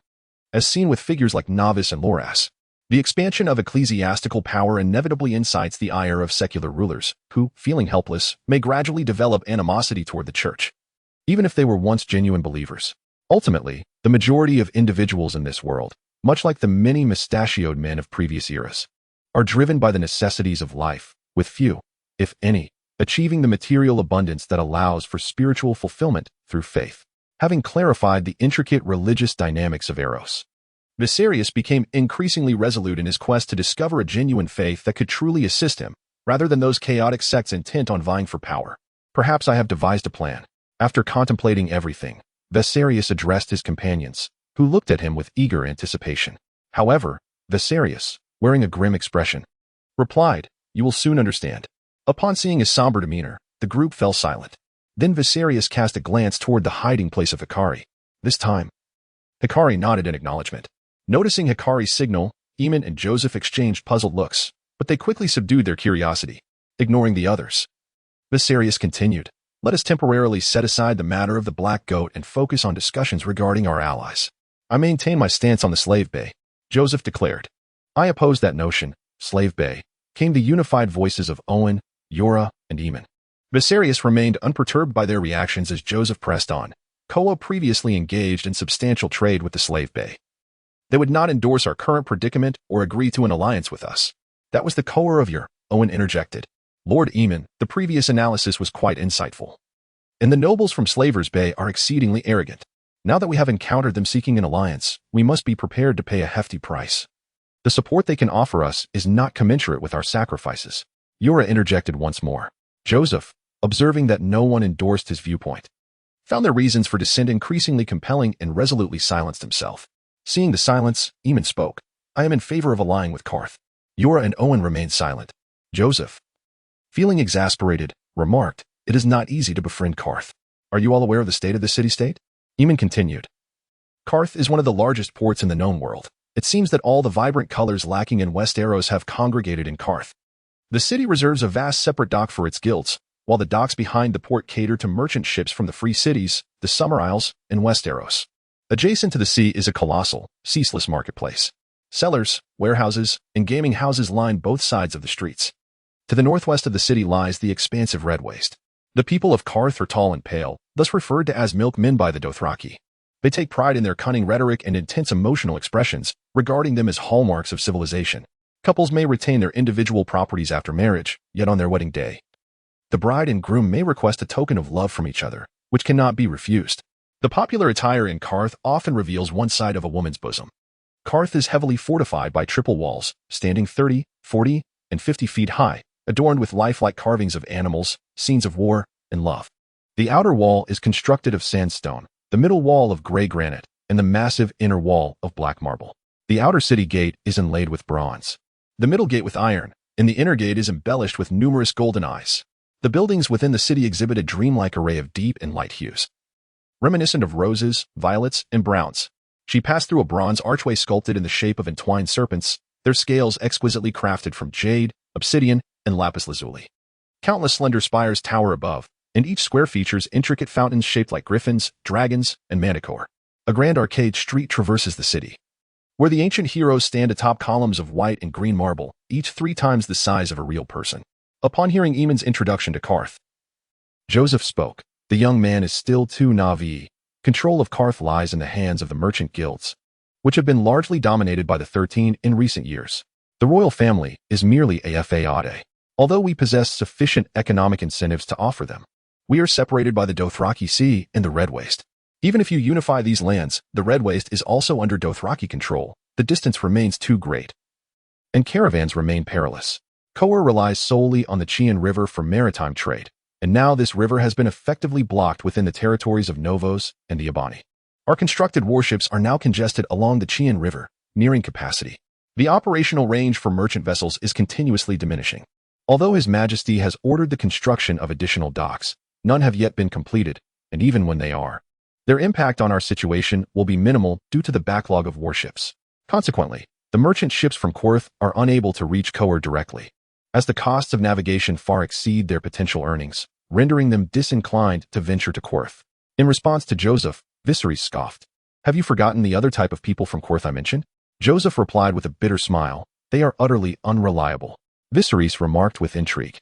Now that magic has been revived, his status will undoubtedly attract esteemed sorcerers from places like Ask High and the Shadowlands. They will not submit to you. Joseph shook his head, asserting, "I possess dragons." The resurgence of magic is tied to the dragons, and the appearance of the red comet heralds their revival. You must have felt it. Your magic has notably strengthened in the presence of dragons. Indeed, but this will only provoke their covetous gaze upon your dragons, Joseph replied, somewhat strained. Though they may be enigmatic, my dragons are not easily tamed like scorpions. They have nearly reached maturity. The largest, Valyrian, has surpassed the size of the male fire dragon influenced by magic, now measuring approximately 32 meters, while the other two are around 26 to 27 meters. Their immunity to magic has developed significantly. I have established that Valyrian Dragon controlling spells are only effective on young dragons. Even sorcerers are merely different kinds of mortals. Before dragons, they remain but chickens. Viserys proclaimed with a hint of arrogance. Chapter 29. The Dragon Princess takes the Bait exclusive privileges, a 7-day ad-free reading privilege card, available for all registered users for free. Noting Viserys' confidence, Joseph reluctantly concurred with Aemon's viewpoint. However, a divergence soon arose. Joseph inquired, "Who shall we send as an envoy to Korth?" Aemon grimaced and replied, "That is a dilemma. The only ones capable of controlling dragons are King Viserys and Queen Daenerys. If the king were to go, the situation in Kohor could spiral further into chaos, and we cannot place our trust in Queen Daenerys." Joseph interjected, "But she is the only option." Upon hearing Joseph's statement, several present cast him incredulous glares, fully aware of his motives, especially since he had arranged for his granddaughter to wed Viserys. His intentions were transparent to those in attendance, all of whom were astute individuals. At that moment, a firm voice emanated from outside the door. Before anyone could speak, the voice continued, "Brother, trust me. I can surely accomplish this." Indeed, it was Daenerys speaking. Gazing at Daenerys, Viserys contemplated for a moment before responding. "I have observed your dedication to swordsmanship over the past few days. In recognition of your efforts, I shall permit you to embark on this journey. You may seek out additional companions, but it is imperative that you include several individuals of my choosing, along with Shira, Rhaegar, and Arthur. That is agreeable, however. It has been some time since I last laid eyes on Shira. Do you know where she might be?" Daenerys inquired. Upon hearing Daenerys' words, Viserys' expression shifted as he replied, "No, I have been preoccupied with meetings regarding the development of the city. Neither you nor Liadrin has made an effort to seek her out in quite some time. It has also been ages since I have seen a dragon while cooped up in the palace. Yet," he quickly added, "I might have a notion of her whereabouts." Viserys recalled that in the original series, Daenerys' eldest son had also departed from her side for a time, presumably to avoid punishment. During that interval, it seemed he had ventured to the ruins of Valyria. This narrative led Viserys to surmise that the ruins of Valyria must harbor some secrets. Otherwise, why would a dragon be drawn there? This same storyline illuminated for Viserys the understanding that dragons cannot be domesticated. A glance at the fate of the dragons previously confined by House Targaryen sufficed to illustrate this point, particularly when comparing the strength of the two imprisoned dragons to that of the free ones. Thus, Viserys chose to raise his summoned dragon alongside 3 other dragons deep within the vast expanse of the Kohor forest, where their safety was seemingly assured. Concerns of forest fires were unwarranted. The intelligence of dragons is not inferior to that of humans. Although the average IQ of the creatures Viserys summoned may not surpass that of the dragons, they were far from foolish. The two capable of breathing fire had thrived in the lush wilderness of the previous realm. As for sustenance, the Kohor forest, vast and teeming with wildlife, would hardly suffer from a shortage of prey, providing an excellent opportunity to enhance the combat prowess of the 3 dragons. The dragons remained near Viserys and Daenerys, especially as Viserys could absorb the magical essence they exuded to foster their growth. Despite their dwelling in the forest, the palace was not far off, allowing them to continue receiving his influence. Where might that be? Daenerys asked eagerly. However, in response to her inquiry, Viserys teasingly remarked, "I shall reveal it to you upon your safe return." "Very well," Daenerys replied obediently, her demeanor as charming and exquisite as ever. Observing his petite and breathtaking sister, Viserys finally summoned the resolve to speak. "Daenerys, you should prepare yourself. I will arrange for General Morrill and his legion to accompany you, and Ser Jorah will join you as well. Do not hold it against me, Daenerys. I do not wish to see you transform from a future queen of dragons into an ordinary dragon maiden due to my presence. You aspire to prove your worth, while I intend to refine your skills. Thus, I have concocted this scheme to guide you along the path you ought to tread. This journey may become more arduous because of me, or perhaps it will be rendered easier. Strive to hone your abilities. I have faith in your potential. Viserys thought inwardly. Ser Jorah, it seems you may soon find yourself departing from your wife once more after only a few months of marriage. Viserys spoke with an impassive expression. It is all for you, your majesty, Jorah said earnestly. I entrust my sister, my queen, to you for the time being. Do not let me down, Viserys remarked. Feeling somewhat odd after uttering those words, he assessed his own intellect to be lacking at that moment. You should prepare as well, commanded Viserys. Very well, your majesty, Jorah replied. He bore no resentment towards Viserys for excluding him from the upcoming meeting. Even the brawny Drogo understood that Viserys' plans were typically known only to those involved in the actions, given that he was about to depart with the queen from Kohor. He had no opportunity to partake in the forthcoming events. He believed that Viserys' consent for Daenerys to travel to Qarth was a measure to protect her from persecution in the impending endeavors. If Viserys were to learn of his thoughts, he would undoubtedly assert, if my sister were to face their persecution, then their issues would require no resolution. I would simply command the dragon to turn this city to ash. In truth, today's events had been meticulously orchestrated by Viserys.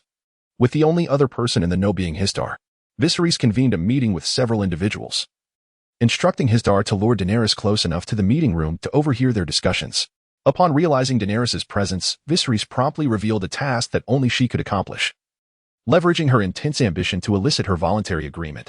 Simultaneously, both Owen and Joseph harbored similar thoughts as Jorah, though Joseph's mind wandered to other schemes. Aemon speculated whether Viserys was concocting a plan. You had best think carefully, Viserys said, directing his gaze towards Joseph. Joseph, taken aback by Viserys' words, quickly regained composure and replied with a smile, I have confidence in my granddaughter, and I have not sunk to such despicable depths. It is best that way. Viserys responded in an exceptionally cold tone. Viserys' voice roused Aemon from his reverie. Aemon inquired, Your Majesty, what shall we do next? Viserys resumed his usual tone, speaking with a hint of amusement. Now, it is getting late. Let us first pay a visit to these priests of the light. With that, he disregarded Joseph's astonished expression and Owen's bewilderment, leading the way out. Chapter 30. The annoying prophecy. Do the two of you seem rather leisurely? Viserys entered the throne room, addressing the two priests who had been left in the cold for the better part of the day.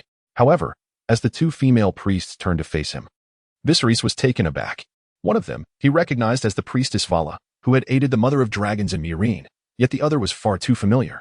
Melisandre. What is she doing here? Is she not supposed to be by Stannis Baratheon's side? Viserys pondered. My lord, do you seem to know us? As Viserion gazed at Kinvara, he remarked, I have some knowledge of the situation. Kinvara, High Priestess, what brings you to a place like this, far from the Red Temple in Volantis? He continued. As for the lady beside you, I apologize for my ignorance, but I believe she is a sorceress in the service of that traitor Stannis Baratheon. Could she also be a priestess of the Red God? Melisandre remained silent in response to Viserion's words, while Kinvara interjected, Your Majesty, it appears you are well informed. Melisandre is indeed on a mission from the Lord of Light to spread his teachings in Westeros. Her presence with Stannis is merely a means to facilitate her ministry. As for my visit, it is also in obedience to the Lord of Light's command. So, you intend to employ the same strategy you used against Stannis to deal with me, bringing along a successful practitioner to ensure your chances of success? Viserion retorted with feigned anger. Kinvara smiled at his indignation, saying, You must understand our purpose here. We are all quite aware of the situation. There is no need for demonstration. The Lord of Light has already revealed your predicament to me. That is precisely why I have been sent to assist you. Assist me? How do you intend to do that? While your Lord of Light may be capable of aiding me, it does not mean that you can. Viserion replied with a cold chuckle. Indeed, it is the Lord of Light who will aid you, not us. Kinvara maintained her serene smile, observing her expression. Then glancing at the silent Melisandre and the three individuals behind him, Viserion felt a sense of overwhelming pressure. He sighed and said, Oh, I am curious to know how the Lord of Light plans to help me. I am aware that you harbor some biases against us. Otherwise, you would not have summoned us here immediately upon hearing the guard's message, only to rush off to a meeting. But you must believe that we genuinely wish to assist you. Kinvara continued to smile. Once again, how do you intend to help me? With some powder to deceive me? Viserion mocked. Lord Viserion, you must understand that our God is real. There is no need to ensnare us in your verbal traps. Kinvara's demeanor shifted, her irritation becoming apparent as she dropped the honorific. Melisandre, too, appeared less than pleased. Noticing their reactions, Viserion felt a surge of satisfaction. They had fallen into his trap, losing the commanding presence they once held. After relishing the moment, Viserion spoke again. Very well. I shall refrain from entangling you further. The individuals behind him, Aemon, Owen, and Joseph, exchanged glances, bemused. Ignoring their reactions, Viserion continued, I do require your assistance. But you must understand that there are other sects capable of aiding me beyond your own. Seeing Viserion's earnestness, Kinvara returned to her previous demeanor, smiling as she replied. Rest assured, you are the prophesied one of the Lord of Light, and we shall do everything in our power to support you. At the same time, a sense of secret delight surged within her. A child, attempting to challenge me? Upon hearing her words, Viserys was genuinely alarmed. What was happening? Wasn't the prophesied person of the Lord of Light, Jon Snow? Although Melisandre had previously mistaken Stannis for the prophesied one, it had been proven that Jon Snow was indeed the prince foretold. How had the narrative shifted to himself now? Do not be surprised, your grace. The prince of prophecy was never you. Rather, it pertains to someone far in the north, bearing the blood of Targaryens and the first men, maintained Kinvara, her smile unwavering. However, her words left Melisandre, Viserys, Aemon, Owen, and Joseph all visibly unsettled. Melisandre questioned, wasn't he the prophesied prince supposed to be Stannis? Did my prophecy fail? Viserys cursed. Damn the prophecy. Aemon pondered, are there other Targaryen bloodlines still in Westeros? And the lineage of the first men? Could it be a child of Rhaegar and Lyanna? Joseph speculated, the prophesied prince? The predictions of the priestesses of the Lord of Light have proven remarkably accurate. Are we to assume the Lord of Light has altered the prophecy? But what does it mean to have Targaryen and first men blood? He must be eliminated. He stands as an obstacle to Viserys' claim to the Iron Throne. Owen remarked, it is unimaginable. If these witches' prophecies remain unchanged, I wonder what Lord Viserys will do next. However, the identity of the prince with Targaryen and first men blood is indeed a conundrum. Viserys, regaining his composure, spoke with a countenance that betrayed his displeasure. Is this the gift bestowed upon me by the Lord of Light? What a delightful present it is. Chapter 31. Farewell, old god. Disregarding the expressions of those present, Kinvara spoke. Your grace, this hardly qualifies as a gift. We have come at the behest of my deity. He wishes to have a private conversation with you. Viserys furrowed his brow. He believed in the existence of the Lord of Light, yet his irritation with the followers grew increasingly palpable. To converse privately? I am curious to see what he intends, Viserys mused internally. With a tone that mirrored the grandeur of the Red Temple of Volantis, Kinvara remarked, to speak alone? I would be delighted, but do not attempt to deceive me with any powders hidden in your sleeves. Kinvara spread her arms, gesturing, rest assured, your grace. I have nothing concealed in my sleeves.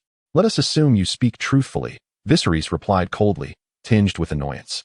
Ignoring Viserys, Kinvara signaled to Melisandre to remain still, then proceeded towards a fire pit within the hall, beckoning Viserys to follow. Kinvara knelt by the fire and prayed for a moment before turning to Viserys with an impassive expression. Your grace, please gaze into the flames. The Lord of Light shall communicate with you, illuminating your path forward. Unmoved by Kinvara's words, Viserys approached the fire pit, his gaze fixed upon the flames. Suddenly, he felt a wave of disorientation wash over him. Observing the somewhat disconcerted Viserys, Aemon immediately shouted, what has happened to His Majesty the King? He rushed towards Viserys, with Owen and Hiccup following closely behind. Just as they were about to approach, Jinwala suddenly stepped in front of them and declared, the king is unharmed. He is engaged in a conversation with the Lord of Light. Do not interrupt them. The high priest Jinwala added, indeed, His Majesty's consciousness has transcended his physical form. Yet there remains a connection to his body. For now, all is well. Joseph, who had walked over with Melisandre, interjected. Upon hearing Aemon's furious outburst, the guards outside rushed in. Observing the bewildered guards and the gradually calming Aemon and his companions, Joseph spoke again, you may withdraw for now. The guards exchanged glances.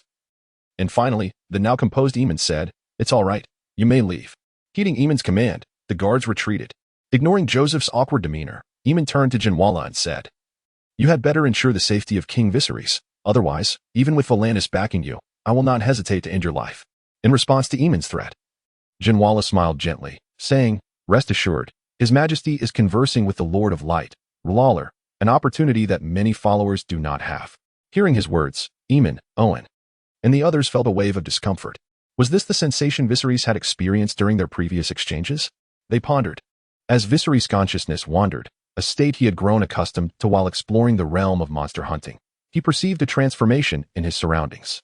Upon glancing around, He found himself enveloped in swirling mists, reminiscent of a celestial realm from a past television series. His own appearance had reverted to that of his former self. Viserys murmured, "Where am I? Wasn't he I meant to converse with the Lord of Light? Where is he?" Suddenly, a voice echoed, "Ha! Young man, do you seek me?"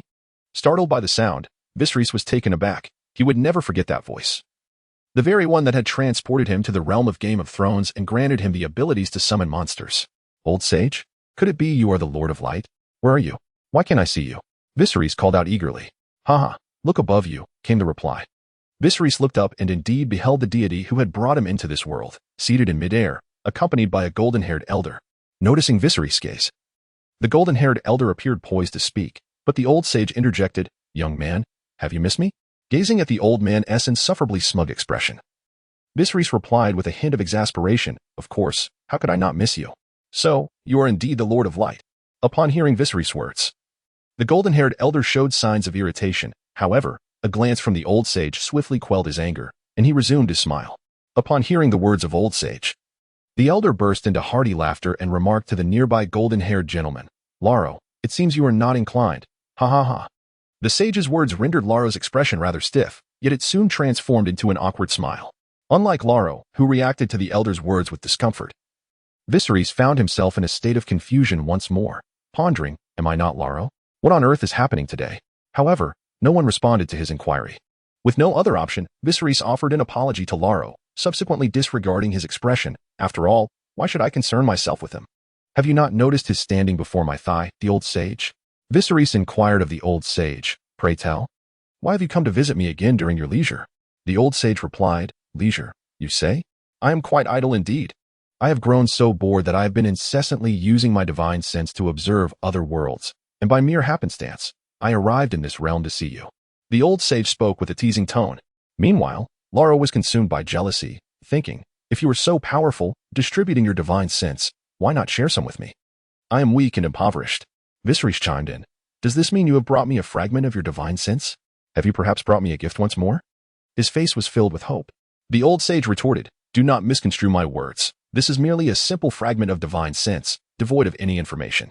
The gift I have already bestowed upon you is quite substantial.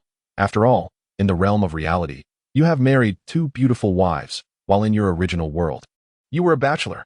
Viserys scoffed, "How could it be that I was a bachelor in that world if I so desired?" "Ah. It seems you are faring well in this realm, are you not? Your magical prowess is the most I have observed in this world, aside from the divine." The old sage teased, stroking his beard. Viserys was taken aback. "I possess a great deal of magic? I do not feel it.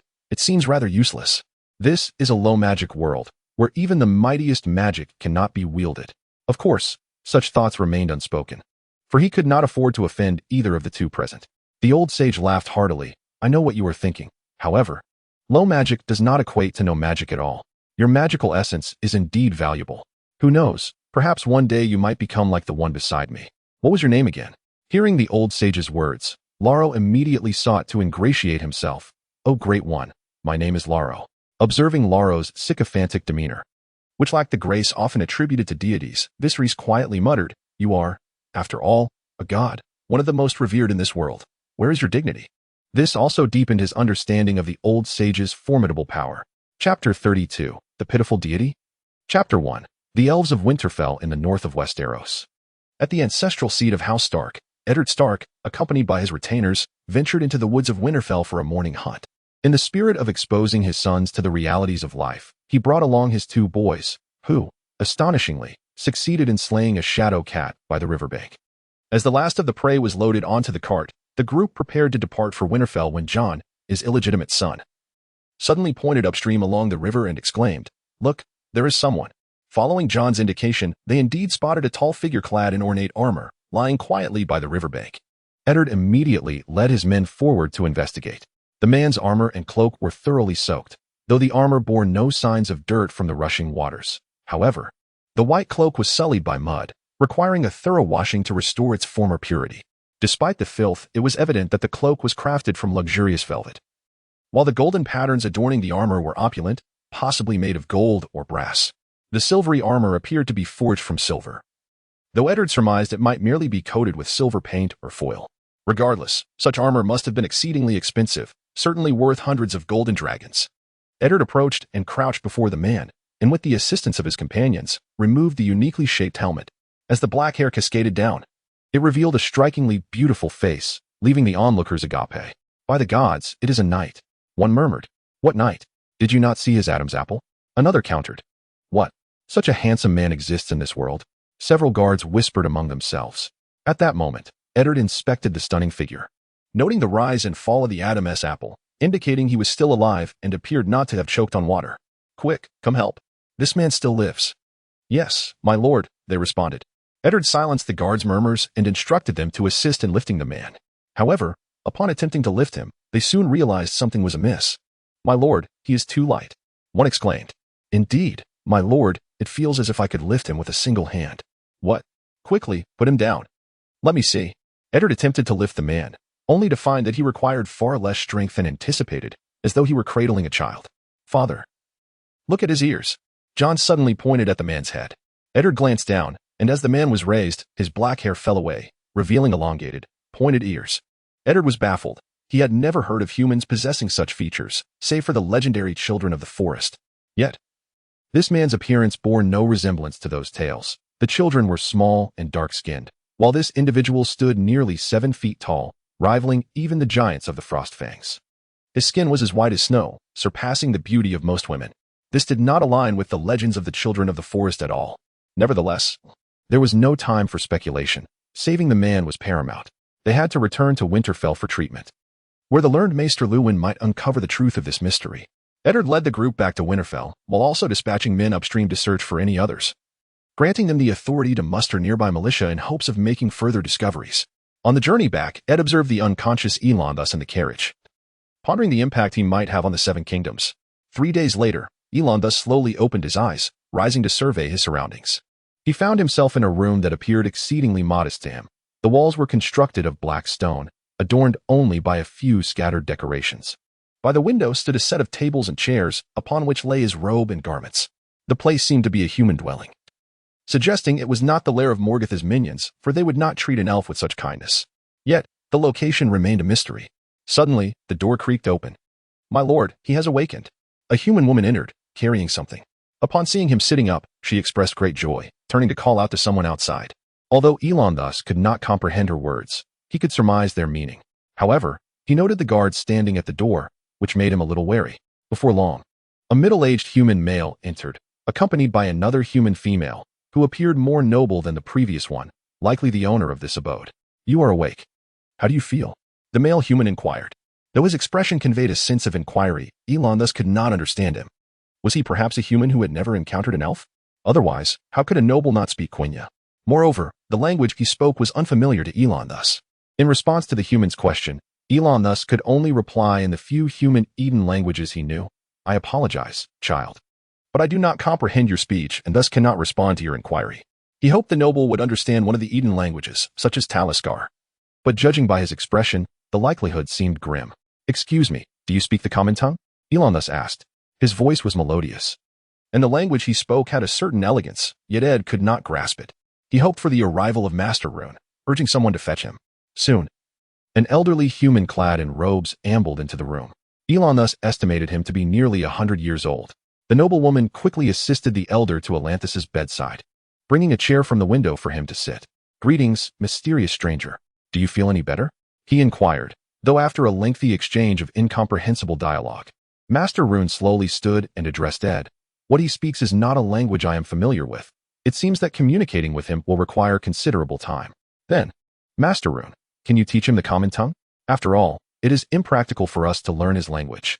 Certainly, from my recent interaction with him, I can ascertain that he is of sound intellect, despite his ears appearing less than human. His physical condition seems robust. Even with a meager diet of broth in recent days, he exudes vitality and vigor.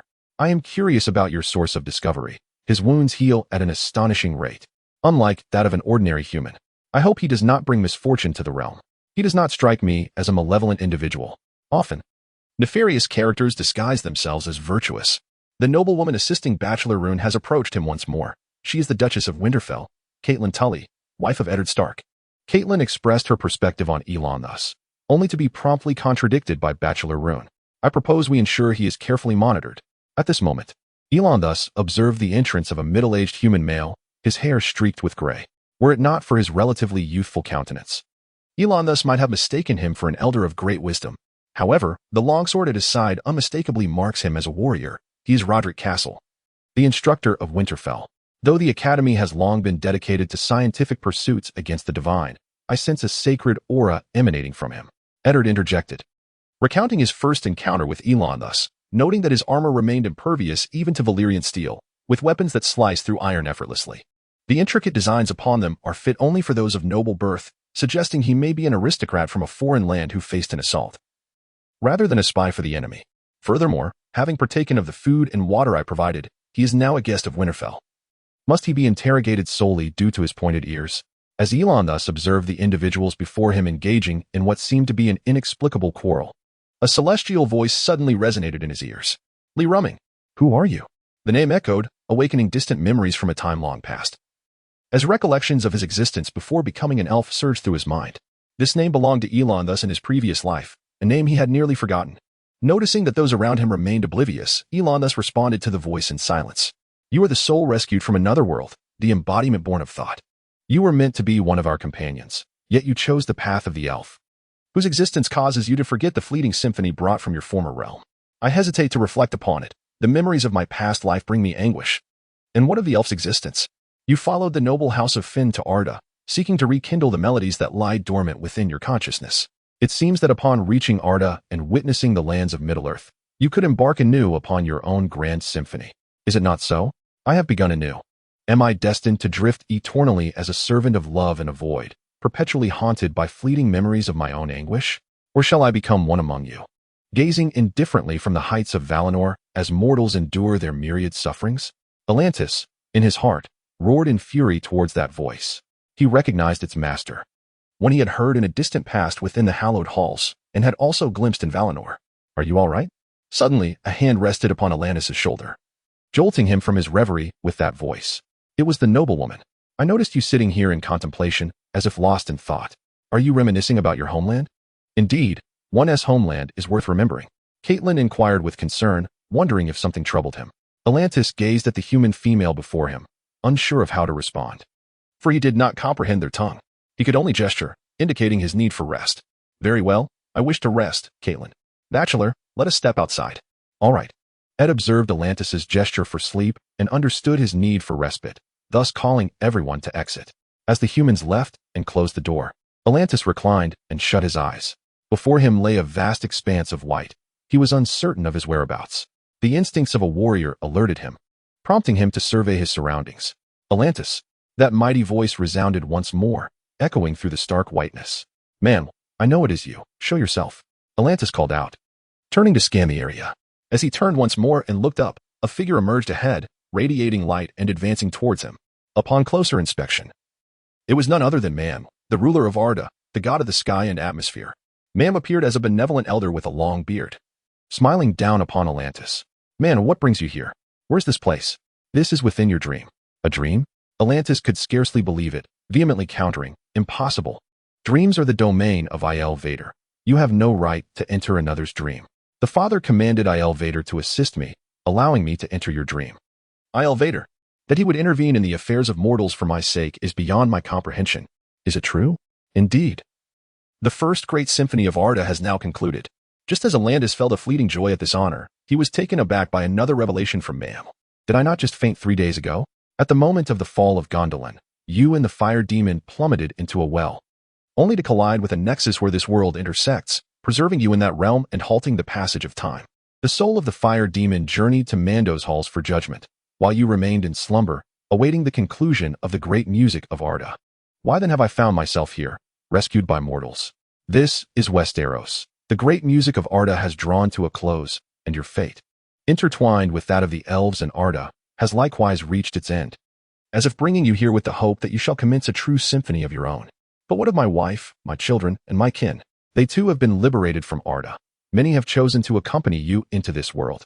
Where are they now? Elinther, upon hearing this astonishing news, inquired loudly of Man. Do not fret, they shall come to you. Moreover, a gift has been bestowed upon you, 2 seeds of the newly sprouted 2 trees. Is this truly so? Where might they be? Patience, Elinther, they shall arrive. With that, man's form gradually faded from view. Elenther began to awaken from his dreams, rising to gaze out the window. It was deep into the night, the sky adorned with a multitude of stars, and the Milky Way revealed itself across the heavens. Unlike mortals, elves possess the clarity of vision to perceive even more celestial lights, unassisted by external means, and their perception of the world is markedly more acute. The night sky here is as beautiful as that of Arda. Elenther approached the window, slowly seated himself, and beheld the celestial panorama, stirring memories of Valinor, his wife, children, and kin. I long to see them again. Chapter 2, Tales of Arda 5 days later. Good morning, Elenther. Good morning, Jon. As Elenther rose to greet the day, he encountered Jon waiting at his door, beaming as he called out to Elenther. This young lad sought him daily, urging him to join for breakfast.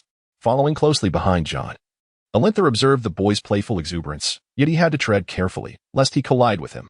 Along their path, the women of Winterfell greeted Elenther with radiant smiles, offering salutations, some familiar to him, others leaving him perplexed, though it was evident their intent was amiable.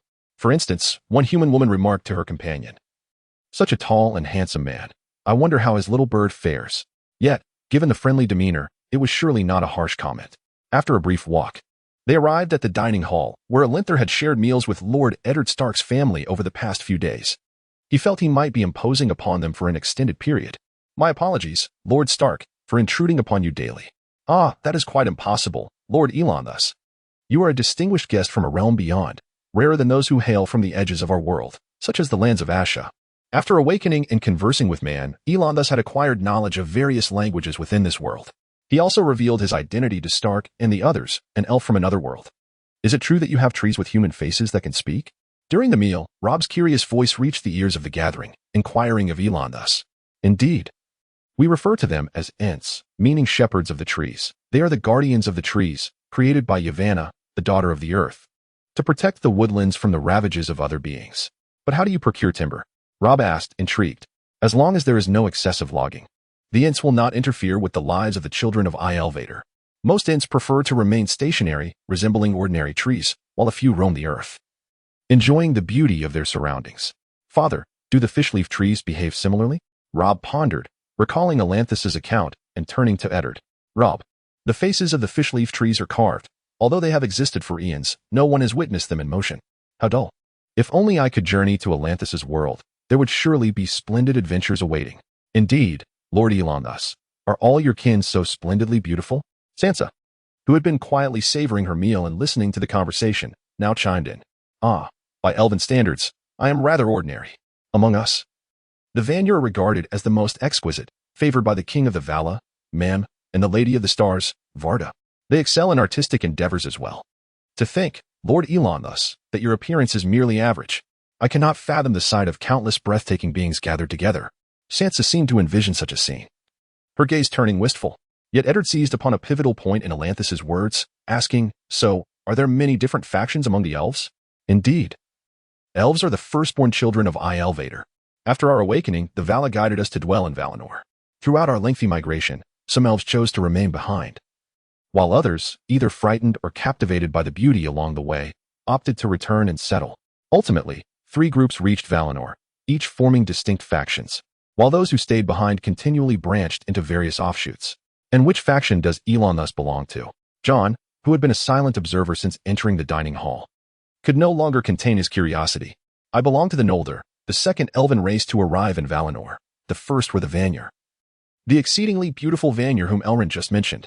"Quiet, Robb," Lady Catelyn interjected, clearly engrossed in the conversation, only to be interrupted by Robb, for which she chastised him.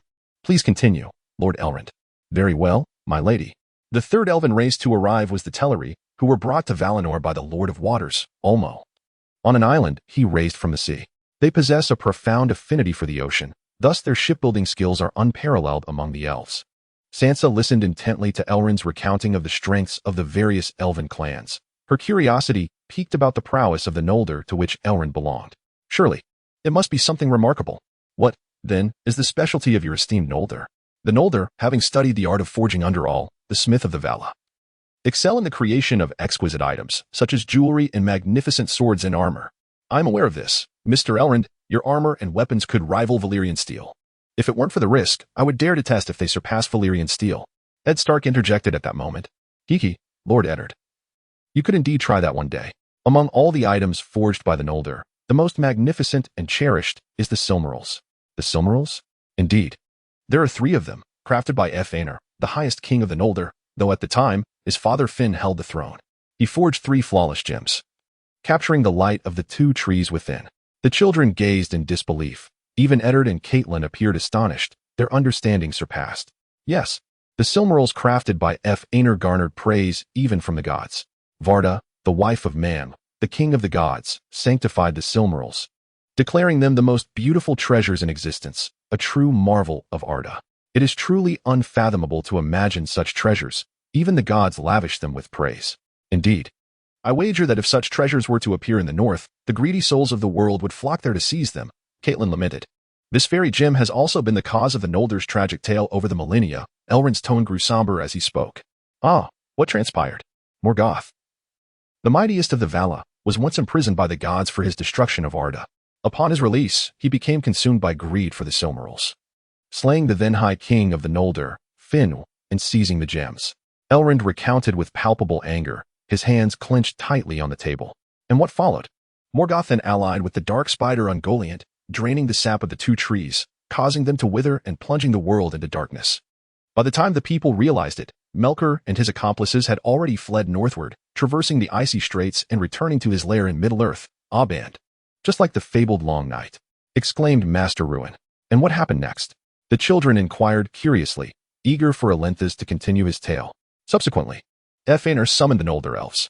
In the presence of all, Eomer compelled his 7 sons to take an oath, vowing to reclaim the Silmaril, even if it meant pursuing it to the ends of the world. Whoever possessed the Silmaril would become their sworn enemy. The elves would later suffer greatly from the weight of this oath. Why? Master Ruin questioned in bewilderment. It was merely an oath. How could it bear such dire consequences? For once an oath is uttered, it cannot be retracted, binding the oath-taker and their descendants for eternity. This oath resembles a curse upon oneself. Ed raised a startling observation. Elenthes deeply resonated with this sentiment, agreeing wholeheartedly.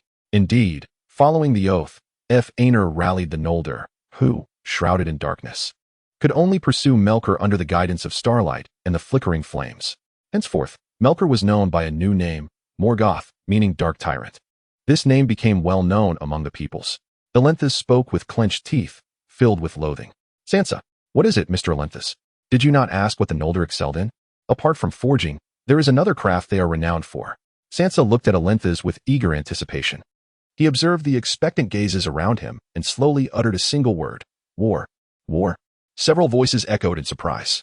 Indeed, we journeyed northward along the coast through the night, braving the frigid northern winds and crossing the icy straits. Many of our kin fell into the endless glaciers, never to be found again. Yet Morgoth would ultimately pay for all his deeds. We reached Middle-earth, facing foes in overwhelming numbers, and valiantly fought, eventually assaulting the gates of Angband, forcing Morgoth and his minions into the fortress, too terrified to emerge. Even the fallen Maya, the fire demon, was slain before us. You even defeated a Maya? What about Elenthes? Robb inquired, intrigued. If the elves were so formidable, what were the combat experiences of the elf before them, before arriving here? I was locked in battle with a fire demon.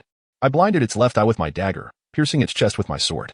However, as it fell into the spring, it ensnared me with its whip, dragging me into the waters as well, and that is how I came to be here, discovered by you. Prior to that, I had slain thousands of goblins, dozens of ogres, and 2 wicked dragons. Elenthes proudly recounted his martial exploits. The entire hall erupted with gasps of astonishment. Before Elon thus uttered the words evil dragon, the notions of fire demons, ogres, or colossal half-orc legions seemed far too fantastical for those present, lacking any clear understanding of such creatures. However, they were well acquainted with dragons, despite the fact that none had ever laid eyes on a living one. The last documented dragon had perished over a century ago, yet everyone was aware that centuries prior, the Targaryen family had subdued the 7 kingdoms with the might of 3 great dragons. Eddard and the Master-at-Arms had even glimpsed the skeletal remains of a dragon in King's Landing, its massive skull capable of swallowing an elephant whole. Indeed, dragons were malevolent beings wrought by Morgoth, the earliest of which was Glorung, capable of unleashing torrents of flame, its body as vast as a small mountain, leaving a deep ravine in its wake as it crawled. The leader of the fire demons, Gorgith, rode upon its back, and by the war's latter stages, Morgoth had also created numerous flying dragons that filled the skies. Oh, how unimaginable it is that Aegon Targaryen conquered 7 kingdoms with but 3 dragons, while you, Elon thus, have vanquished 2 of the dragons that darken the heavens. Had you been present during Aegon's conquest, the North would have never bent the knee to the Iron Throne. Eddard and the others gazed at Elon thus in disbelief, while Maester Ruin diligently recorded every word spoken. Are there dragons in Westeros? Yes, but the last recorded dragon perished over a century ago within the Targaryen's dragon pit, and since then, no living dragon has been seen. Only the occasional fossilized dragon egg surfacing before the eyes of the world. Is there truly no perilous, malevolent creature in existence? Only in legends from 8 millennia past. When the world endured a century-long winter, shrouded in darkness, as the others emerged from the land of eternal winter, invading the continent of Westeros. Legends speak of these icy beings, riding great spiders and wielding the power to command the dead in battle. It is said that, through the alliance of the first men and the children of the forest, they were driven back to the land of eternal winter. Eddard's ancestor, Brandon the Builder, alongside the children of the forest and giants, constructed the wall and established the Night's Watch to ever guard against the return of the others. Yet, these tales are but distant myths, and now the populace has largely dismissed the existence of the others, with the wall and the Night's Watch serving primarily as barriers against wildling incursions. Maester Ruin recounted the ancient legends of Westeros, but he regarded them more as fanciful stories. Elon thus, however, perceived things differently. Such a meticulously documented legend might very well be rooted in truth. What astonishes me is that mortals can indeed wield their own strength to combat the evils of the world, even if the others truly existed. They have not invaded in millennia, and there is no news among the wildlings. Perhaps they have already been vanquished in the land of eternal winter, leaving us with little to fear. Ed expressed his skepticism, believing that the White Walkers were a relic of the distant past, and even if they existed, their return was improbable. After breakfast, Elon thus returned to his chamber, where his mithril armor and weapons were neatly arranged. Regrettably, his dagger was missing, and his shield had been shattered in battle by a fire demon. Fortunately, his longsword remained intact, and surprisingly, his hand axe was also at his side. "Ah, old man. To the point, what brings you to me?" asked Viserys earnestly. "Nothing much, just happened to be here and thought of you. Wanted to see how you've been faring." The elder replied, maintaining his irritating demeanor. "All right then," Viserys replied, somewhat resigned. Soon, the 3 of them found themselves in a silent stare-off, which seemed to stretch on indefinitely. Finally, Viserys broke the silence. "Old man, I've seen enough now. May I take my leave? Truly, I have wasted my concern on you. But, given that you've managed well and acquired a measure of magic, I shall overlook this time," the elder said, his voice tinged with irritation.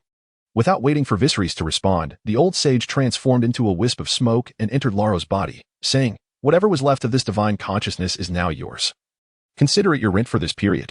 Laro immediately exclaimed, "Thank you, great deity." Viserys, feeling a bit exasperated, remarked, "Is it really that significant?" "It's merely a fragment of divine consciousness." Laro, somewhat indignant, retorted, "Young man, even though you are favored by the great deity, your youth prevents you from comprehending the significance of this fragment of consciousness to us lesser deities. Are you even a lesser deity? You have countless followers among mortals." Viserys responded, puzzled. "No, it's different. The faith they impart to me must be refined to enhance my divine essence. During this process, I must utilize the consciousness I have already refined to fulfill their wishes, thus reducing what I can absorb," Laro sighed. He continued, "Especially during the previous period when my magic waned, my consumption increased severalfold. Thankfully, due to your arrival, the magic returned to the mortal realm sooner, and because of you, I received a portion of that great deity's consciousness. Perhaps to him, it is but a trivial fragment, but to us lesser deities, that fragment is equivalent to our entire essence. Naturally, compared to him, we are but minor gods," Laro expressed with a hint of admiration. Viserys, equally astonished by the elder's might, inquired curiously, "When you say we, do you mean you and your rival, the Frost God?" Laro chuckled and replied, "The Frost God was merely a fabrication of mine to accentuate my own power among mortals." "What about the other deities?" Viserys asked, awkwardly smiling. "I am considered one of the strongest among the few deities in this world," Laro declared proudly. "Were you all once mere mortals?" Viserys inquired, perplexed by the old man's earlier proclamation that he too might one day ascend to divinity like them. "Indeed," Lacra responded, striving to maintain his composure. "Aside from the gods long vanished, the deities of our present were once human, albeit in an era before humanity itself came into being." Viserys chuckled at this revelation. "Prehistoric humans, you say? Perhaps I truly stand a chance to stand alongside you in the future." To this, Lacro replied with a smile, "Perhaps, though the prospects are dim. In this world, Whether in times of abundant magic or the current gradual resurgence, we cannot attain the standards of our epic. Lacro's words caused Viserys to furrow his brow. Before he could respond, Lacro continued, "We could collaborate. I shall aid you in becoming a god, and in return, you will assist me in spreading the faith. What say you?" The proposition intrigued Viserys, yet he remained cautious. "How can I trust you?" Lacro, undeterred by Viserys' skepticism, responded with a grin. "You have a great deity watching over you. Even if their presence feels distant, who knows if a fragment of their divine consciousness is observing you in this realm? I would not dare deceive you." Hearing this, Viserys nodded slightly and asked, "Helping you does not seem a daunting task, but how do you intend to assist me?" Lacro gestured towards Viserys, stating, "No matter whether you aid me or I assist you, it is not a trivial matter. I must join forces with other deities to truly help you." "Why would they assist you?" Viserys queried. "If I help you spread the faith, the benefits accrue to you. Not them. Do not tell me this is the old gods' will. No, you misunderstand. What I mean is, once I establish contact with other gods, I will inform you. And then you will simultaneously propagate our various doctrines." "They will never consent," Viserys protested. "They will consent," Lacro assured him. "You will have them plead before our divine effigies. And the faith we receive will not diminish simply because we have more gods. Unfortunately, we have been unable to convey this notion to humanity clearly." "What do you mean?" Viserys pressed. "To put it simply, you must unify us, the gods willing to assist you, into a cohesive entity that humanity can revere. That is your task. And in due time, we shall aid you in your ascension." "Very well. Unifying such a motley assortment of gods and sects will be no small feat. I shall accept this alliance." "Splendid. My earthly sect will support you, and once I persuade the other gods, their sects will also lend their assistance. All things considered, it seems the burden lies more upon you," Viserys remarked with a grin. "Ah, there is a saying in my homeland. With great power comes great responsibility. Best of luck. You may return now. Those from the outer doors are growing impatient. If you delay further, your followers might just eliminate my chief priest," Lacro said with exasperation. No. I still have inquiries for you. Since I am to become a god and possess ample magical energy, will you not teach me some of your sorcery?" Viserys squinted as he spoke. Observing Viserys in his current state, Lacro felt an overwhelming urge to strike him down. Suppressing this impulse, he began, "In the realm of mortals, there still exist formidable magics. The spells I currently wield are not suitable for you." Upon hearing this, Viserys' expression fell in disappointment. "However, I can teach you some fundamental applications of the arcane arts from my era," Lacro said with a sly grin. Gazing at Lacro, Viserys felt an unsettling intuition. Yet he acquiesced, extending his hand. "Do not be hasty. I am a deity, and I would never simply hand over power to a mortal," Lacro replied, stroking his chin in what he considered a charming pose, entirely disregarding Viserys' grimace. "Your priestesses have all thrived under the influence of your magical collar, remaining youthful. Despite their centuries of existence, they still resemble young maidens. Could we not consider a different priestess?" Viserys meekly suggested, aware that he could not outwit the shameless individual with mere words. Nevertheless, he hoped for a more attractive alternative. As for Ginvala, perhaps she appeared lovely to others, but she was not his preference. At the very least, he sought someone akin to Melisandre, whom he believed to be among the top 3 in beauty within the series. "No, only Ginvala will suffice. Ask me why, and the answer is simply that she is my first priestess," Lacro replied with a cheerful shrug. "Oh, and to demonstrate my sincerity, I can bestow upon you the sword I wielded before my ascension to divinity. While it may not be a legendary artifact, it has accompanied me for many years and stands as a powerful magical weapon. Its material rivals that of the finest Valyrian steel and has been nurtured by my presence for years. As for its power, I cannot ascertain, as I have yet to wield it." As Lacro observed Viserys' expression, he interjected, "I, Viserys, have not yet finished." But Lacro interrupted, "Enough of that. It is time to depart." Chapter 33. Arrangements. Viserys flailed his arms in a frenzy. The others in the room recoiled in alarm. At that moment, Aemon exclaimed, "Your Majesty, what is the matter?" Hearing Aemon's words, Viserys paused, responding, "Aemon?" He then glanced around. "Yes, it is I, Your Majesty. Are you well?" Aemon inquired excitedly. I should be fine," Viserys replied with an eye roll, casting a glance at Ginvala. Noticing Viserys' gaze, Ginvala smiled warmly at him.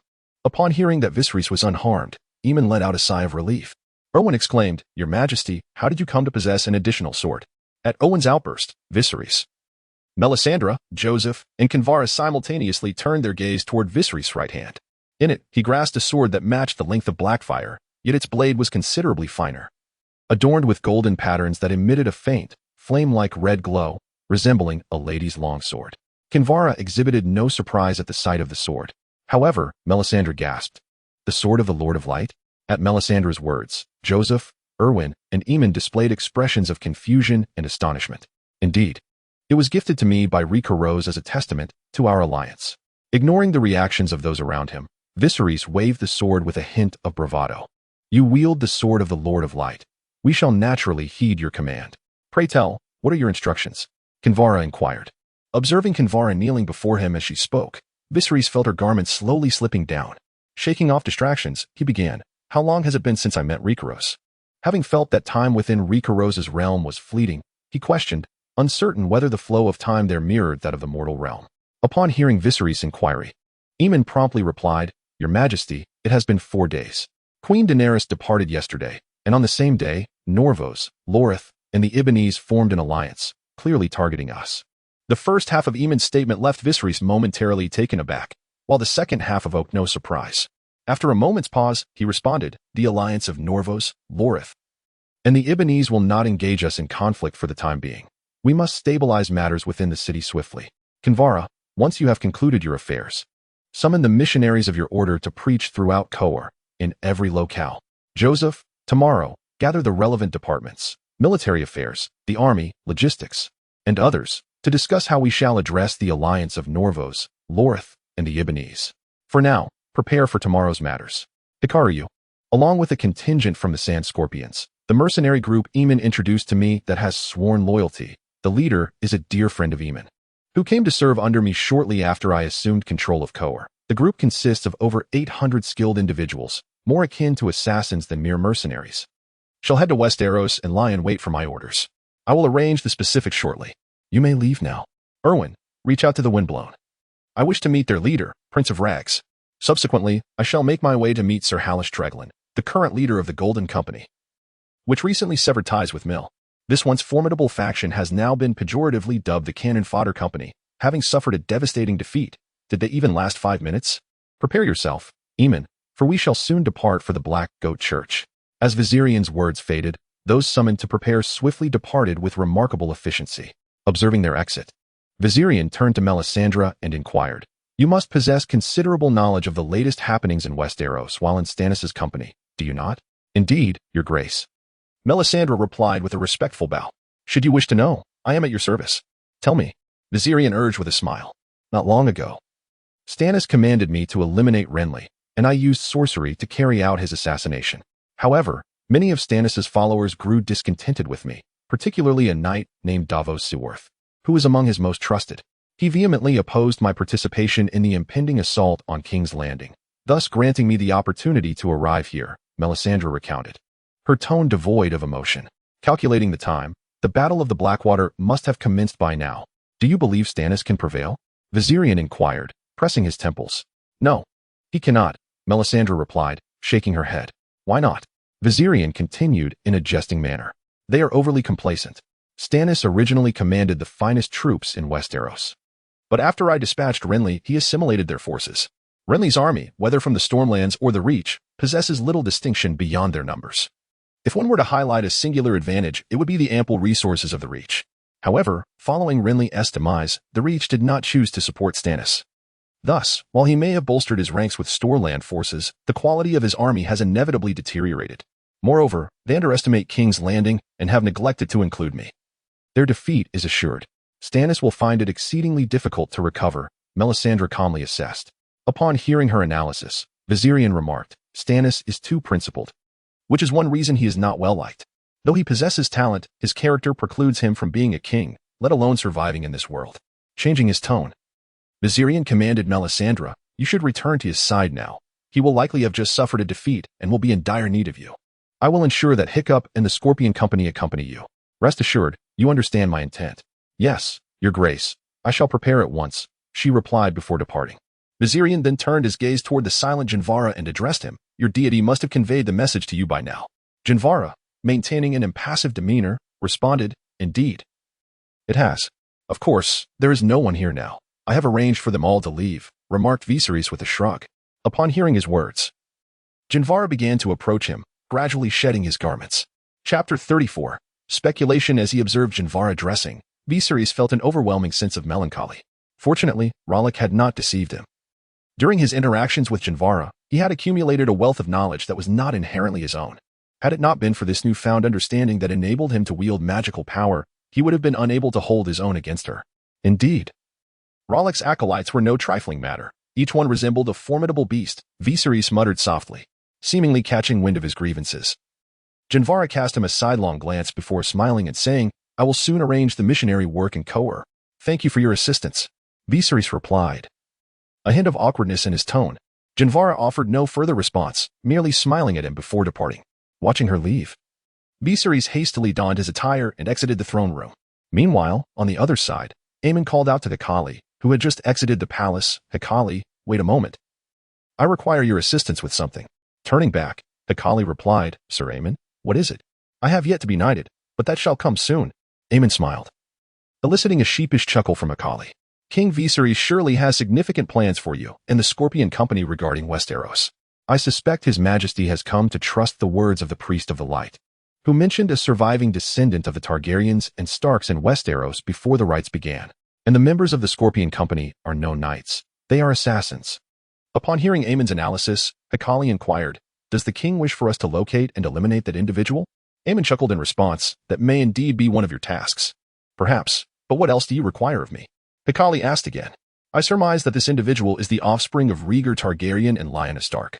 My current intelligence regarding Westeros is rather limited, so I cannot delve deeper. However, Rhaegar Targaryen's legitimate spouse was a princess of Dorne. Thus I wish for you to communicate to the people of Westeros, particularly the Dornish, that Rhaegar and Lyanna's child still lives," Aemon stated with a grave expression. Khal responded with a serious demeanor, "You wish to plunge Westeros into further chaos?" "Indeed. I wish to observe King Viserys' subsequent maneuvers." "I am not at liberty to assist you." "No, you have misunderstood my intentions. My arrangements do not conflict with His Majesty's plans," Aemon replied with a smile. Before Khal could speak again, Aemon continued, "If that posthumous child has survived until now, it must be due to the covert assistance of House Stark. While executing His Majesty's orders, you should subtly convey to Dorne what I have shared with you, regardless of whether you fulfill King Viserys' task. His lineage will inevitably be revealed to others. When that time comes, what will be the reaction in Westeros, and how long can he survive? We could easily use this to our advantage. If you were to eliminate him, and the truth were to come to light, how would the realm perceive His Majesty? Who sent someone to slay his own brother's son?" Khal pondered for a moment before responding, "Very well, Lord Aemon. If King Viserys indeed has such a command, I shall endeavor to act as you have advised." Seeing Khari's response, Aemon smiled and said, "Let us proceed. We all have our own tasks to attend to." If Viserys were to learn of Aemon and Khari's conversation, he would undoubtedly commend Aemon, saying, "You truly understand my intentions." However, he would be mistaken this time. "I merely tasked Khal and the Scorpion Company to follow Melisandre and gather intelligence on Westeros. As for my nephew, he certainly needs to be dealt with, but his current value is significant." Chapter 35, The Mob. Reflecting on the magical practices imparted to him by Lawler, Viserys muttered, "To master this art will require more time, and time is of the essence." With that, he stepped outside, quickly locating Aemon along with several guards. Observing Viserys, Aemon inquired, "Your Majesty, the horses are prepared. When shall we depart? It seems the weather may turn rainy." Glancing upward at the sky, Viserys replied, "No matter, we shall go now." With that, he mounted his horse. Aemon acknowledged him, and one by one, the group mounted their steeds, making their way towards the Black Goat Church. As they approached the Black Goat Church, Viserys noticed an increasing throng of people gathering. Most leaned against the walls, idly passing the time, while occasionally clergy of the Black Goat distributed food to them. Observing this scene, Viserys felt a surge of anger. Was it his policies that had led them to such degradation? Or were they rebelling against him through their own moral decay influenced by the church? He grew more convinced of the latter. Perhaps his policies were somewhat ahead of their time, rendering them unacceptable to many, yet they should not significantly impact the common folk who merely needed to labor. Furthermore, the rapid development of Kohor had led to labor shortages in several other cities, making it inconceivable that they could not find work with employment available. Under his wage and benefit policies, even families with multiple children would not resort to begging and relying on the church's charity. The church must be meddling in this. "Damn the Black Goat," Viserys grumbled. The voice of Viserys was not particularly loud, yet it resonated clearly to Aemon and the numerous Dothraki guards surrounding him. Fortunately, he spoke in Dothraki, a language most common folk in Kohor were unfamiliar with. Otherwise, they might have encircled him. Soon, they arrived at the church entrance. Aemon proclaimed, "Summon the Archbishop, His Grace the King has arrived. The clergy outside responded directly in Dothraki, stating, "The Archbishop bids the king to enter himself. He awaits you in the hall." The Archbishop, well aware of Viserys' arrival, having made no effort to conceal it along the way, chose not to extend the courtesy befitting a king. This affront incensed Viserys and his entourage, with a few Dothraki guards eager to charge forth, only to be halted by Viserys' command. Observing their agitation, the clergyman mockingly remarked in Dothraki, "The king must come with sincerity to earn the protection of the Black Goat. Allowing these savages here is an insult to the Black Goat." He then shouted in Kohorian, "Great Black Goat, forgive me for uttering such filthy words upon your sacred ground." Viserys understood that failing to teach this cleric a lesson would diminish his own standing among the Dothraki and throughout Kohor, potentially rendering him subservient to the Black Goat cult. Gazing at the Black Goat church, Aemon pondered, "What shall you do, your grace?" In an instant, Viserys' expression sharpened, and he told his increasingly restless guards, "Crucify him at the city gates, expose him to the sun, and allow no one to take him down, nor provide him with water or food." Yes. The Dothraki guards swiftly subdued the clergyman, while several of his allies attempted to intervene, only to be deterred by the glint of curved blades. The clergyman shouted, "You harm the followers of the Black Goat. Retribution will befall you." Aemon retorted with a cold laugh, "I would relish witnessing how the Black Goat avenges us. Will he transform himself into a roasted lamb for our offering?" Laughter erupted among the guards, while the faces of the other worshippers turned grim. Undeterred by the unfolding chaos, Viserys strolled around the periphery of the Black Goat church with a few idle guards. Mumbling to himself, while he scribbled indecipherable symbols on paper with a quill, Arabic numerals, a gift from the deity that he had not yet imparted to this world. Occasionally, he gestured animatedly, leaving Aemon and the other guards perplexed. Disregarding their confusion, Viserys commanded, "Let us proceed." However, Aemon hesitated, wishing to voice his thoughts. With a cold smirk, Viserys interrupted, "It no longer matters. I have grasped his intent, and I desire no further entanglement with him." Aemon remained silent, simply following in the footsteps of Viserys as they rode. The journey there was straightforward, but the return was fraught with difficulties. A throng of beggars surrounded Viserys and several of his guards. The captured clergyman bellowed, "The church has saved you in your times of peril. Yet these heathens now seek to strip you of your means of existence. You have already suffered once at their hands. Do you wish to endure that fate again?" Observing the loquacious clergyman, Viserys remarked, quite the orator, displaying no signs of tension despite being encircled. One of the guards nearby mimed a gesture of cutting out the clergyman's tongue. "No need for that," Viserys chuckled, while he remained at ease. His guards were in a precarious position, tightly pressed by the multitude of rioters. Just as Aemon drew his sword, Viserys interjected, "Everyone, let us remain calm." With the enchantment of Viserys' words, the surrounding mob settled down somewhat, though several guards still appeared anxious. Changing his tone, Viserys continued, "Before my arrival in Kohor, the city lay in ruins due to the invasions of others, with the daily sustenance of its people in jeopardy. Now, thanks to my presence, Kohor is experiencing rapid growth. Several months ago, it had already returned to its pre-war state, and its development is undeniably swift. There is a significant shortage of workers. Neighboring cities have resorted to offering financial incentives to free men in exchange for their labor. What is the purpose of this, if not to address the issue of manpower shortages? Just a month ago, all slaves in Kohor were officially freed, yet we still face a deficit of laborers. While you languish here, contributing nothing to the city's advancement, and rather hindering its progress. Take a look around. Under my employment policies, is there anyone who cannot afford to eat due to hard work? Is there anyone who has perished from illness for lack of funds for treatment? Kohor once had its beggars, yet those among them who labored earnestly are now able to sustain themselves and even save a little. Which nation provides welfare to those whose income falls below a certain threshold? Which nation allows your children to access the education reserved for the offspring of nobles and wealthy merchants? Is there any country that treats its citizens better than the current Kohor? Pantos? Bravos? Volantis? Or across the narrow sea in Westeros? No. The former three witness countless impoverished souls succumbing to hunger each year, while Westeros, even in its present state, is rife with conflict, where mere survival is a daily struggle. And what of the Kohor I lead? Apart from you idlers, who may face starvation, the rest of the populace is thriving. If there are any among you who can assert, I have worked diligently yet received nothing in return, please step forward, and I shall advocate for you." Upon hearing Viserys' impassioned address, Aemon nodded, though he tightened his grip on his sword. The other guards remained vigilant, unfazed by Viserys' words. Upon hearing him speak, the surrounding beggars exchanged glances, a wave of shame washing over them as they engaged in hushed discussions. At that moment, the previously silent clergyman spoke once more. Do not heed the blasphemous words of this heretic. It is precisely due to him that you find yourselves in such dire straits. A mocking thought crossed Eamon's mind as he reflected, how foolish, failing to consider the consequences? Or perhaps they are aware of their impending doom and wish to perish together. Who would dare oppose his majesty the king now?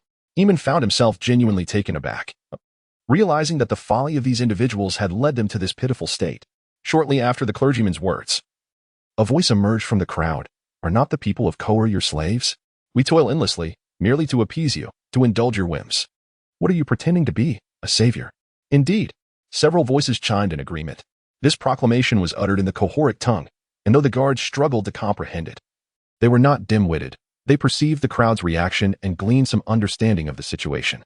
Both Eamon and Viserys, who understood Kohoric, were left utterly bewildered. This confusion was soon eclipsed by Viserys' burgeoning fury. Struggling to contain his rage, he shouted at the speaker, "You must be one of the old nobility of Kohor. Because of my policies, those like you, who have languished in idleness, have lost their noble status. Instead of striving to reclaim your former titles through my policies, you choose to oppose me. Would your ancestors rise from their graves to strangle you if they knew?" Upon hearing Viserys' scathing remarks, the faces of several individuals darkened with anger, one of them exclaiming, "See, he admits it." Viserys' fury was unrestrained, marking the first time since his arrival in this realm that he exhibited such raw emotion. Eamon, taken aback, silently thought, "It appears they have truly enraged Lord Viserys." Channeling his voice with magical resonance, Viserys bellowed, "If you choose to believe the words of those antiquated nobles who thrive on exploitation, now stripped of their privileges by my policies, I care not. I have faith in those who have ascended through my reforms. They hold the truth. Even if they remain impoverished now, their basic needs are assured. As for their future prosperity, that lies in their hands. Should you place your trust in the former elite, I foresee a bleak existence for you." The crowd of commoners erupted into chaos once more upon hearing Viserys' merciless declarations. Observing this turmoil, Viserys continued, "Time will reveal all truths. Practice will test reality. Kohor will not revert to its former state in your absence. Whether you believe me or not, you may test it for yourselves. In the free cities, merchants need not be nobility, yet nobility often resemble merchants. For the true power brokers of Kohor, Viserys represented not merely an alliance of interests or a sanctuary, but a veritable fountain of wealth. Through Viserys' innovations and techniques, each of them had earned in mere months what would have taken them a year or even several years to accumulate. Even if Viserys wished to depart now, the nobles would undoubtedly devise means to retain him. Therefore, regarding the unrest instigated by the rabble, even if Viserys chose not to intervene, others would act on his behalf.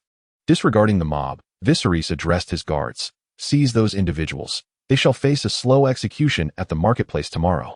He then turned to the tumultuous crowd, stating, "I care not for your current sentiments. From this moment forth, depart from this place, whether to seek employment or to exit the confines of Kohor. I am indifferent. However, should I discover a gathering of such numbers here in 7 days, Eamon, you are to sever their limbs and revoke their citizenship of Kohor. Cast them out of our land." Eamon, with a sinister smile, responded. The gravity of Viserys' words and Eamon's grin instilled a palpable sense of malice, prompting the crowd to scatter in a frenzy. They understood well the treatment afforded to citizens in Kohor. Their reluctance to leave stemmed from the church's deceit, compounded by their own inertia and a desire for the meager relief offered by the government. Faced with Viserys' dreadfully severe decree, they naturally acquiesced, unwilling to relinquish their citizenship. Particularly, the prospect of limb severance was not lost on them. They were not foolish and recognized that such a fate would only lead to death if cast into other city-states, rather than succumb to such a grim fate. They resolved to overcome their lethargy and contribute to the advancement of Kohor, perhaps aspiring to attain a modest nobility in the future. Chapter 36, Communication Rain began to fall from the heavens. Under the threat posed by Viserys, the mob quickly dispersed. Approaching the few old nobles, Viserys remarked, "I underestimated you. Yet you have provoked my ire. You have failed to appreciate the life I have granted you. Henceforth, whatever schemes you may concoct, you shall not witness their fruition." Unfazed by the rain, Viserys instructed his guards, "Proceed with the arrangements I previously outlined." Immediately, the guards promptly replied, "Yes," and departed with several individuals in tow. Upon returning to the palace, Viserys did not immediately practice magic or convene a meeting. Instead, he sought out Lyadelin, engaging in a cordial exchange with her to alleviate the discontent accumulated from his earlier interaction with Jinwala and the church. At that moment, on the bed, Lyadelin nestled her head against Viserys' chest and said, "Your Majesty, I desire a child. All the officials in court hope for your progeny soon, and with Daenerys absent, we could bear a child to secure their loyalty." Gazing upon this beauty, reminiscent of his past idol yet distinct from Daenerys, who embodied a delicate allure. He found her beauty indescribable. Viserys caressed her hair and inquired, "Is this desire yours or that of your father or grandfather?" To be candid, the reason for my prolonged marriage with Daenerys without children lies in my meticulous planning regarding the timing of our interactions, which has effectively minimized the risk of conception. As for the rumors circulating outside, you ought to know they are utterly unreliable. With a playful tease directed at the enchanting lady in his arms, Ladrin found herself unable to concentrate on Viserys' words, and with a hint of melancholy, she inquired, "No, it is my own desire. Other noble ladies and common girls alike, at my age, have children who can already walk and talk. I wish to cleanse the slander against us and bring forth our own child." Upon hearing Ladrin's almost breathy words, Viserys became even more audacious, smiling as he replied, "I do not wish for our child to become a mere political pawn. Nor do I desire for them to endure the chaos of these tumultuous times. Until I establish a truly peaceful realm, I shall refrain from having children." However, before Ladrin could finish her thoughts, Viserys once again compelled her into conversation. This time, Viserys rested his head upon Ladrin's bosom, while she cradled him gently with her arms. "You are incorrigible," Ladrin exclaimed with mock annoyance. "If I were not so, you would not have been so captivated upon our first meeting, nor would countless wealthy suitors have sought your hand, only to be rejected." Viserys replied with a cheeky grin, "Are you not concerned about Daenerys?" Ladrin, unable to outwit Viserys, swiftly changed the subject. "I am worried, yet fretfulness brings chaos. I have faith in her." Viserys closed his eyes, inhaling her fragrant essence. "I meant, are you not concerned about my father and grandfather?" Ladrin remarked, observing Viserys' nonchalance. "Your father is a wise man. He would neither engage in nor dare such foolishness. Your grandfather will soon lack the time for such matters, and I shall not grant him the opportunity. Moreover, she is surrounded by formidable allies, Yora, Ago, Jogo, and Regal, alongside many skilled knights. I have also stationed Moral at her side with her legion not far off, and she bears 2 nearly mature dragons. Absent unforeseen circumstances, she is safe." Hearing Viserys' unwavering confidence, Ladrin tightened her embrace and asked, "What would you do if I were to go instead?" "Of course, I would exert every effort," Viserys replied with enthusiasm. Upon hearing his words, Ladrin slid down slightly, holding him even tighter. "Do you remember my sword?" She glanced toward the nearby sword rack. Without any dissatisfaction regarding Ladrin's shifting position, Viserys squeezed her gently and inquired, "The Valyrian steel sword? You are incorrigible." "Indeed, but it was forged by my family. Not a remnant from the days of Valyria's freehold," Ladrin said, beaming with satisfaction. Yet, Viserys was taken aback. "Wait. Is it true that someone in Kohor can forge Valyrian steel?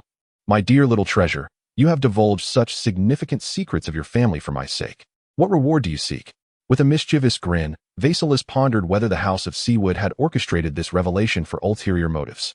He then added, "Apart from a child. That is my principle." Hearing the first part of Viserys' statement brought joy to Lyadelyn, but the latter part immediately transformed her expression into one of distress. With a voice tinged with sorrow, she implored Viserys, "All I desire is a child. You must understand my plight. Do you wish to witness your offspring perish from political assassinations or the machinations of foreign adversaries? You are aware of my identity. Upon learning of my potential progeny, how will the usurpers of Westeros react? You must contemplate this." Viserys gazed tenderly at the pitiful Lyadelyn and softly replied, "Are you not in command of the Dothraki army? They number over 400,000. Cannot they protect a child?"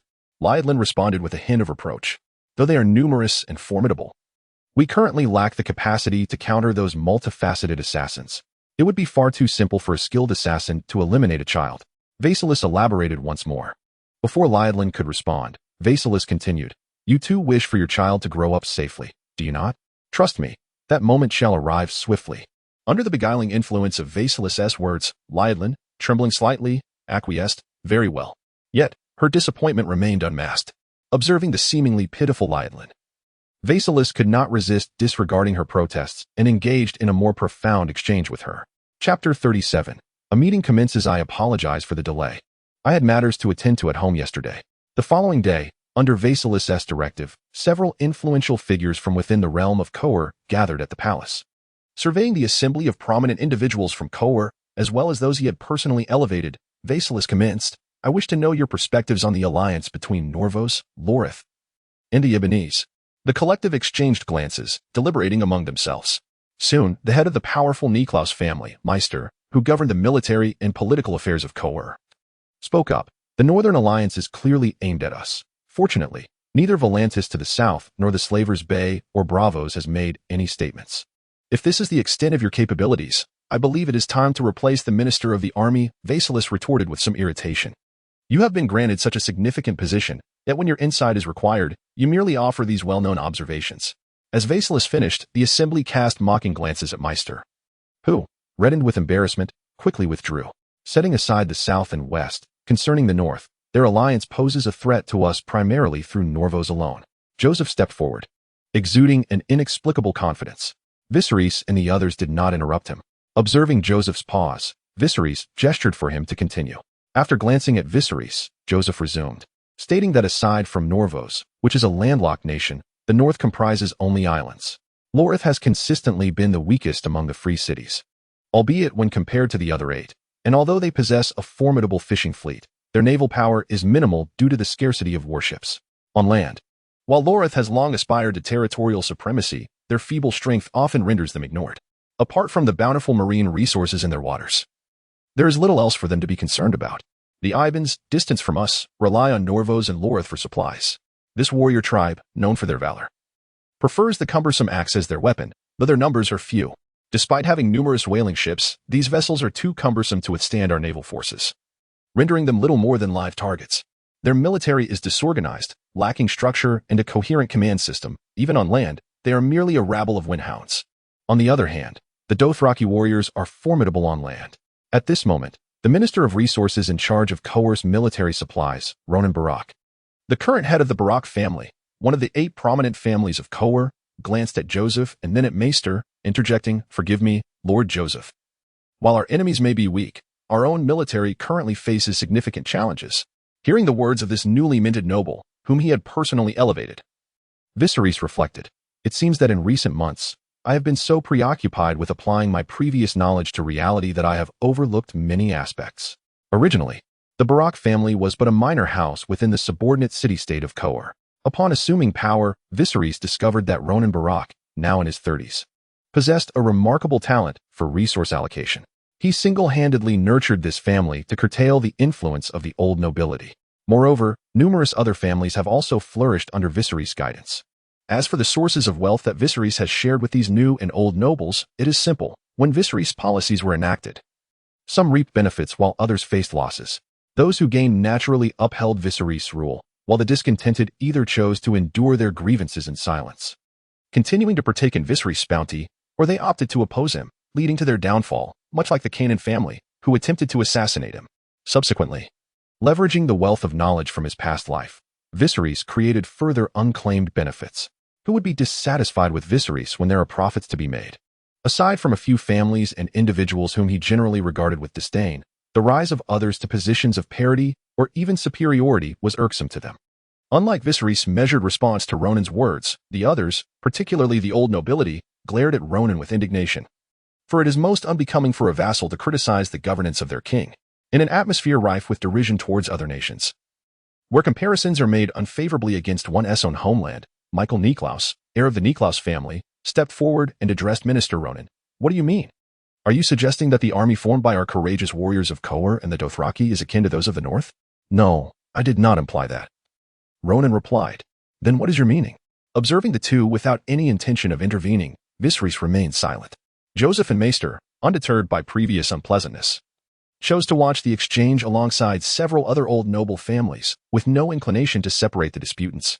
The new nobles, however, glared at Michael Niklaus, who had instigated the conflict. "Your family wields a significant portion of the power over the legions currently formed in Kohor, thus you should be well aware of their condition. We possess not only the Kohor legions but also an army comprised of Dothraki warriors, who are far more formidable. Let us set aside the Kohor legions for the moment. The Dothraki forces have been in the process of upgrading their equipment for the past few months. However, only 7 legions have completed their upgrades. While how many Dothraki legions does His Majesty command?" He cast a glance towards the House of Swood, led by Joseph and Fernandi.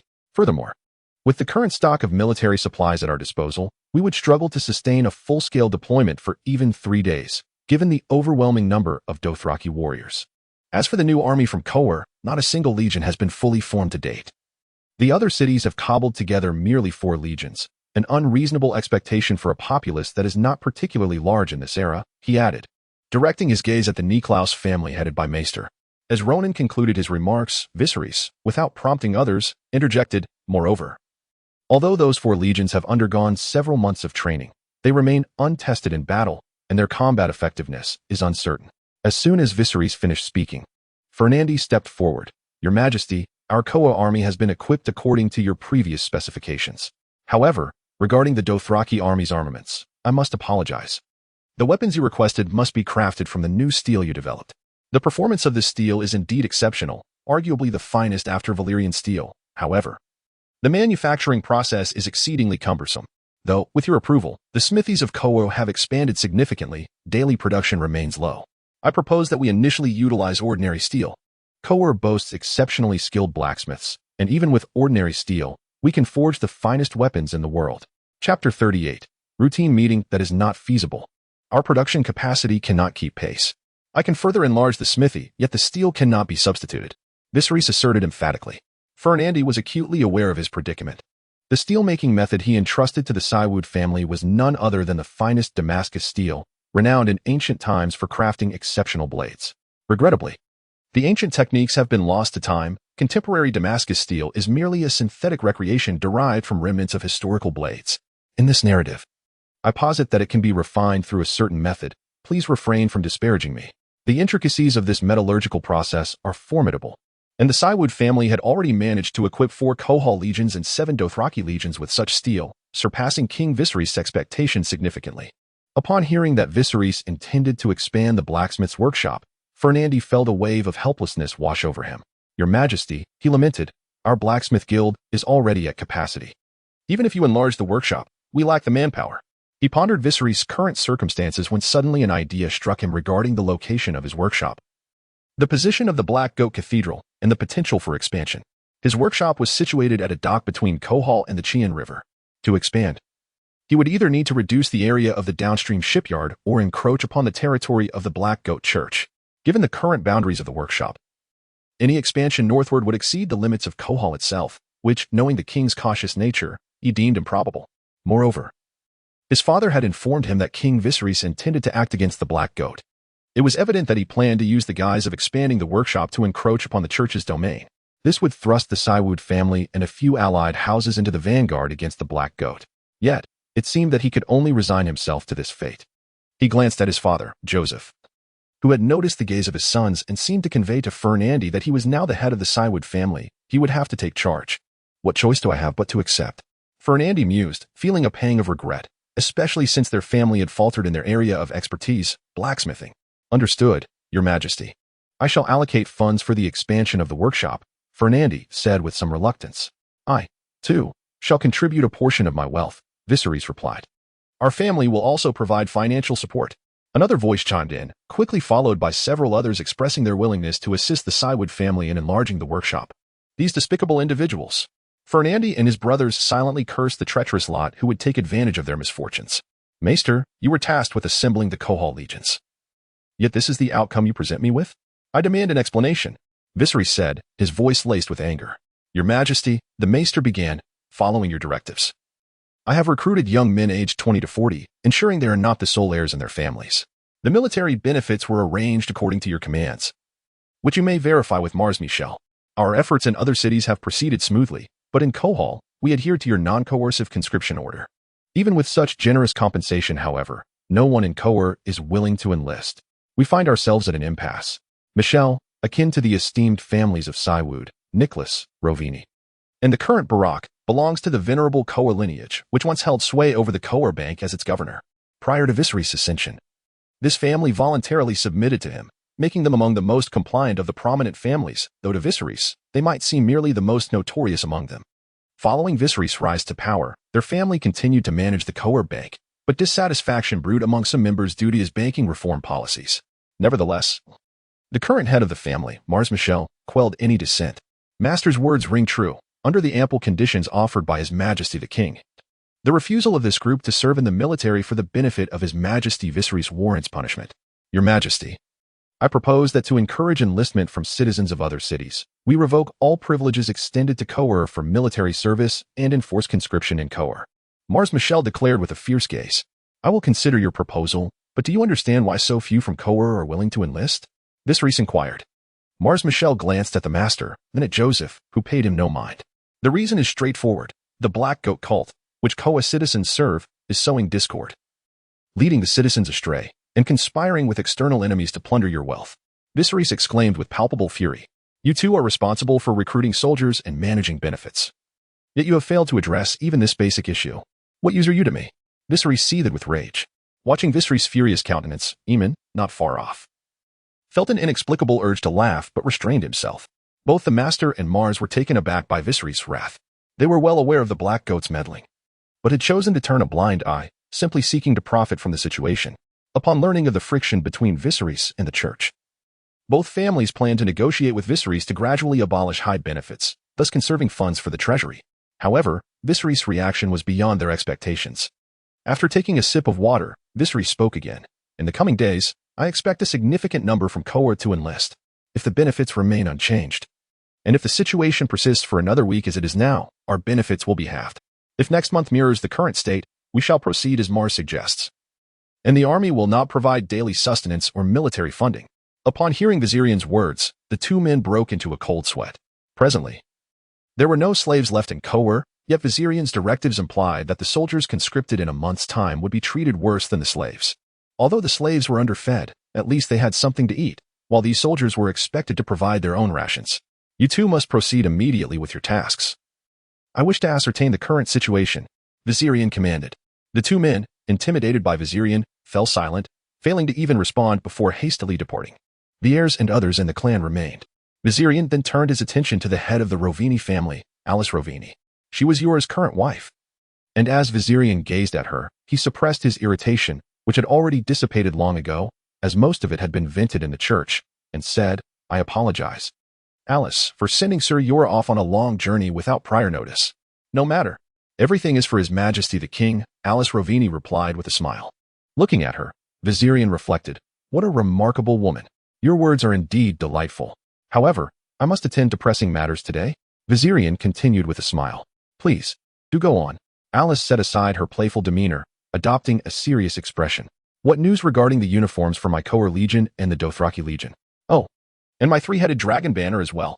Your Majesty, the craftsmanship and speed of Kohor's blacksmiths in producing armor are commendable. However, the majority of the Dothraki refuse to don armor, leaving us with no recourse. Currently, every member of the Kohor Legion possesses the uniforms you requested. And those Dothraki warriors who have accepted armor have also been outfitted in our garments. I must say, your design is truly exquisite. Alice did not forget to flatter Viserys in her report. The Dothraki's aversion to armor poses a significant challenge. They perceive armored individuals as cowards. Additionally, in much of Essos, which lies in subtropical and tropical regions, soldiers often don only minimal armor or none at all. Thankfully, due to Viserys' persuasion and the influence of certain individuals, some Dothraki have become willing to wear armor.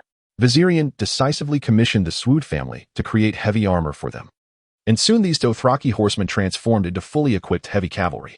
It is worth noting that in this world, reminiscent of medieval Europe, only nobles with substantial resources, commonly referred to as knights, can serve as heavy cavalry, resulting in their numbers being significantly fewer compared to other military units. Viserys felt a pang of sympathy for the over 3,000 heavy cavalrymen, yet he found himself troubled by the limited numbers. If Viserys' thoughts were to be disclosed to the lords of Westeros, one could only imagine their reaction. In Westeros, the fortunes of knights vary significantly, leading to a wide disparity in their armaments, with the exception of those involved in mining in Westmere. It is challenging to achieve uniformity. And should a knight's household fall into disrepair, they swiftly become a mere shadow of their former selves, unable to afford the upkeep of their equipment. Moreover, high-quality steeds are scarce, unlike Viserys, who possesses a myriad of horses for his heavy cavalry to choose from. Due to various circumstances, once war is declared, it becomes arduous for knights to swiftly assemble a legion. In comparison, Viserys' heavy cavalry boasts commendable numbers and quality. And what of the Dothraki warriors? Viserys inquired once more, directing his gaze towards Aliana. With the assistance of your creations, we are currently able to produce nearly a full Dothraki legion's worth of gear each day. However, to fully equip the Dothraki for the military attire you desire will take over a month, Aliana responded. Chapter 39, The Objective. This is indeed the finest news I have heard of late, Viserys exclaimed in admiration. With no trace of pride, Aliana continued, As for your family's banner, we have prepared a multitude of sizes. Even if each army were to receive 1,000, we would still have ample surplus. Did you hear that? We should learn from others. Observe how adeptly a lady completes the task I have assigned. Viserys once again expressed his admiration. A group of ministers remained silent, undoubtedly thinking that her task was the easiest of all. Ignoring their unspoken thoughts, Viserys turned to his naval minister, Ragnar Block. He held Ragnar in high esteem. For without him, the inland nation of Kohor would never have been able to muster a navy capable of engaging in maritime warfare. Through Ragnar's counsel and decisive actions, Viserys swiftly acquired numerous pirates from the Shivering Sea, employing a mix of monetary incentives and coercion, thus establishing the backbone of his current naval force. Ragnar himself was not a noble of Kohor. He had originally been a pirate operating between the Narrow Sea and the Shivering Sea. After encountering a shipwreck, he drifted to Pentos, fortuitously arriving in time for Viserys' wedding.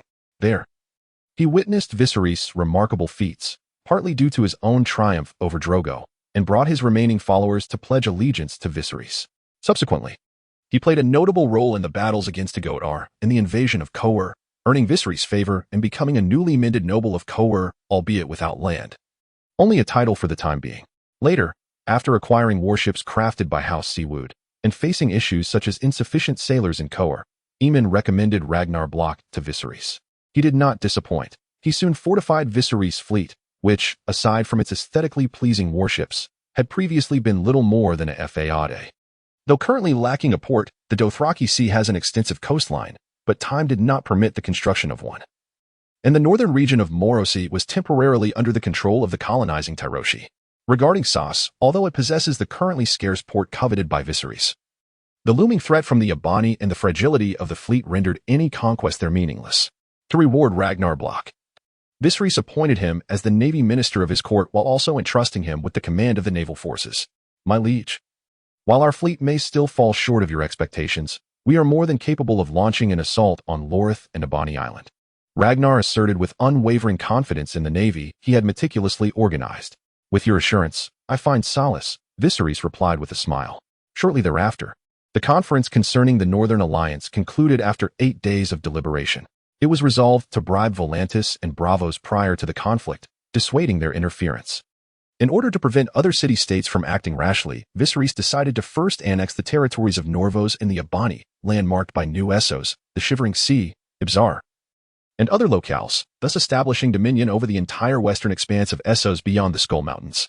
Concurrently, he aimed to fortify a more formidable navy upon the Shivering Sea.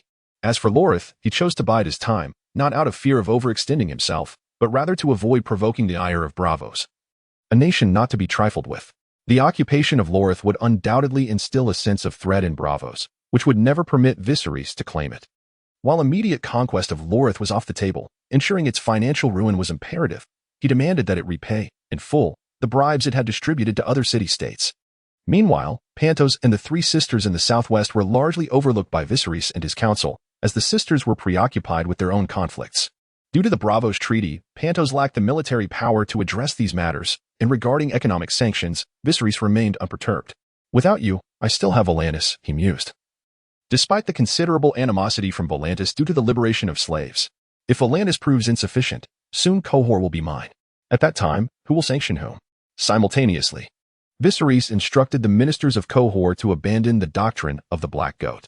He entrusted the planning of the military campaign against the Northern Alliance to Joseph, Aemon, Drogo, Sam, and Ragnar Block. The reason for this decision lay in the admission of our esteemed who remarked, though I possess knowledge of military strategy from texts such as the Art of War and have gleaned insights from historical battles, it remains theoretical. Perhaps I could command in minor skirmishes, but for large-scale warfare, I shall defer. In such grand conflicts, I certainly cannot rival Aemon, who has fled after the War of the Usurper, Joseph, with his nearly 80 years of cunning, Drogo and Sam, who have survived countless struggles on the Grass Sea, or Ragnar Block, who has plundered countless treasures at sea. Viserys intended to glean insights into the fundamental strategies of warfare through this grand conflict, seeking to ascertain his own capabilities in orchestrating large-scale battles. In an effort to galvanize his forces, Viserys promised Joseph the position of Prime Minister of the Viserys dynasty. In accordance with the hierarchy of Westeros, upon victory, Drogo would be appointed as the Marshal of the Army, Sam as his deputy, while Ragnar would receive additional funding to assemble a fleet, and Aemon would serve as Chief of Staff. Concerning the prospect of defeat, Viserys dismissed the notion. Defeat? Such a concept is unfathomable.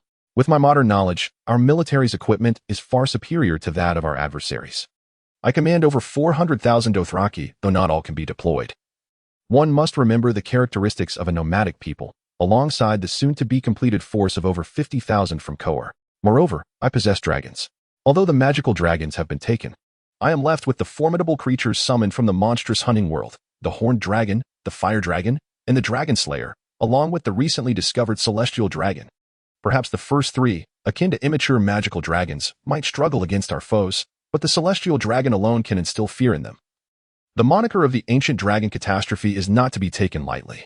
Even modern humanity appears insignificant before such calamities, let alone a medieval world.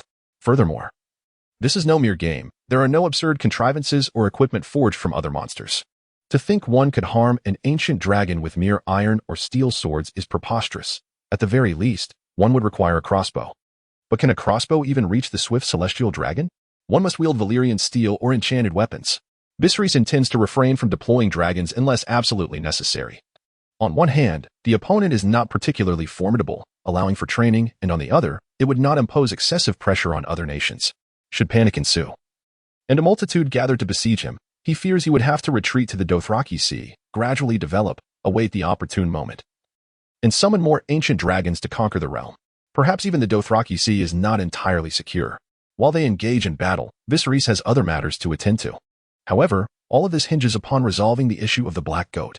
Chapter 40, Prelude to the Destruction of the Black Goat in the ensuing 3 months. The situation remained largely under Viserys' control. The Northern Coalition experienced constant friction with his troops along the Kohor border, torn between fear of the Dothraki and envy of Kohor, remaining indecisive and reluctant to formally declare war. Volantis had covertly signed an agreement to refrain from intervening in the conflicts between Kohor and its northern neighbors. As for Braavos, although some had assured Viserys of their neutrality, he remained skeptical as the conflict erupted at their doorstep. This nation is considered the most democratic in the world of ice and fire, yet the assurances from certain high-ranking officials may not hold substantial weight. Likewise, Braavos is the sole nation among those known to Viserys that incites his concern, as it stands apart from the other free cities that emerged from Valyria. Initially established to evade the Valyrian onslaught, it later thrived amidst the bloodletting century, while other city-states waged war against one another, ultimately emerging as the preeminent city-state. Although, after centuries of recuperation, many city-states have gradually regained their former strength, none can rival Volantis, the strongest of them all, except for Braavos, which stands on equal footing. Braavos has also made considerable efforts to suppress other rising city-states, such as Pentos, when Pentos was on the verge of ascendance. Braavos engaged in conflict with it and subsequently imposed the Braavos Treaty, which strictly limited the military expansion of Pentos, relegating its economy to a position inferior to that of Braavos and Volantis. Arguably, Braavos holds a slight advantage over Volantis, possessing the world's most formidable naval fleet, safeguarding its maritime interests from infringement. Its commercial reach surpasses that of Volantis. While Volantis boasts a capable fleet, it pales in comparison to Braavos, particularly in the realm of maritime trade. Nonetheless, Volantis' military force is substantial, bolstered by the neighboring Slave Bay and its own system of slavery, enabling it to maintain parity with Braavos through the slave economy. Viserys of Volantis finds himself somewhat astonished, as his rule over the Dothraki has led to a significant decline in the number of slaves in both Slave Bay and Volantis. His Emancipation Proclamation has further exacerbated domestic issues, leading him to loathe his own decisions. Nevertheless, he opts to observe the unfolding conflict from a distance, while his entourage speculates that he aims to exhaust Kohor and the Dothraki through warfare. Regardless, Volantis has entered into treaties, and Viserys harbors no concerns about their violation, as both entities are commercial nations that value integrity. In Westeros, treaties are regarded with utmost seriousness, and violations are rare. After discerning the attitudes of the two most powerful city-states, Viserys noted the flourishing influence of the Red God within Kohor, aided by his discreet patronage of the elite. Many have begun to convert to the faith. However, Viserys understands that to amplify this effect, tangible actions must be taken. Shortly after the Red Goddess missionaries commenced their work, the Bishop of the Black Goat, alarmed by the rapid spread of the Red Goddess teachings, sought an audience with Viserys, who declined to meet with him. Following several unsuccessful attempts, the Black Goat Church resorted to violent measures, sending followers to attack Red God adherents and executing former worshippers who converted. Amidst the chaos, slogans emerged, decrying the King Viserys as a defiler of the Black Goat. Under Viserys' covert manipulation, public sentiment began to sour against the Black Goat. with several commoners and nobles who had benefited from Viserys' favor petitioning for the removal of the violent adherents. Yet, Viserys maintained a serious demeanor, stating, after all, "They are a native sect of Kohor. I have only recently ascended as king, and my coronation took place within the Black Goat Cathedral. It would be unjust to indiscriminately eliminate them simply because they are currently led astray by a faction of fervent zealots. I would never indiscriminately harm the citizens under my rule." Viserys' words transformed into those of a benevolent king in the hearts of the uninformed. Yet among those who grasped the truth, only the young and fearful souls harbored dread towards him. Not only did he weaken his adversaries, but he also cultivated a favorable reputation for himself. At the same time, he lamented the centuries-old burden upon the prominent figures of Kohor. As the influence of the Black Goat Church waned, the recent threats posed by Viserys against those languishing in lethargy ignited a surge of enlistment in the city, resulting in the formation of 2 legions within a mere 3 months. Observing the gradual assembly of Kohor's legions, Maester and Mars breathed a sigh of relief, as the hope of fulfilling King Viserys' command finally emerged. However, Mars's heart bled at the thought of such numbers, with welfare policies still in place. How much gold would need to be dispensed when war erupted to realize the king's grand designs? Viserys understood the feasibility of certain complaints, distinguishing between what was achievable and what was not. A realist at heart, he would not burden himself with impossible tasks. Thus, he had no intention of alleviating the grievances of his subordinates. Once one accepted a position, one must bear its associated responsibilities. If one could not endure, resignation would be the honorable course. I will not hold it against you. Suitable successors will arise to take your place, so refrain from lamenting to me. This was Viserys' direct admonition to those who complained about the difficulties of their duties. During this period, Viserys diligently analyzed data recorded from the cathedral, contemplating how to annihilate the church without leaving a trace of calamity behind. At last, he solidified his plan a few days prior. On a fateful night, Viserys summoned Aemon to the palace, into a chamber with a view of the Black Goat Church through the window. Aemon noticed a magnificent monocular telescope, a creation of his king. Though this design was unfamiliar, he understood the prowess of the previously crafted binoculars for the army. Despite its unique appearance, its functionality was likely similar. After assessing the position, and with Viserys' consent, Aemon approached to test the telescope, discovering that it provided a remarkably clear view of every movement upon the hill where the Black Goat Church resided. Indeed, the king had been observing the Black Goat all along, Aemon pondered. Viserys remarked, this was just added today. However, Aemon questioned whether the king had summoned him to monitor the Black Goat in his stead, or if he intended to act against the Black Goat today, allowing Aemon to witness the event. But why him? Should it not be the nobles of Kohor? Aemon's mind wandered with speculations. Unbeknownst to Aemon, Viserys was merely including him due to his presence during the various conflicts between Viserys and the Black Goat, where he had acted as an executor. Thus, Viserys intended for Aemon to witness the demise of the Black Goat, allowing himself a moment of catharsis. As for why the other Black Mountain Goat nobles were not summoned, the reason is quite simple. The impending commotion would be considerable, and regardless of any reminders, they would inevitably become aware. Informing them of the plan in advance might lead to unintentional revelations, and besides, it is worth noting that Viserys did not even confide in his own wife, Lyadelin. I will take you to witness the fireworks as you have before, Viserys declared. Ah. Aemon gazed at Viserys with wide-eyed innocence, yet internally he was exclaiming, goodness. The king cannot possibly have an inclination towards men, can he?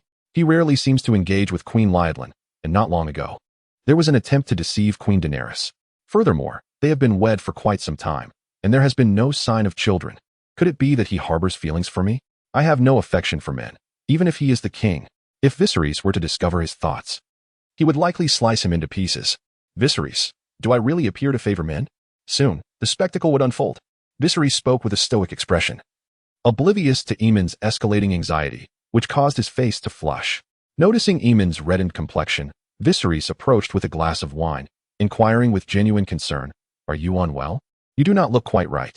Ah, Aemon stammered, his mind racing with interpretations of Viserys' words, transforming them into an entirely different meaning. It seems that having an overly imaginative mind can lead to complications. Through his telescope, Viserys gazed at the distant Black Mountain Goat Cathedral and remarked to Aemon, it is about time.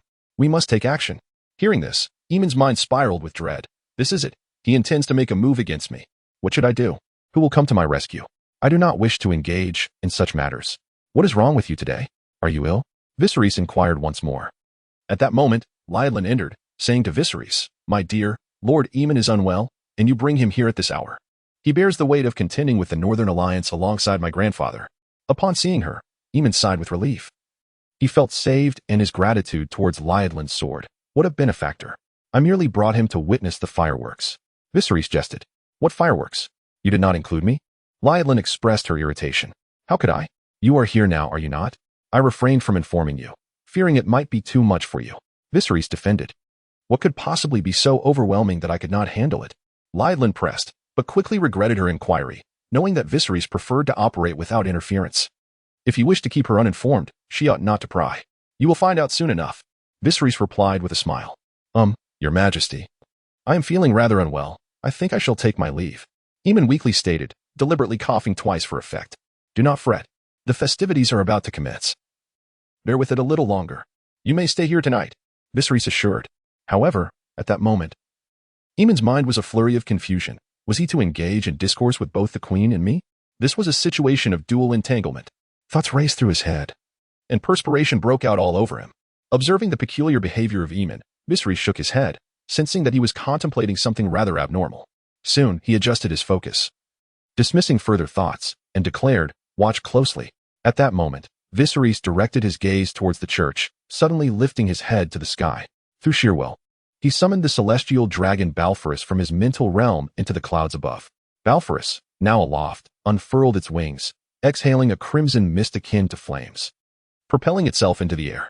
Rapidly, the celestial dragon inhaled vast quantities of air, accumulating within its chest, causing the dragon's breath to swell with increasing vigor. Balforas circled gracefully in the sky, its speed escalating. Through intuition, Viserys sensed when Balforas achieved the desired altitude and velocity, promptly initiating a mental dialogue with the dragon. Upon receiving Viserys' command, the ancient dragon, known for its silver wings and fearsome reputation, descended towards the Black Goat Cathedral, its speed continuing to rise, and its breath intensifying. With a resounding crash, Balforas collided perfectly with the cathedral. The impact, combined with the overwhelming force of its dragon breath, instantaneously shattered the structure. With debris swiftly consumed by the dragon's aura, amid various enhancements, a colossal flame erupted around the edges of the dragon breath, engulfing not only the cathedral but also nearby dwellings in its fiery embrace. Fortunately, due to Viserys' prior orders, Fernandi had expelled the original inhabitants to expand the blacksmith shop, compensating them and arranging alternative housing. Thus, the remaining structures, yet untouched by renovation, were entirely obliterated by the devastation wrought by the celestial dragon. In the palace, witnessing the calamity befalling the cathedral, Aemon and Lyaddlin were struck with terror. Their eyes beheld a red meteor hurtling directly into the cathedral, followed by a surge of crimson energy, dragon breath, and flames that consumed everything in sight. Not only within the palace, but at a nearby estate belonging to the Syward family, where Joseph had relocated after becoming a key figure in Viserys' government for convenience. He was engrossed in paperwork when he suddenly heard the cries of his servants. As he prepared to admonish them, he witnessed an unforgettable sight, a red meteor crashing into the Black Goat Cathedral, igniting a conflagration. Is this the king's doing? As one of the Kohorian leaders frequently in communication with Viserys, Joseph immediately pondered the implications. How had he accomplished this? Sorcery? The thought was terrifying. How fortunate he was not to be his enemy. Countless thoughts swirled in his mind. Others among the prominent family shared similar sentiments, though they lacked Joseph's keen insight. Even Joseph's 3 sons could not have anticipated it. The weary citizens, roused from their slumber by the tremendous noise, turned their gazes toward the direction of the Grand Cathedral. Due to their vantage points and other constraints, they could not see as clearly as the nobility, yet they nonetheless caught a glimpse of the unfolding events. Many fervent followers of the Red God cried out in exhilaration, "The King of Light has manifested. The King of Light has punished the false deity. The nightmare, the vile deeds of the Black Goat cult against the followers of the King of Light, has come to an end." Even those who had previously held no faith in the Red God found their beliefs transformed on that fateful night. Yet, there remained a handful who could not let go of the Black Goat, heedlessly rushing toward the inferno as if it were their last breath. The city guard, upon witnessing the calamity, swiftly emerged from their shock and mobilized to extinguish the flames. As for the one responsible for this devastation, the celestial dragon Balforas, he, under the command of Viserys, suppressed his instinct to roar out his arrival. Amidst the flames, Balforas tirelessly searched for survivors, but could only protest through low growls. For he had found none after searching for an eternity. Even if someone had survived the impact and the collapse of buildings, could they endure the overwhelming density of his draconic aura? Could they withstand the ensuing inferno? Viserys understood this all too well, yet to prevent any chance of miracles, He instructed the celestial dragon to search the vicinity once more. As for Balfour's safety, Viserys harbored no concerns. The dragon's scales could withstand such levels of harm effortlessly. Even if the intensity were to increase, one may explore the ecological wonders of the celestial dragon through various video platforms. Through the lens of a telescope and communication with the celestial dragon, Viserys observed everything unfold. Once again, through a mental command, he withdrew Balfour's back into the realm of monster hunting amidst the latter's reluctant growls. Casting a glance at the two individuals beside him, Viserys cruelly remarked, "What do you think of the fireworks marking the demise of the Black Goat?" Chapter 42, The Golden Legion in the ensuing days. News of the Black Goat's obliteration spread like wildfire. Under the auspices of the nobles loyal to Viserys, it was proclaimed that the Black Goat, notorious for its malevolence, had finally been vanquished by the emissary of the great King of Light, Viserys, and his miraculous retribution. There were also those whose faith in the Black Goat ran so deep that, upon its destruction, they chose to martyr themselves. To such individuals, Viserys could only lament their tragic fate. Surrounding city-states were similarly shaken by the annihilation of the Black Goat, and the Northern Alliance had quieted down for a spell, refraining from stirring trouble. The soldiers and nobles of Kohor, who were eagerly awaiting the opportunity for battle to earn their accolades, found themselves in a state of discontent. In the southern city of Valyrian, due to superstition, many regarded the destruction of the Black Goat as a divine miracle from the King of Light, thereby significantly enhancing their favorable perception of Kohor under Viserys' rule.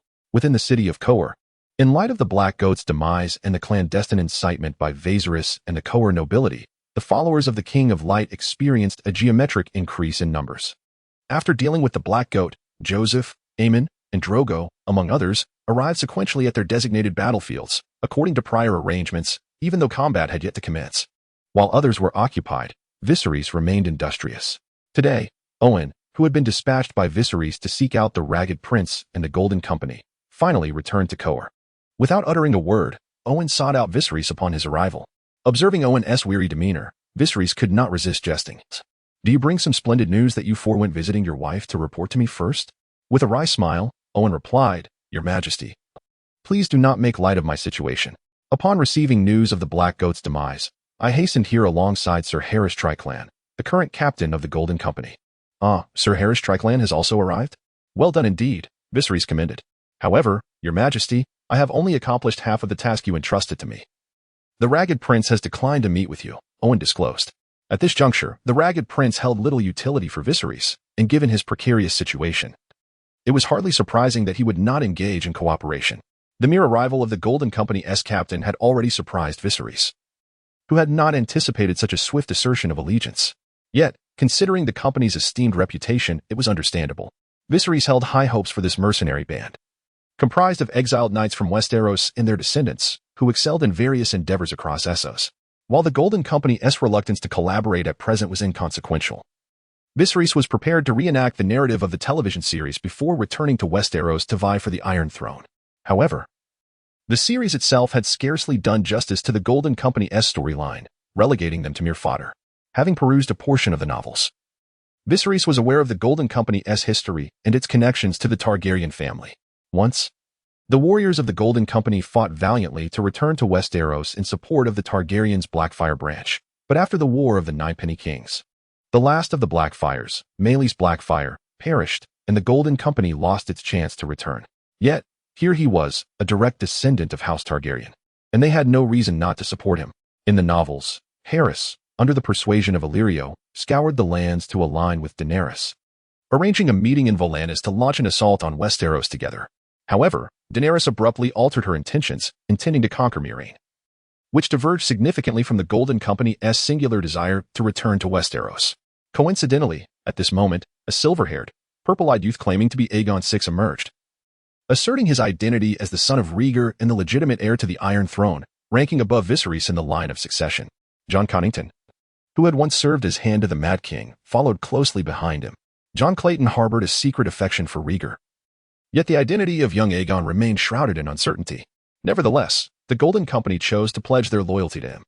Their fleet landed in the Stormlands and swiftly captured several castles. Soon after, they fell out with their foster father, Jon Clayton, and the narrative of the novel faded into obscurity, persisting until Viserys arrived in Westeros without further developments. Contemplating the myriad challenges faced by the Golden Company, Viserys mused, "As long as you align yourselves with me, I assure you, your fortunes shall not mirror the misfortunes depicted in the novels, nor shall you endure the tragic plight portrayed in the television series. Fear not, you have performed admirably, Viserys remarked with a smile. Thank you for your kindness, Owen replied, on the verge of tears. Owen's tone unsettled Viserys, reminiscent of how he often mistreated subordinates who failed him. And Sir Harry? Viserys redirected the conversation. He is outside. I shall summon him at once, Owen responded. Shortly thereafter, Owen brought forth Harry, who bore an uncanny resemblance to his television portrayal. After sizing up the leader destined for a tragic demise, Viserys spoke. We meet again, Sir Harry.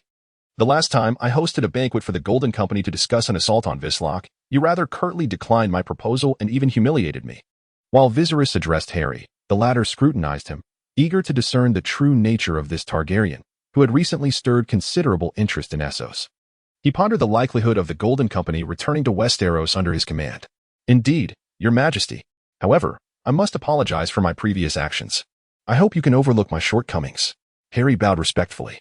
You have done well to sever ties with Myr. It is worth noting that the treaty with Myr provided substantial annual income to the Golden Company. Conversely, the company merely needed to intervene during times of conflict in Myr, which has not seen war for quite some time, except for the strife indirectly instigated by our dissolution of the treaty. Viserys remarked nonchalantly. No amount of wealth could quench the warriors' yearning to return home. We have terminated our treaty with Myr to follow you. We long to return to our homeland. And you are currently our only hope, Harry asserted resolutely. I understand your sentiments. What is rightfully ours shall eventually be reclaimed. However, your change in attitude is rather striking. Viserys commented. Your Grace, I previously underestimated your brilliance. I believed you lacked any strategic acumen regarding warfare, and that aligning with you would render our chances of reclaiming Westeros futile. Yet now, you command countless Dothraki warriors, have constructed numerous warships in Kohor, and amassed considerable wealth. I firmly believe we are now capable of reclaiming Westeros. That is indeed true. But are you aware of the current state of Westeros? There is rampant internal strife. It is an opportune moment for our invasion. No, it is not yet sufficient. We must wait until they have exhausted themselves internally.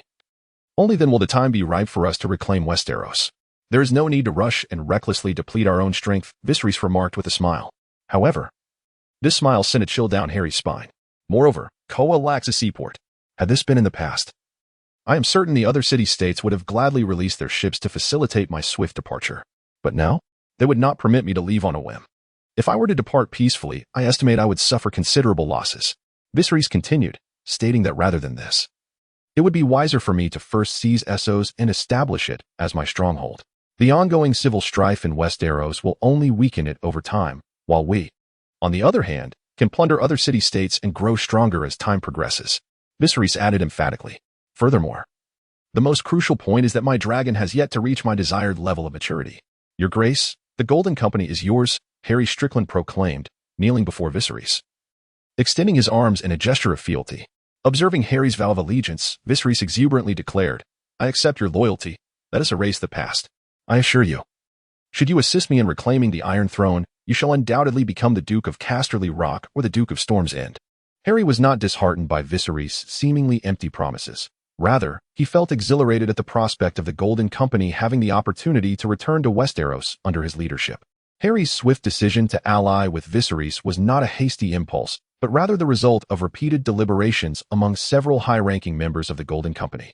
During the unification war of the Dothraki instigated by Viserys, many believed his ambition to be overly grandiose, thinking he was merely courting disaster. At that time, Harry pondered, Viserys, what madness possesses you? While it may seem that we cannot reclaim Westeros solely with the Golden Company, do you not think it a simple task now, with the support of the Dothraki and the Golden Company, to wrest back control? This was also part of an earlier scheme devised by Illyrio and the former captain of the Golden Company, the notorious Ser Misto. It seemed he had forgotten his ambition to dominate all Dothraki. When Harry first heard the news regarding Viserys, he was infuriated for several days. Yet, swiftly thereafter, news of Viserys' victory reached him, igniting a mixture of terror and joy within him. The terror stemmed from his earlier mockery of Viserys at the banquet, while the joy arose from the realization that Viserys had triumphed and unified the Dothraki. Additionally, reports of turmoil in Westeros surged forth, drastically increasing their chances of reclaiming it. The crucial detail was the rumor that dragons had been deployed by Viserys in battle. 3 newly hatched dragons, not yet a year old, alongside an adult dragon, had managed to defeat the numerically superior goat. What might they achieve when fully grown? Though this information was somewhat dubious, In a moment of contemplation, the Golden Company deliberated with several high-ranking officials about severing ties with Myr and aligning themselves with Viserys. However, Viserys' intricate maneuvers in seizing control of Kohor left the Golden Company at a loss regarding his true intentions, thus halting their allegiance. They chose instead to observe Viserys' actions. Soon after, Owen sought them out, and Harry, weighing various factors, concluded that Viserys would undoubtedly triumph in the impending conflict. Even if defeat were a possibility, with the Golden Company and the dragons by his side, it would be nearly impossible for Viserys to falter. Although he harbored some doubts about the dragon's prowess, Harry had come to understand their terrifying combat capabilities during the journey to Kohor. Viserys, aside from the dragon that truly showcased its might on the battlefield, the others have yet to make a significant appearance. How did you come to know this? The information gleaned from Owen further solidified his resolve to ally with Viserys. In Chapter 43, titled Valyrian Steel, the main forces of the Golden Company were still en route to Kohor due to various delays. After pledging allegiance to Viserys, and perceiving the escalating tensions, Harry refrained from resting and hastened his departure from Kohor to lead the main body of the Golden Company. Soon enough, the Ragged Prince will come seeking me, Viserys proclaimed confidently. Although Owen found Viserys' inexplicable self-assurance puzzling, he chose to trust his words, as they had largely proven true thus far. Once the preliminary arrangements were made, Viserys, accompanied by Liadrin, hosted a banquet for several key members of House Seawood who remained in Kohor. This gathering was not akin to the grand balls of the past. Rather, it was a simple invitation for them to gather around a long table and partake in a sumptuous dinner. Though the Seawood brothers were somewhat bewildered as to why Viserys summoned them from their significant posts at such a critical juncture, they felt compelled to honor his invitation, especially after their father received assurances from Viserys. Although Fern Andy was currently the head of House Seawood, it was widely understood that real power resided with Joseph. The three brothers dared not create turmoil for their ruthless father at this precarious moment. Initially, Viserys exchanged mere pleasantries with them. Once they had nearly finished their meal, Viserys smiled and inquired, "Are you familiar with Valyrian steel?" Upon hearing this, the three brothers exchanged glances, and Fernwood rose to respond, "Of course. The lifelong aspiration of Kohor's blacksmiths is to recreate Valyrian steel." Motioning for them to sit and not stand to speak, Viserys continued, "To my knowledge, Kohor has had blacksmiths proclaiming they have forged Valyrian steel. What a joke. Valyrian steel cannot be easily replicated. They are merely a foolish bunch seeking attention. Only we can achieve that." The youngest brother, Lathio, thought to himself, stealing a glance at Liadrin, who sat beside Viserys with her head bowed. Liadrin sensed her uncle's gaze and discreetly glanced at Ratio, immediately averting her eyes. Observing Leah's reaction, Ratio felt a wave of frustration wash over him as he recalled how his father had mistakenly betrothed him to Viserys. While this union had yielded numerous advantages for their family, the young girl had never once considered the family's interests. Instead, she had divulged many family secrets to Viserys. What charm does Viserys possess that has enchanted my usually sensible niece so profoundly? Ratio pondered, sharing the same sentiments as the stoic fried beside him. The three brothers held a profound apprehension towards Viserys, who could effortlessly uncover nearly all their family's secrets. Given Viserys' invitation and his recent inquiries about Valyrian steel, coupled with Leah's reaction, the brothers, not lacking in intelligence, quickly grasped the implications. Leah had revealed the Smithwood family's secret regarding the forging of Valyrian steel to Viserys. Realizing this, a cold sweat broke out on Fairwood's brow, and both Fried and Ratio cast him a look that seemed to say, "You handle this." Fairwood, resigned, shook his head and addressed Viserys. "Those blacksmiths who claim to possess the secrets of forging Valyrian steel are mere impostors. The true knowledge resides solely within our Smithwood family."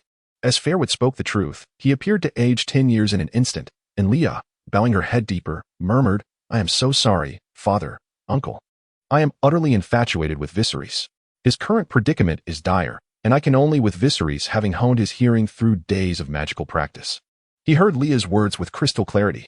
Before she could finish her utterance, he gently patted her back, signaling her not to overthink it, assuring her that he meant no harm to them. Leah raised her gaze to meet Viserys' eyes, and he responded with a warm smile. Viserys softly urged her, "Please fetch your sword."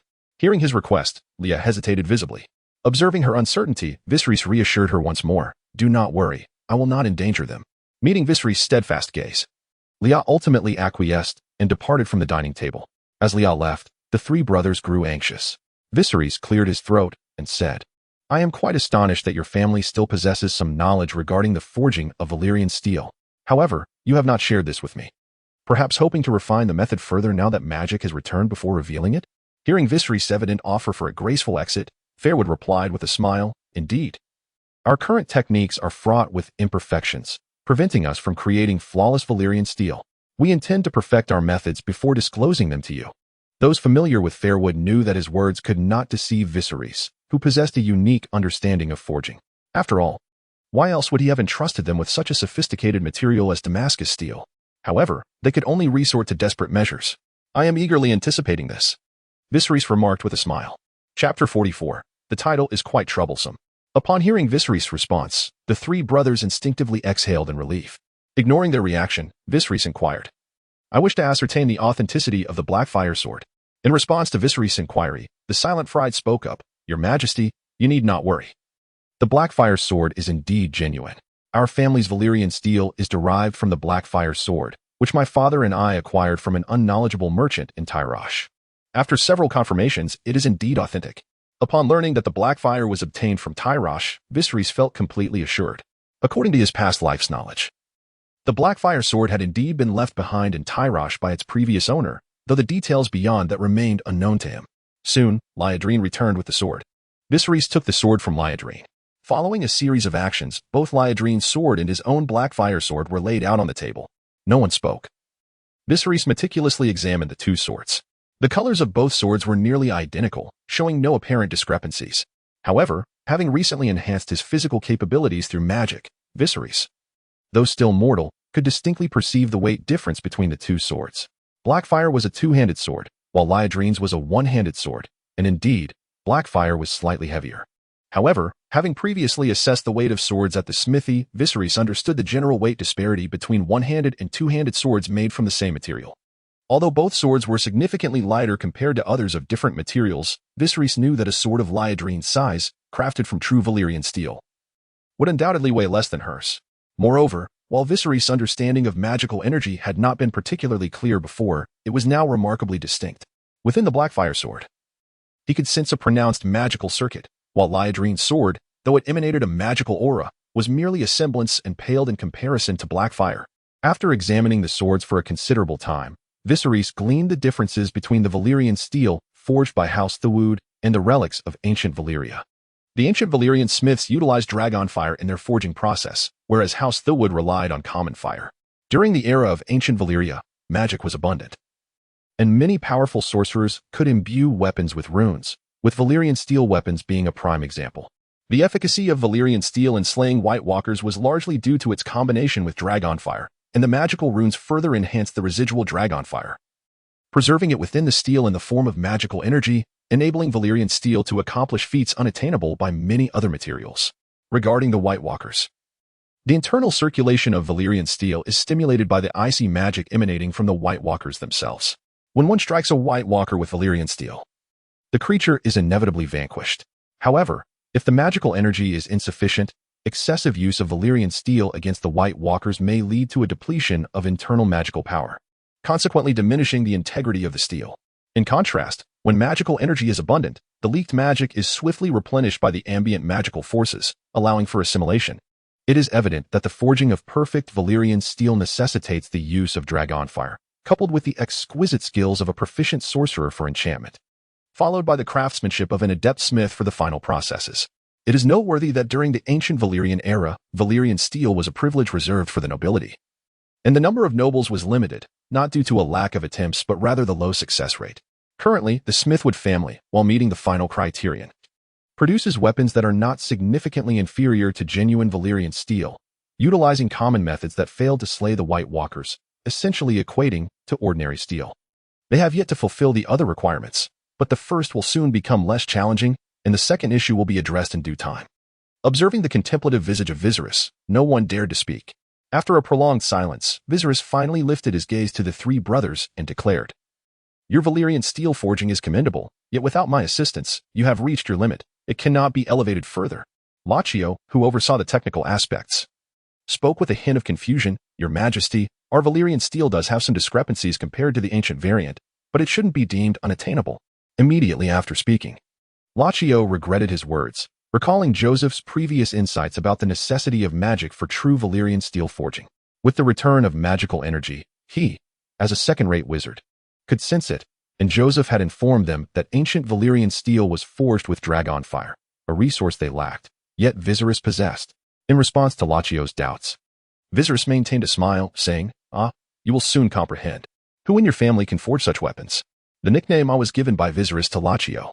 Fried had previously heard it, but both Fernandi and Liadrin, who were composed, were bewildered upon hearing it for the first time. What does mean? What language is that? In this world, devoid of English, Viserys' nickname for Lachio went unheard. Lachio felt a sense of resignation regarding this moniker, pondering its significance and noticing Viserys' barely concealed amusement. He had even approached Viserys to protest this nickname. But who was Viserys? Though his demeanor was not as audacious as some of his past acquaintances, he was not someone easily disregarded. Lachio's protests were met with acknowledgement from Viserys, yet the conversation would swiftly return to the topic of after several encounters. Although the meaning remained elusive, he and Fried had grown accustomed to it. Why not inform them? Would they believe it if told? Who is is a nickname given to the esteemed streamer Yushauchi by several classmates during his time with Viserys or Hudashin, room number 112-6960. This individual is truly formidable. As for why he was called La Xiao, it was not due to any striking resemblance between the two. Rather, Viserys felt an inexplicable similarity to the Emperor upon first meeting him. However, he later expressed doubts, questioning whether he was simply losing his mind over thoughts of the Emperor. Under the pressure of his thoughts, he bestowed the moniker upon the sharp-featured La Xiao. Although they initially did not comprehend Viserys' utterances, they eventually caught on. Chapter 45. Interest returning to the main topic. In response to Viserys' inquiry, La Xiao explained that a portion of the forging process was known only to the family as craftsmen, who had a rudimentary understanding of the initial stages of forging. However, they were unaware that what they were forging was merely the preliminary phase of Valyrian steel. The deeper intricacies were known solely to my second brother and grandfather. My elder brother and I only grasped the general steps. As for Liadrin, my elder brother had always shielded her well, so she was only marginally aware of these family secrets. La Xiao realized that at this juncture, any deceit would be futile, so he opted for honesty. Viserys was pleased with La Xiao's candor. With a smile, he inquired about the yield. At this moment, the usually taciturn second brother, Fried, interjected, stating that the failure rate in forging Valyrian steel was exceedingly high. By the time the material reached us from those craftsmen, there was little left for us to work with. Moreover, our own failure rate was also considerable. Noticing Fried had paused, Viserys gestured for him to continue. Understanding Viserys' intent, Fried elaborated that from the materials capable of producing approximately 1,000 swords, only around 60 to 80 would make it into the hands of the Valyrian craftsmen, while we would likely succeed in forging only about 2 to 7 of those swords. Observing the somewhat despondent expressions of Fried and the others, Viserys quipped about their inspiring success rate. Furthermore, the products were merely substandard. Quickly realizing his misstep, Viserys added, but with my presence, enhancing your existing techniques shall not be a formidable task. Upon hearing the latter part of Viserys' statement, the members of the Saiwood family brightened with enthusiasm. Every blacksmith harbored a dream of forging Valyrian steel, especially those belonging to the Saiwood family, who possessed some of the finest forging techniques in Kohor and even the world. Viserys' words clearly resonated with them. Let us first serve the war effort. Once the conflict subsides, I shall work alongside you to refine it, Viserys declared solemnly. His calculations were straightforward. Anyone with a modicum of sense could discern that this was a blank check for the Saiwood family. By aiding in the fulfillment of their desires, he sought to secure their unwavering assistance. Should they choose not to assist him, his demise would mean their dreams would remain unfulfilled, at least for the foreseeable future. This was a common trope among antagonists in the dramas of his past life. Though seemingly straightforward, Viserys presents an allure that is irresistible to those around him. Indeed, under the multifaceted temptations of Viserys, the House of Thwood has succumbed to a point of no return.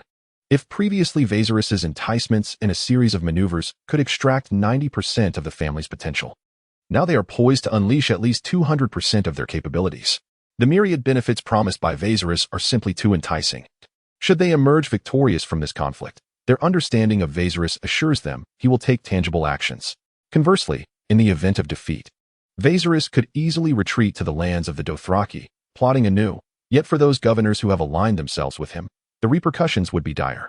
Not only would they forfeit the wages owed to them by Viserys, though initially they had no intention of claiming such recompense.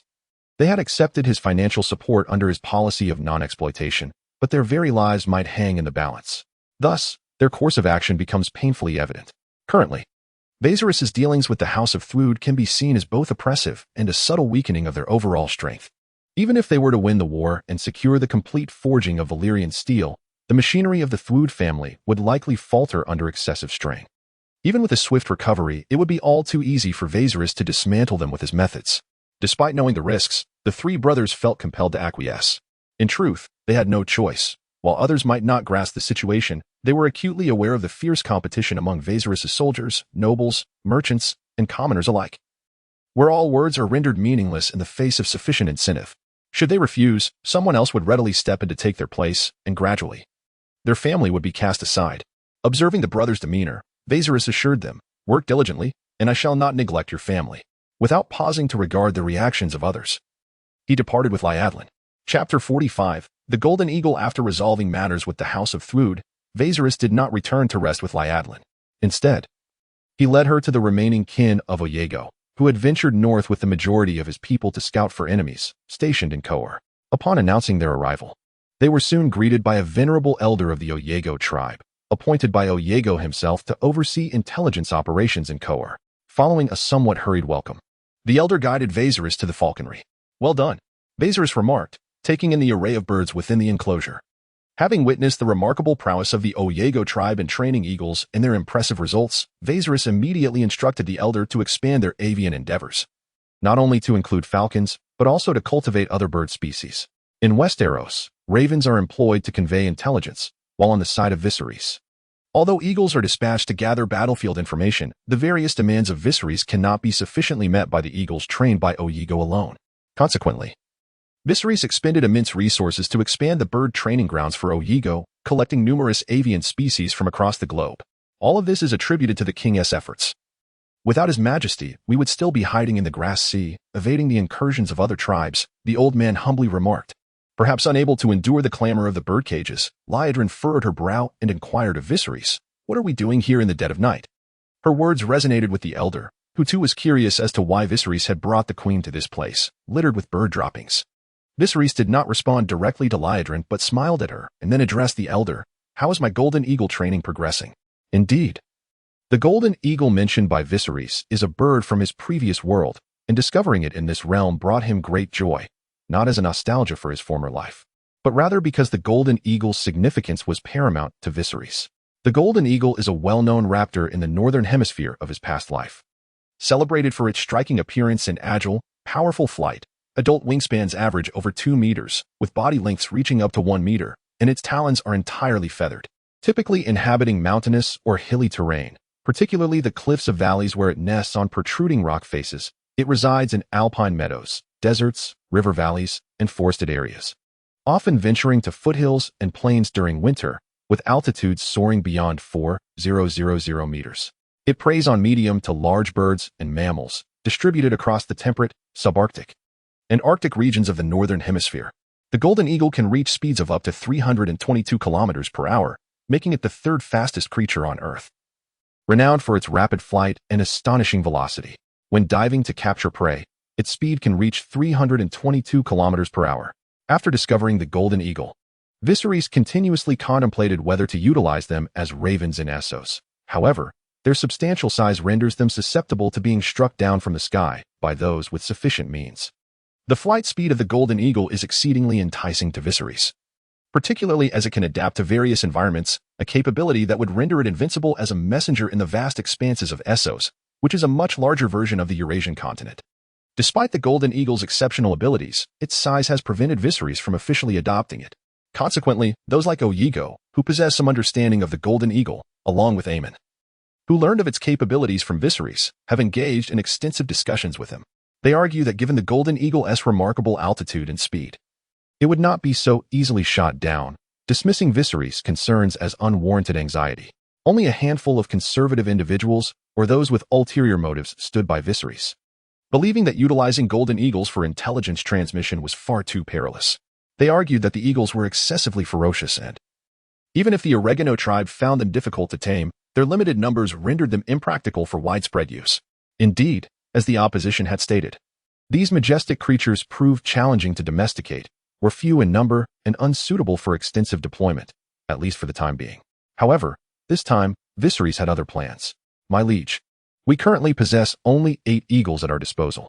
Given the present circumstances, While these 8 have undergone training, they may not necessarily fly according to our expectations, and their destinations remain difficult to control, the elder lamented to Viserys, expressing his frustrations.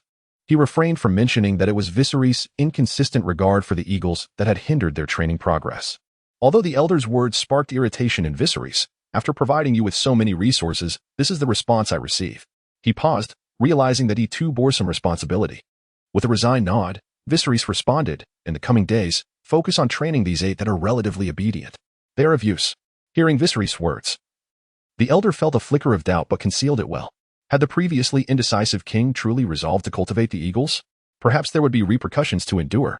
Paying little heed to the elder's reaction, Viserys turned to Liadrine, and, amidst her puzzled gaze, he declared, I must depart from Kohor for a while.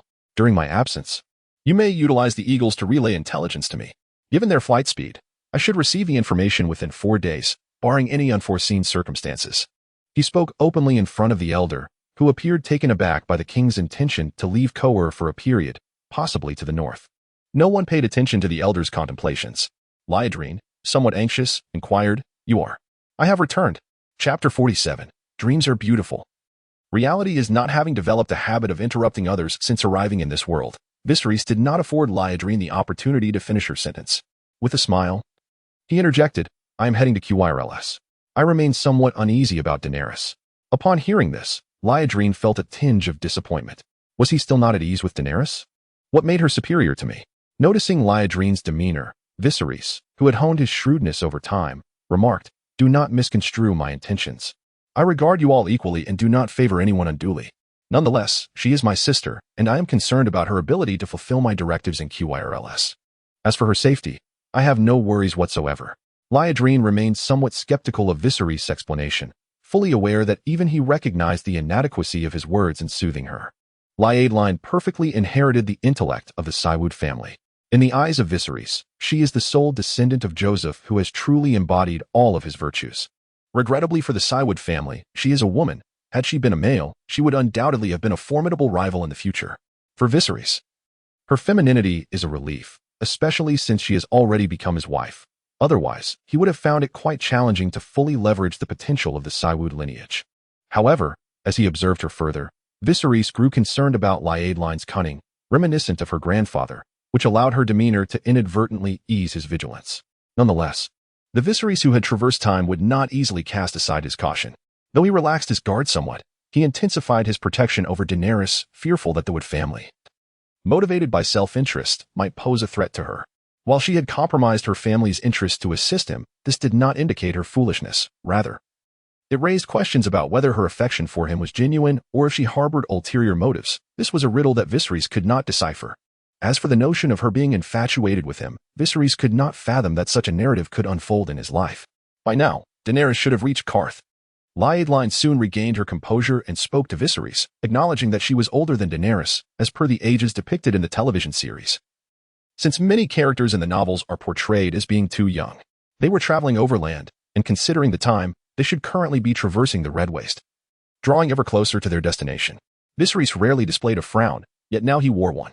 Liadrine, perceptive to his distress, understood that even with dragon riding, crossing the Dothraki Sea and the Red Waste would take several days, rendering it impossible to locate Daenerys before she entered Qarth. Unbeknownst to her, Viserys possessed a jet aircraft and had no intention of reuniting with Daenerys. Once you locate my sister Daenerys, please convey my regards, he instructed. I will manage matters here with the council and will relay updates to you through the Golden Eagle. Liadrine spoke in a tone devoid of emotion before departing without awaiting Viserys' response, leaving him in a state of helplessness. Her actions, seemingly impulsive, were unmistakably clear in their intent. She was displeased. Simultaneously, she was subtly indicating to Viserys that he need not worry. She would not exacerbate his troubles. Through her display of temper, she asserted her role as his partner, emphasizing that her influence was currently more significant than Daenerys's. Despite her unwavering support, it did not imply that she would always defer to him.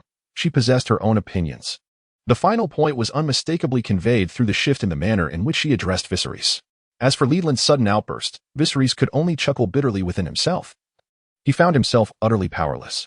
Although being vexed by a woman's tantrum was quite discomforting for a man of his masculine disposition, he had no recourse at the moment. To act against her? A jest.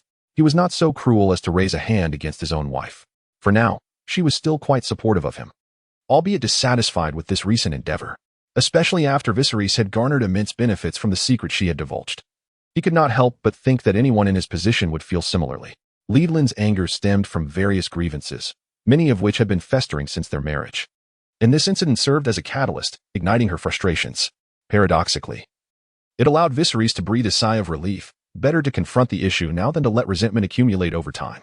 Even Daenerys harbored some dissatisfaction, yet her somewhat awkward position beside Viserys compelled her to conceal her feelings more deeply. This mission to Qarth was not only propelled by Viserys' subtle machinations, but also reflected her desire to alleviate the underlying tensions surrounding him. Viserys, though aware on some level that conflicts would inevitably arise between his sister and Liedland, had not paid much heed to their discord. After achieving modest success in his endeavors, he had become somewhat inflated with pride, subconsciously viewing himself as a protagonist from a novel, convinced that with a mere word or a show of might, he could quell any discord among his numerous wives, fostering an atmosphere of sisterly affection. However, reality proved to be harsh, and Liedland's reaction was a resounding slap that jolted Viserys from his daydreams. Sighing, he resolved to cease his futile musings. This situation had served as a poignant lesson. As for directing his ire towards Liedland or the Wood family behind her, or indeed any other factions, such thoughts never crossed his mind. To do so would render him a foolish tyrant. This chapter is not yet complete. Please turn to the next page to continue enjoying the thrilling content, with exclusive privileges. Every registered user can receive a 7-day ad-free reading card for free. Although Viserys paid little heed to such titles, he was, both in his past life and this one, not a petty soul, the previous owner of this body notwithstanding. It seemed he had a long journey ahead of him. Viserys mused, "Your Majesty, there is no need for anger. The Queen merely heard of your impending journey and, unable to quell her worries, expressed her frustration." The long-ignored elder spoke up. Observing the elder, Viserys replied with a smile, "Indeed, she is simply concerned for my well-being. If that is the case, why should I harbor anger?" His words brought relief to the elder. "Rest assured, we shall exert every effort in training the Golden Eagle to fulfill your Majesty's commands." Listening to the elderly man's attempts to forcibly shift the conversation, Viserys maintained his smile and replied, "No need. Leave the matter of the Golden Eagles to me. Have someone bring 2 over?" Viserys' words caused the old man to panic, as one of the exceedingly rare Dothraki who had lived to such an age. Even though he had been Na'vi like many of his kin in his youth, he had long since shed that innocence with the passage of time. After all, how could he have survived to this day amidst the various behaviors typical of the Dothraki? It is exceedingly rare for someone of his age to exist among the multitude of Khalasars. The seasoned elder understood the consequences that would follow should their tribe's significance diminish. While Viserys treated the Dothraki well, the moment he lost other value, based on his understanding of Viserys, they would inevitably be reduced to ordinary Dothraki warriors. Although the Dothraki held warriors in high esteem, given the size of their tribe, a few battles could easily lead to the loss of their heritage, and the methods of training the fierce birds passed down from their ancestors would fade away. At his age, glory held little meaning for him. Preserving his ancestral legacy was of utmost importance.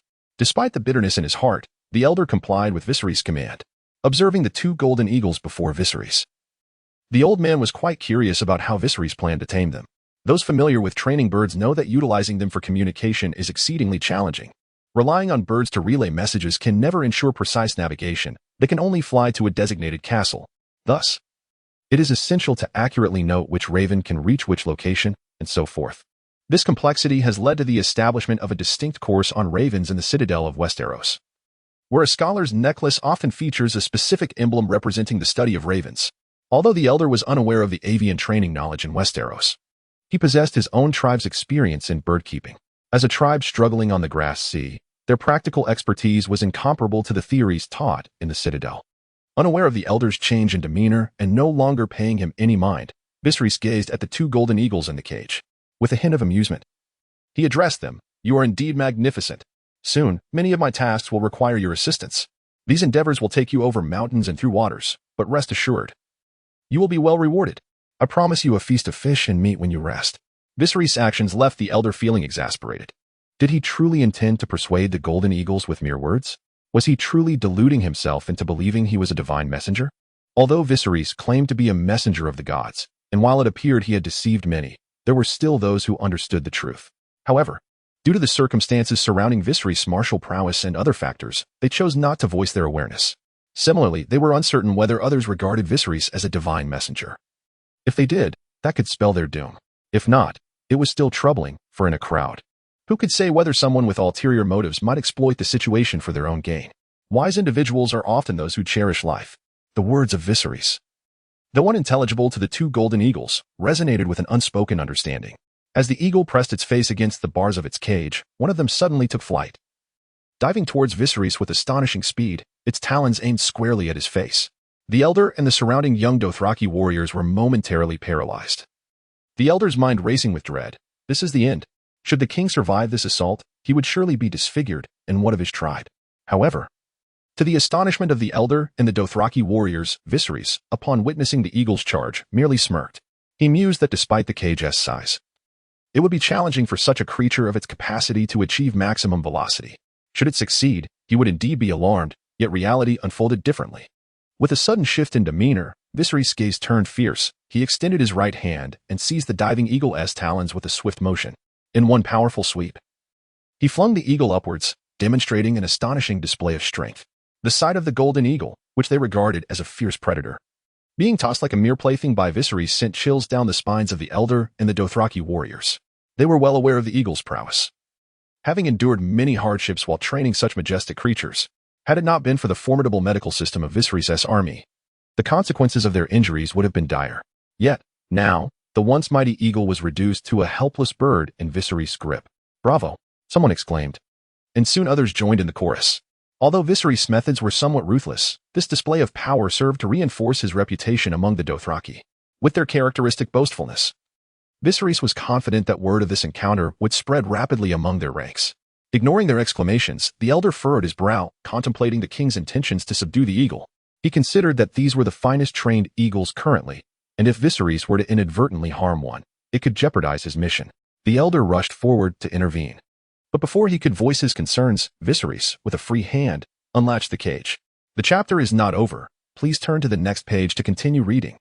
Seeing Viserys' actions, the elder exclaimed, "My king, you mustn't." Yet, before he could finish, he witnessed a moment that would be etched in his memory forever. After extracting the eagle, Viserys grasped its head with his left hand, lifting it to meet his gaze. In that instant, his eyes shimmered with a captivating violet glow.